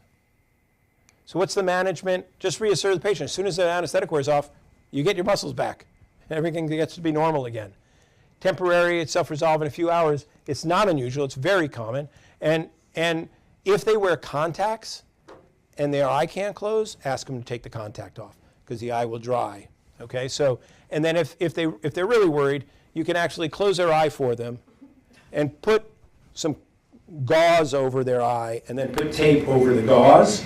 You don't want to put tape right on the eye, right? So you put the gauze first and then tape over that, okay? Or they're going to come off with no eyelashes.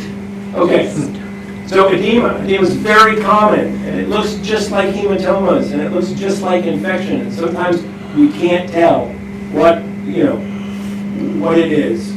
So we've got to be prepared for all of them. Okay, so swelling in tissues in areas that's been treated or injected. Symptoms, usually visible swelling. Sometimes, I think more common, this patient says, I feel swollen, but you look at them, they don't look swollen at all. They're like, oh no, this is swollen. But you're looking at them and you don't see it. So it may be that they feel it, that you don't. Can be uncomfortable or not uncomfortable. Can be perfectly fine. It's related to injection trauma, surgical trauma, infection, allergy, hypertonicity, that's too salty of a solution, hematoma. All of those things can cause edema. Most edema is caused by trauma, right? So something went on. It could have been just you know, they're swollen here, and you were holding their cheek out of the way because it kept getting in the way, and you put it up against the bone, and you didn't know it, and they didn't know it because they were numb, and then that's all traumatized, and it's just normal swelling. Why does the body swell? It swells to repair itself. It's sending in fluid to repair itself. So that's what's happening, but we got to manage it. So trauma, edema is usually self-limiting. It resolves within a few days, maybe a week or two. It threatens to compromise the airway. Now we have a big problem. We need to treat that as an emergency. ABC, airway, breathing, circulation. Call 911 if it's that's the biggest problem. If they're having a hard time breathing and you think it's an allergy, it's antihistamines or epinephrine. So that would come from your medical kit. You're not giving them epinephrine like in another injection. Edema or infection related, treat with antibiotics. If you think it's necessary and it's fluctuant, incision and drainage. Hematoma, we already talked about that. Allergy related, treat with antihistamines or epinephrine. So those are your things. Usually you don't need to treat any of that. Infection, post-injection pain, swelling sometimes leads to trismus. We talked about that already. Contaminated needle, so needles going through, picking up, you're inoculating the hematoma. Anesthetic deposited under pressure. So this PDL injection, and we talk about not doing that when you have infection or periodontal disease. That's not a good choice. Osteomyelitis, when you do intraosseous injections, you can get osteomyelitis at the site, and that's uncomfortable. And that's just normal bacteria at that site, and usually you can treat it with some antibiotics or just leave it alone. We talked about the physical therapy and heat. Muscle relaxants, very unusual. I don't use those very much. IND, almost never. Okay. So is this infection? Is this edema? Is this hematoma? We just don't know, so we need to be able to try to figure it out. How about if a needle breaks? Has a needle ever broken on anybody? It only takes one to ruin your career. So this is a case study. It came out of the Canadian Dental Association Journal, and it was a management of broken needle with the closed mouth technique. Okay, remember I told you that if you hit along the mucosa or you hit the periosteum, they're going to jump. And in this particular case, the needle broke. So this is the needle. Forget about the other things for a second. That's the needle. It was a 27 gauge long needle. And so what happened was, dentist was given the closed mouth technique, patient jumped. Pulled the syringe out, no needle. Tells the patient to open up, can't find the needle. Makes an incision. Starts mucking around, can't find the needle. Sends the patient to an oral surgeon, re-anesthetizes the area, tries to find the needle, can't find it. Tells the patient, we got to let this scar down, I'm going to take you to the operating room and work with the radiologist to find this needle. So that's the radiologist. They're putting in probes to try to triangulate radiographically on where is this needle, because it's a needle in a haystack, literally, needle in a haystack. And so they find the needle, they take it out. This lady was completely flapped open. And so permanent paresthesia, permanent trismus, lost track of her after a year, and it was a complete disaster. So needle breakage can ruin your day really quick. All right. So let's not have it happen. If it does happen, let's know what to do. So we talked about this earlier. Using 25 gauge needles better than 27. Using 27 is better than 30. Okay? So I like more robust needles.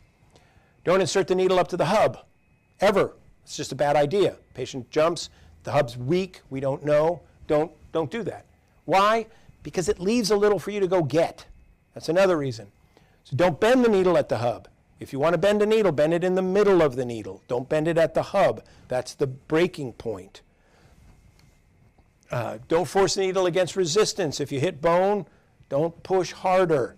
Okay, it's not going anywhere. Be aware of sudden movements. We just got to be aware of them. Try not to surprise patients. That's the hardest one. Remain calm. Okay? So what you want to do is you want to instruct the patient. So you're the one giving the injection.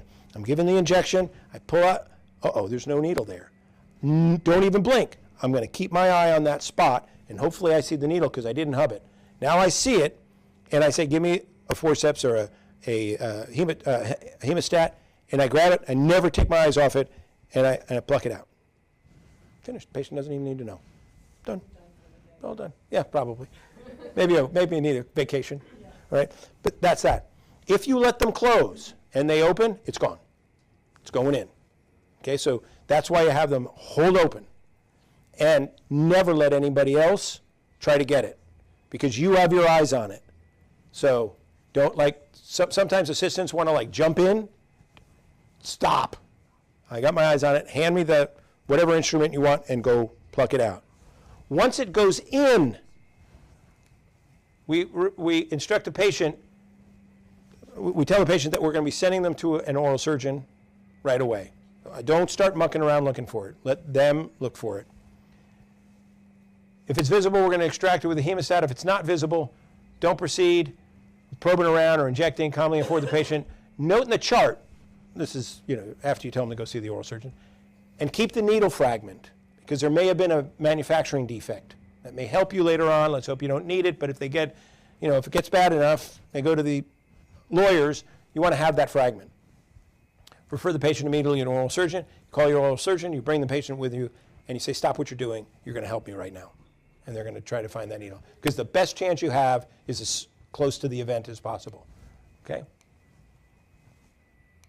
So, we have a lot of experience in this room so far, and we don't have any needle breaks. It only takes one to ruin somebody's day. So if you take those precautions and you don't ever bend the needle in those ways, you'll probably never have that problem. How about injection pain? That is a complication, patients say is a complication. So we're going to go over injection pain in just a few minutes. I'm going to skip to the next complication, which is ulceration.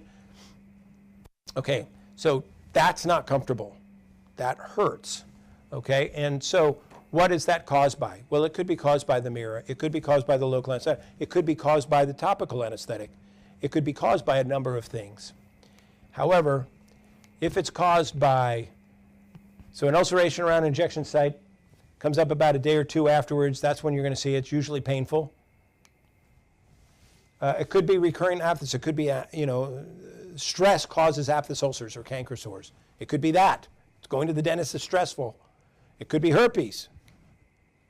Tissue trauma by the needle or other instrument, usually like a rubber dam clamp, the mirror, a Minnesota retractor, something like that. Tissue trauma by the anesthetic solution, that's the vasoconstrictor. I'm going to show you that in just a second. Tissue trauma by topical anesthetic.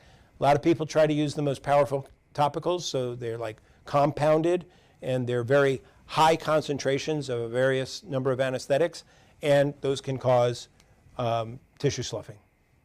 So what's the treatment? If the pain is severe, cover it with something like Orabase. Apply topical anesthetic if they can't eat. That's not my first choice. So why does it happen from injections? And we're talking about injections today.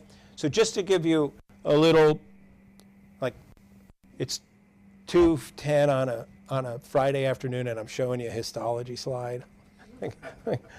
That's just bad, but let me go through it quick. So top of the slide, we have oral epithelium. Right? Those are cells. Then we have the basement membrane. The basement membrane is above the lamina propria. The lamina propria has the vasculation for these cells. These cells don't have any vasculation. Their connection is the basement membrane. If you put local anesthetic with a vasoconstrictor into this, those vessels constrict. Now the cells above the basement membrane, the toxins that they produce, because they're metabolizing, don't have anywhere to go, because the blood supply is not allowing them, because it's constricted. So the basement membrane breaks. If the basement membrane breaks, every cell above it is gone. There's nowhere, it can't survive after that. So that's what happens. So what do? To prevent it, we go as deep as we can. Okay, so you never want to just barely put the needle in, because you don't want to hurt somebody. And when I teach students, sometimes they put in, the bevel isn't even all the way through. Anesthetic's going into their mouth. You want 4 or 5 millimeters minimum for every injection. I don't care where you are, that's your minimum. It's got to be that, or you're going to disturb the basement membrane because of the epinephrine. That's what's going to cause the damage. How about that one? So that is, chewing on themselves, right? So part of it is, those are baby teeth, right? So So baby teeth, kids like, oh, that's really fun. Right? It feels like rubber, and they just keep chewing. I gotta be honest, my patients do it too, right? The older folks take that as well. But that can be a big mess. Self-inflicted soft tissue damage. All right, they're biting their cheek, they're biting their tongue, they're biting their lip. So how do we mitigate that? We try to use the appropriate duration anesthetic. We warn patients about potential injury. We recommend no food until sensation returns, or at least no food that they have to chew. There's an injectable out there called Orverse. That is a vasodilator. So you inject that in after the anesthetic, and it reverses the vasoconstrictor. So it dilates, and then perfusion occurs, and we get rid of the sensation of being numb. So when you're done the procedure, we don't really need them to be numb anymore. You could re-inject them with Orverse if you wanted to buy that Septidonos product.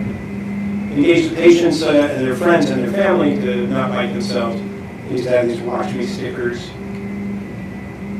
Okay.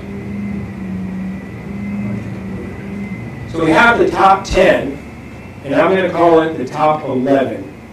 Because I'm going to add one, which is postoperative discomfort. Now, the yellow ones, I gotta go back. Okay, so the yellow ones, we would have known happened during the appointment. And at the end of the appointment, do we just let people go, or do we give them postoperative instructions?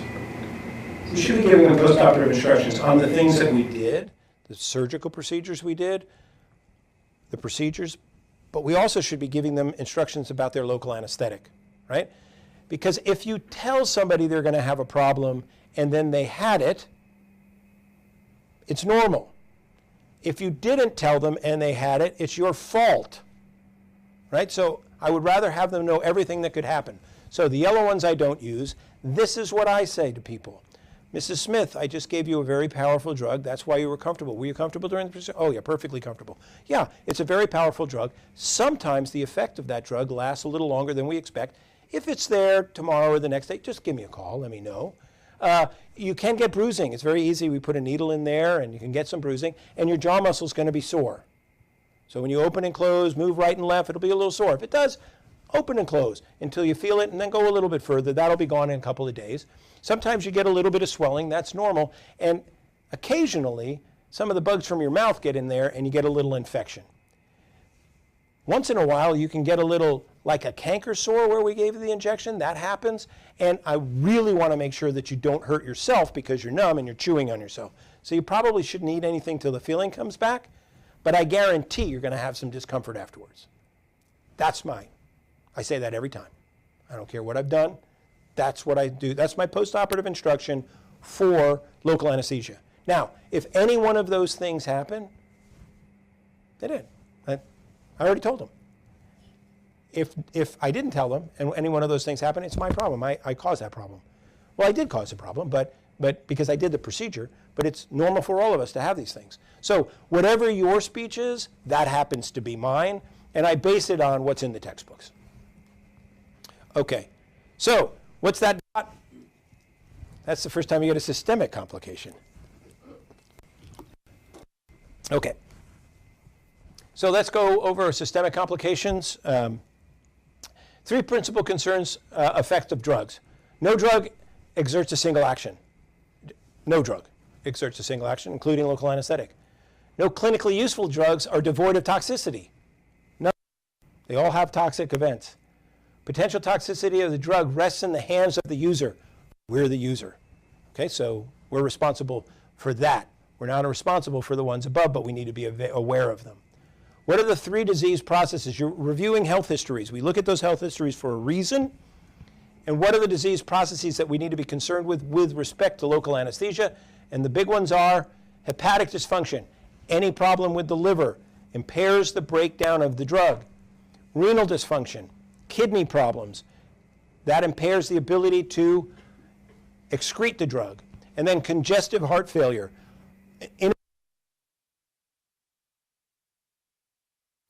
Leads to problems with the 2 above it.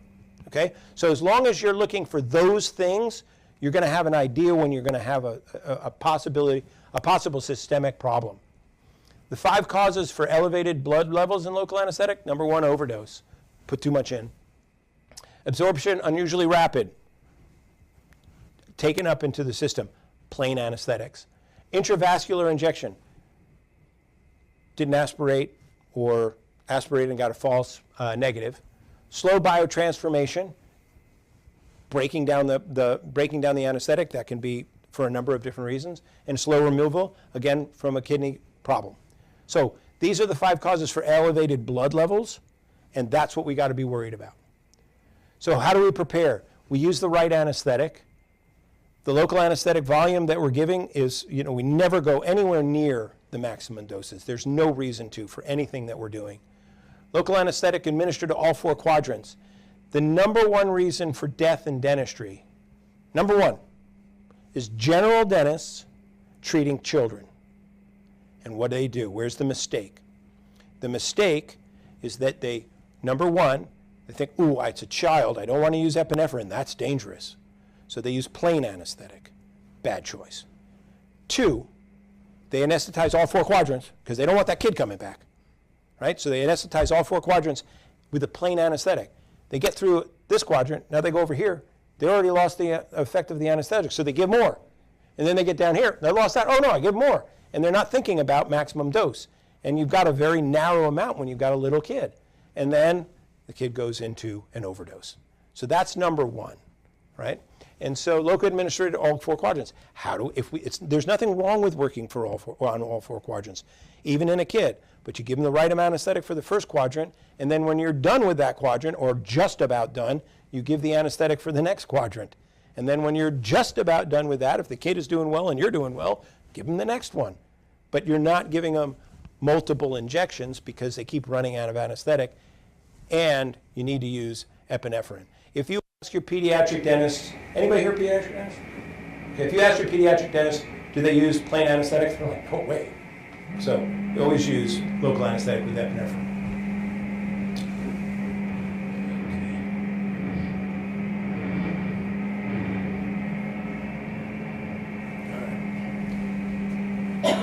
Okay, what does an overdose look like? Okay, because you probably had some, and hopefully they didn't get far enough along, but what does it look like? Patients change a little bit. When it's a mild overdose, they're going to become talkative, a little agitated, maybe a little bit excited, or maybe irritable. Their personality is changing right in front of your eyes. Okay? They may start sweating. Right? That's the beginning of an overdose. They're going to, if you look at their vital signs, they're going to elevate. Their pulse is going to go up. Their blood pressure is going to go up. Their respiratory rate is going to go up. All of that is the beginning of an overdose. A moderate to severe overdose changes. Now they're seizing. Okay, so they're having a full-blown seizure in your chair. They're not responsive. And their central nervous system starts to become depressed. And now their vital signs go the other way. So their pulse goes down. Their blood pressure is dropping. They're breathing less. That's getting scary. So what does it look like? If you look at the continuum of an overdose, they're going to start with muscle twitching, irritations, mild and talkative. Then they're going to start getting tired. They're going to become lethargic. Then they may fall asleep, go unconscious. If you wait long enough, they're going to be in a coma. How do you define between sleep and a coma? I don't know. But they're both, they're non-responsive. So, unconscious, sometimes you can respond people. Coma, you cannot respond. I think that's the big difference.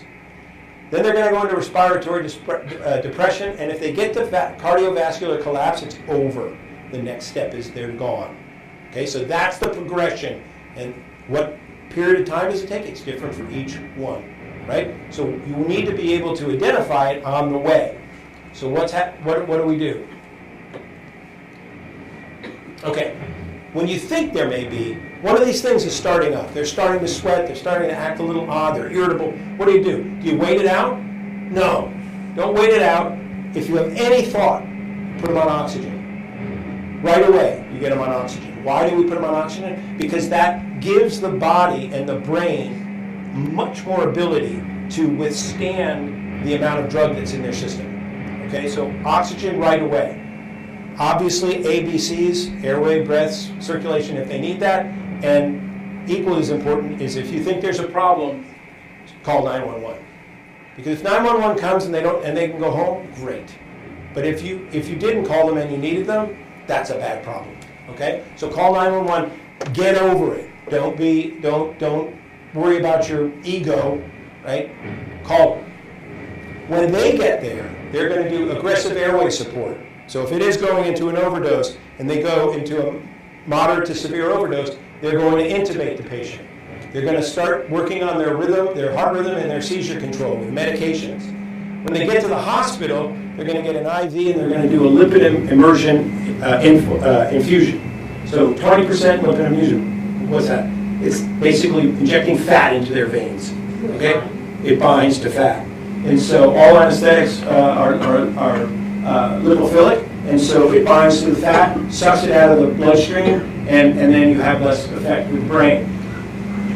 That's what that looks like. So your part's in the yellow.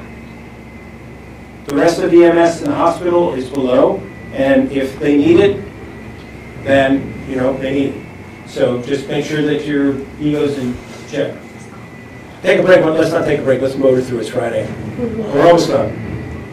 All right. Because I saved injection pain for last. That's really kind of my pet thing. And, I told you that when I went to the dentist, I was so worried about injection pain and that first time, and it was horrible. And I thought it could be done better. So I've always been interested in mitigating injection pain my whole life. So does comfort matter to the patient? It's absolutely. Okay, so this is Jennifer D. St. George. She's one of the very first true practice management consultants. And back in 2004, she did a top 20 list of how patients rate their dentist. Top 20 list, okay? So number one was the patient, the painless injection. That was the number one way that they rated their patients. Number two was a painless visit. So they're more afraid of the injection than they are getting hurt during the procedure, but those are number one and number two. You know what wasn't on that list? Perfect margins on your crowns, perfectly smooth root structure after root planing. None of those were on it, right? It was all about, the only other thing about the dentistry was aesthetics, and then everything else was the office. How they felt about the way they were taken care of, the front office and billing and all of these other things. But number one and number two, painless injection and a painless visit. So I think it's super important, and I think a lot of us think we do a good job, but let's go over it. So there's three types of injection pain that we need to mitigate. Injection comfort strategies, we'll go over all of these, because there's quite a few. And so, the three types of injection pain, we have the needle stick. Okay, that's when the needle goes in. Some people call it a prick. So I had a patient say, it's not you, doc, it's the prick I have. I said, are you calling me a prick? Because I have the sharp instruments. Right?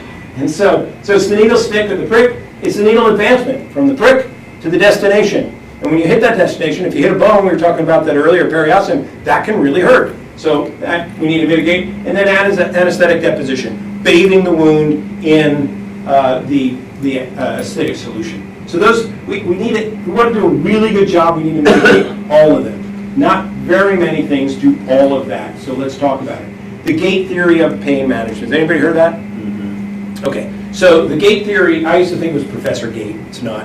And so you're not to shake when they give the injection or move. Okay. That's the gate theory. Right? And what the theory is there's 5 different gauges of sensory nerves.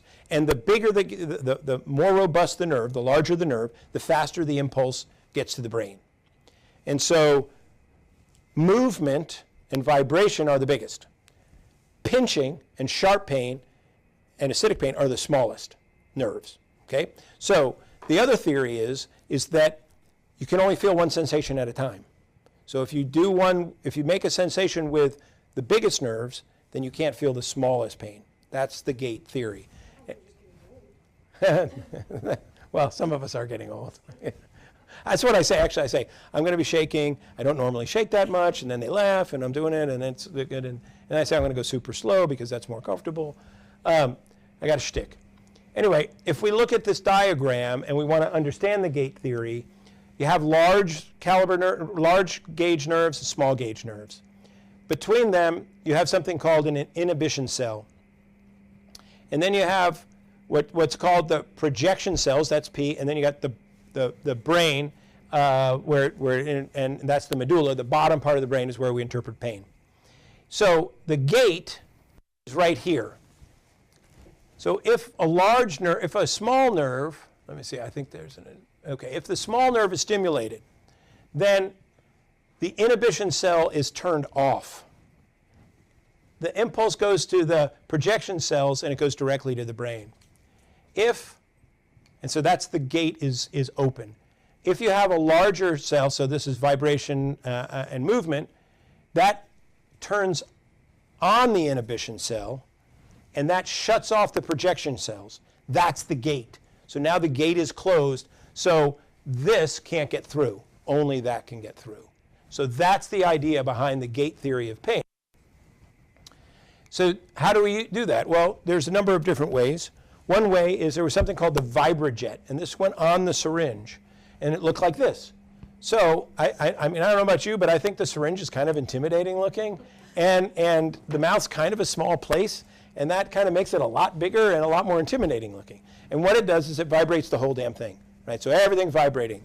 And so that's called a Vibrajet, and people loved it, okay? Then this came along, and this is called, I forget. Yeah, it's newer. I don't remember the name of it. Anyway, this is their marketing. So we just did, like, I taught you all of the different injections in the mouth. Is that like a cheek injection? What is that? That's just not an injection we do, but that's their marketing. The idea behind it is it's vibrating, so instead of using your hands to hold it, you're using this thing that's vibrating, and then and it has a light on it. Light's always good in the mouth because it's a dark hole. And then you're supposed to put the needle between there, and then the gate theory works for you. But of course, I'm old school, and I shake my hand, and I shake the other hand, and I put the needle in. So this one's not shaking. This one's shaking. I hope. Right? So that's the gate theory. Then there's warming anesthetic. Why would we want a warm anesthetic? Well, our bodies are 98.6 degrees, 37 degrees Celsius, and room temperature is about 70. So our anesthetic is just sitting in our drawers, and early in the morning, sometimes room temperature is 55, whatever. So our body has a significant ability to detect heat and cold, and less of an effect to detect to feel heat. So heat's less noxious than cold. So if you have if you have a solution that's room temperature and it's 70 degrees and you put it into a 98.6, people can interpret that as pain. So go ahead. Doesn't affect the physical in the anesthetic when you warm it up? I'm going to talk about, you're way ahead of me. You're always ahead of me. So this gadget came out when I was in dental school. So what this is, it's like a toothpick thing where you hit the toothpick in the restaurant and one toothpick comes out. Well, this, you put your anesthetic cartridges in there, and then it's got a little cord, you can see it back there, and you plug it in, and it's got a Christmas bulb in it. So the light is heating up the anesthetic, and then when you push it down, you get a hot anesthetic, and you put it in your syringe, and you start to give the anesthetic. The problem is, epinephrine, the chemical, epinephrine, is very light sensitive. And so by putting it in a light, it deactivates all of the epinephrine. So now essentially, you're getting a much more acidic injection, which we said harder to get numb, and a much more uncomfortable injection because it's more acidic, and you don't have the vasoconstrictor anymore. So this was a bad idea. How about one wire? Hold on 1 second, still ahead of me. Then somebody came along with, this is solid state, right? So it's heating up metal. You can dial in the temperature you want and put your cartridges in and they heat up over time. You pull them out, put them in the syringe. And then somebody said, well, let's just do one at a time, really rapidly. And that's that. So you can do all of those. They all work. Or you can do old school, which is your warm water, right? Which is, if I was warming anesthetic, that's how I would do it. Sorry. It's a long time to be talking. Okay. How about speed of the injection? Does that make a difference? Okay, so this was a study done by an oral surgeon in Great Britain that I'm friends with, Meacham. And he, you could tell this was an oral surgeon doing this study because after aspiration, They inject slowly over 60 seconds, general dentist, 15 seconds, oral surgeon, right? They go like this, right? General dentists are usually more slow. So 60 seconds versus 15 seconds, what were their results? Interesting, inferior alveolar nerve injections were significantly more comfortable going slow than rapid. That seems sensible. Improved the anesthetic efficacy by achieving mandibular first molars, premolars, and lateral incisors when they went slow. So it's more successful if you go slow. My interpretation of that is you're giving the body a little additional time to buffer the anesthetic as it's coming through. I don't know if I'm right on that, but slow is always more successful than fast. So how can you control speed? You can buy one of these gadgets. Or you can old school. So when we were taught, when we got the oranges, before we started giving anesthetic, we had to use a stopwatch and take a minute to give the whole cartridge. And once you've done that enough times, you're paced. So you pace yourself and try to go as slowly as you can, even though it's obnoxious, but it's so much more comfortable, it's worth it. How about needle size? We talked about this earlier. Turns out size doesn't matter. I don't care who you ask. All right, size doesn't matter. So they did a big study here, and this is inside or outside of the mouth. It doesn't matter. And they looked at 25, 27, and 30 gauge needles, which is what we use in dentistry. And they did buccal infiltrations, paddle injections. They tested all of them. And what they found was there was no statistical difference in perceived injection pain with any of the needles. So they all were the same, statistically the same. So that means that you can use any needle, and it's not the size that matters. Okay, but size does matter for other reasons. Back to this one, right? Breaking the needle, right? The more robust the needle, the less likely you are to break it. Deflection. So this is using radiography to go through material, and this is a 27 gauge needle, and this is the 30 gauge. I'm sorry, this is a short needle. This is the 30 gauge, that's the 27 gauge, that's the 25 gauge. So they deflect, here's your target, 25 deflects the least, and it goes up as your needle goes down, which makes sense. They flex as they go through the tissue. So you have the bevel's going to push it in the direction of the bevel, and so that's another reason size does matter. And here's a really super nerdy one, I love this. And that's that's the effect of pressure coming out of the needle. So if you want to cut concrete, you don't use a saw, you use water. And they use water jets to cut the concrete because you can cut anything with water. So as you increase your pressure on the syringe, the smaller the needle is, the faster the liquid comes out. So let me give you an example. If I was standing here with a fire hose, and I had it all the way open, and you were standing right here, I would soak you. But if I cranked it down so that I could, get it into a house, I could, blow you right out of the building. That's ejection speed. Okay, so if you have a 25 gauge needle under the same constant pressure, you get 1.2 mile an hour exit speed. With 27, it goes to 2, and then with 30, it goes to, come on, there it goes, 3.4, right? So it's 3 times as much.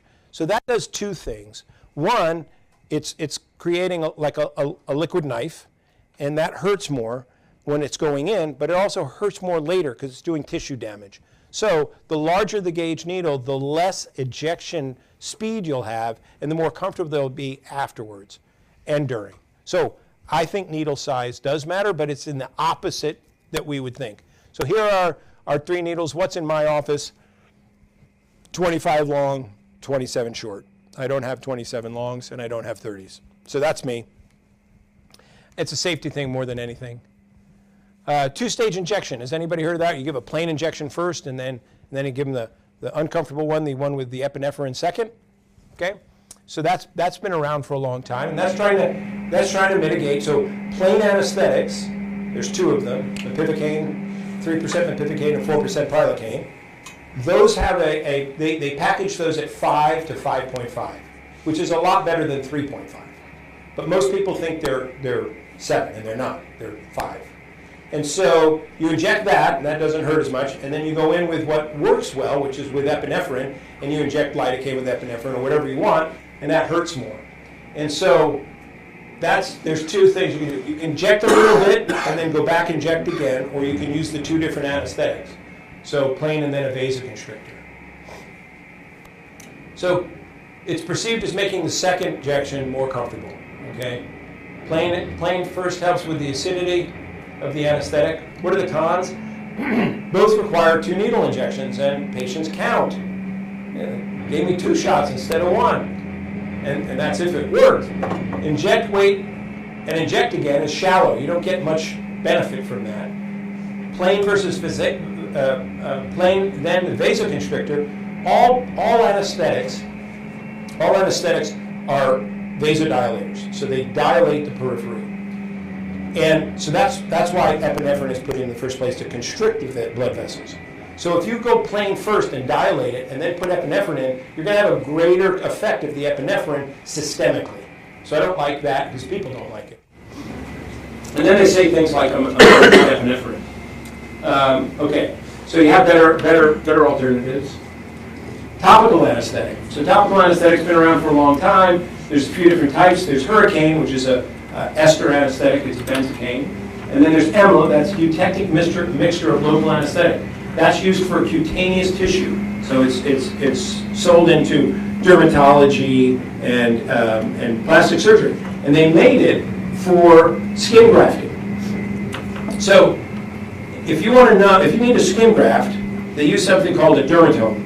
And so it looks like a cheese cutter, right? So you know when you take a block of cheese and you draw this over and the cheese comes out, right? So that's what a dermatome does. So let's say you're doing it. Usually it's on your butt. So they do that, and that goes off. Well, you can imagine that would hurt like hell, right?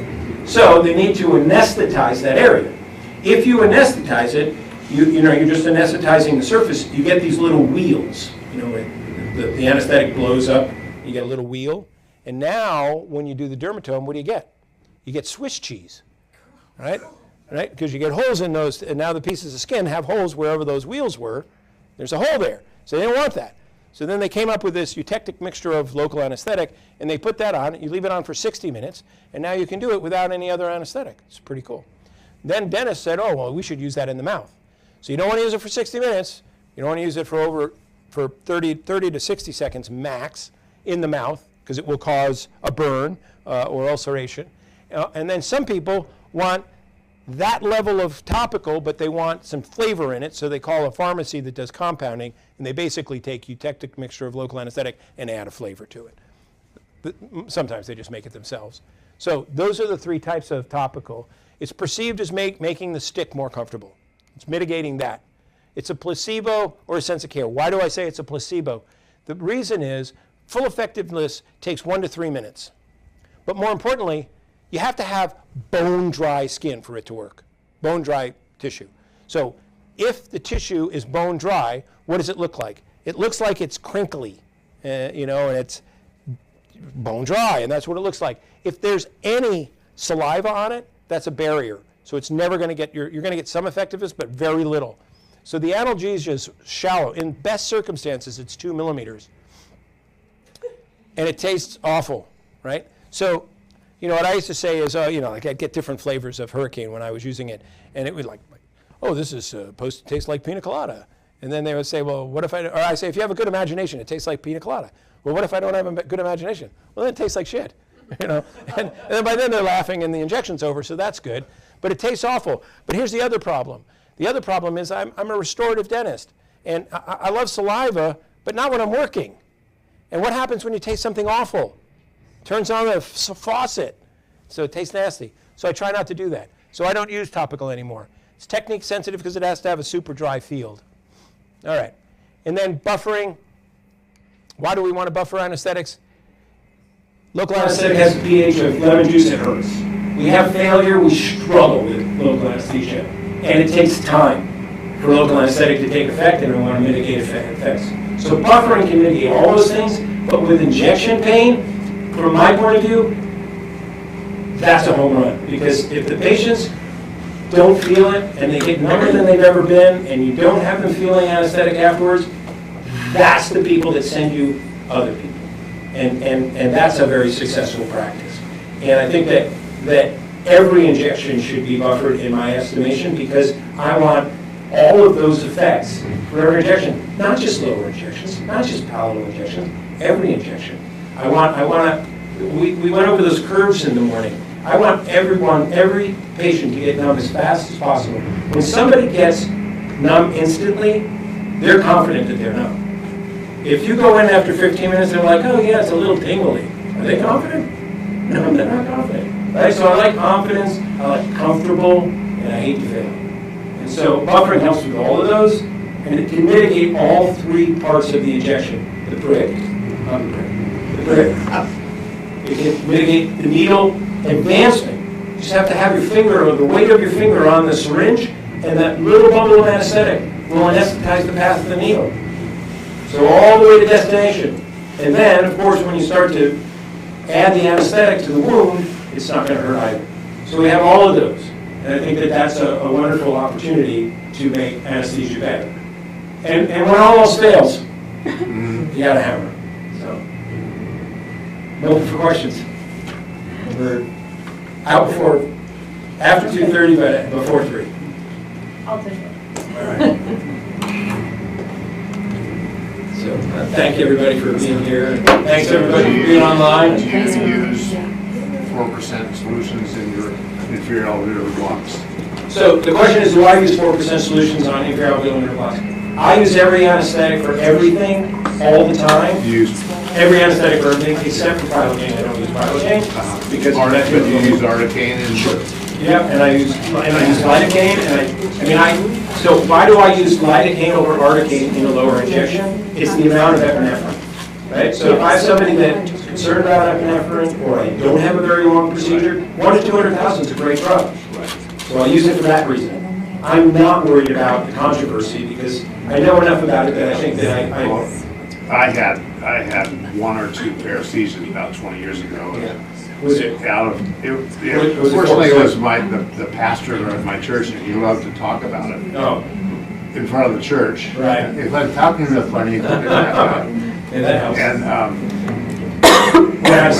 but it was Sinus Forte. Okay, so it was 4%. But it was before I was using Articaine. Yeah.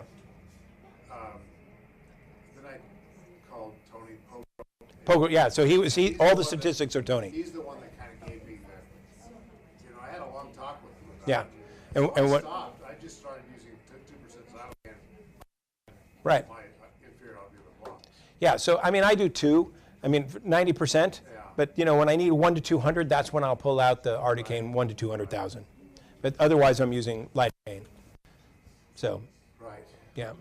But Tony Pogrel is the guy that did all of that work. He's retired now at UCSF. Yeah, I know. Yeah. Yeah, brilliant guy. And the other thing, clindamycin with pain allergic, there's a lot of controversy about. So like C. difficile and all of that. Yeah. So. Using that. Yeah. So here's my thought on that. I personally write almost no prescriptions now. Okay. So I gave up on narcotics like 15 years ago when the first study came out that said if you combine the maximum amount of non-steroidal inflammatory drug with the maximum amount of Tylenol, that beats any study on pain control with narcotics. I said, that's it. I'm not going to prescribe any narcotics. And I haven't, not once, since in 15 years. And all my drug seekers went away. And that was fantastic. Now, the second thing is, when I got out of school, we gave antibiotics for almost everybody, right? Because of mitral valve prolapse or any little heart murmur, they just got the antibiotics. And then the American Heart Association comes out and says, well, we were wrong on that, so stop doing that. So then I stopped that. And now the only thing we have left for that is artificial joints, right? So hips and knees and shoulders. And well, heart valves are different, right? So heart valves, if it's a true heart valve, you should probably use ampicillin and that's injected. So I have them go to the infectious disease person first, and then they come to my office. So I don't actually give the the intramuscular injections. I send them to the ID person. And those are so rare that, that's okay. But so now you have the American Dental Association has said that pre-medication for artificial hips with antibiotics is not necessary. And then the American Association of Orthopedic Surgeons has said, we're not making a position, so it's up to the surgeon. So in my office, I still let it be up to the surgeon. So the ones that are in my town all say the same thing now. I've got them from it's forever to down to it's for 2 years. And then the guys that do the most joints in my area are in Fremont, and so that's the East Bay. We have a lot of people that go up there, so it's Dearborn and Saw. And those guys say that it's 1 year now, so they've gone to 1 year. And then some say none. Yeah, so saying that, those are basically the only reason I give antibiotics, because I believe that if I can treat the patient for what the problem is right away, that's going to get rid of the infection better than the antibiotics. If I need antibiotics in a periodontal situation, I'm using topical antibiotic as opposed to systemic antibiotic. And so I've dramatically reduced the amount of antibiotics. But unfortunately, if you're penallergic, clindamycin is the spectrum drug that the spectrum of clindamycin is very similar. Yeah. Whereas, what's your other option, like a Z-Pack, right? So azithromycin or erythromycin, and those just don't cover the bacteria that we need them to cover. So it's a problem. So that's why I like to treat the infection, not medicate the infection. Right. So. Well, thank you for that. You bet. So that's for the higher products. I'm sorry? For the higher implants, so basically you don't prescribe antibiotics? So the only heart problems we prescribe antibiotics now for is if they've had a valve replacement or they have a history of subacute bacterial endocarditis. So those are the only two reasons that we do it. And then for those patients, that's a very low number. It's a super low number. But they're there, and when I have them, then I have a consultation with an infectious disease physician, and I let them carry the responsibility. And if they say that they want them on IV or intramuscular antibiotics, they do it. And then they come to my office, I do my dental procedures, in as few number of appointments as possible, and then that's how I take care of them. But that's every other year. I mean, it just never comes up that much. But when I got out of school 38 years ago, whatever it is, it was like, and you were the same way, it was like we gave antibiotics for everything. So the problem with giving antibiotics for everybody is that the bugs get resistant. And then you need newer and newer antibiotics. And so that's a bad situation.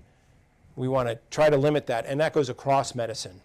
But in dentistry, it's really important. The American Heart Association got on top of it better than the orthopedists did. Oh, yeah. Finally, Yeah. the orthopedists are listening. But the American Association of Orthopedic Surgeons will still not make a position. Yeah. As of I checked like a month ago. I still have the same view. Yeah. For life. Oh, yeah. Oh, your guys are for life up here?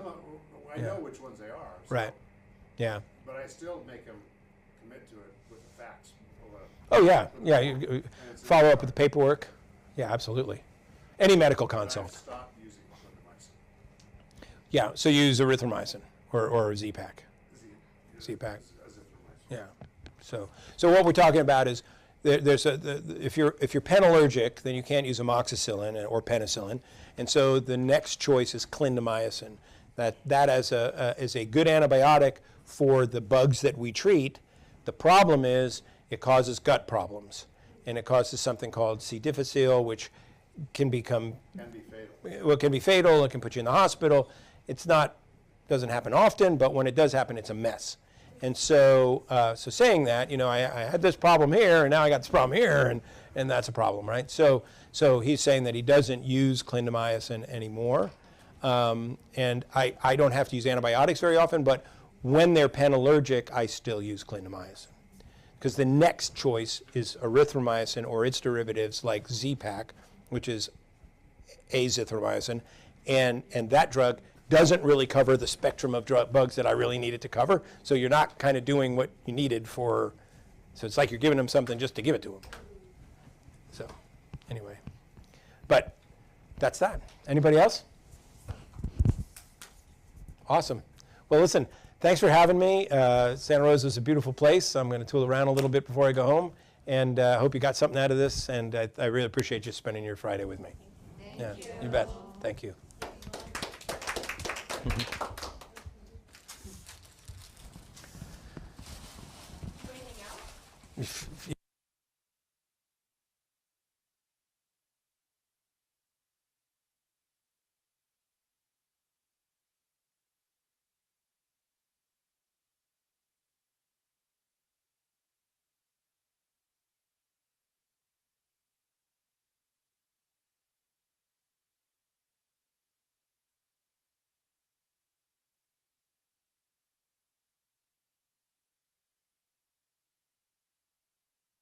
Well,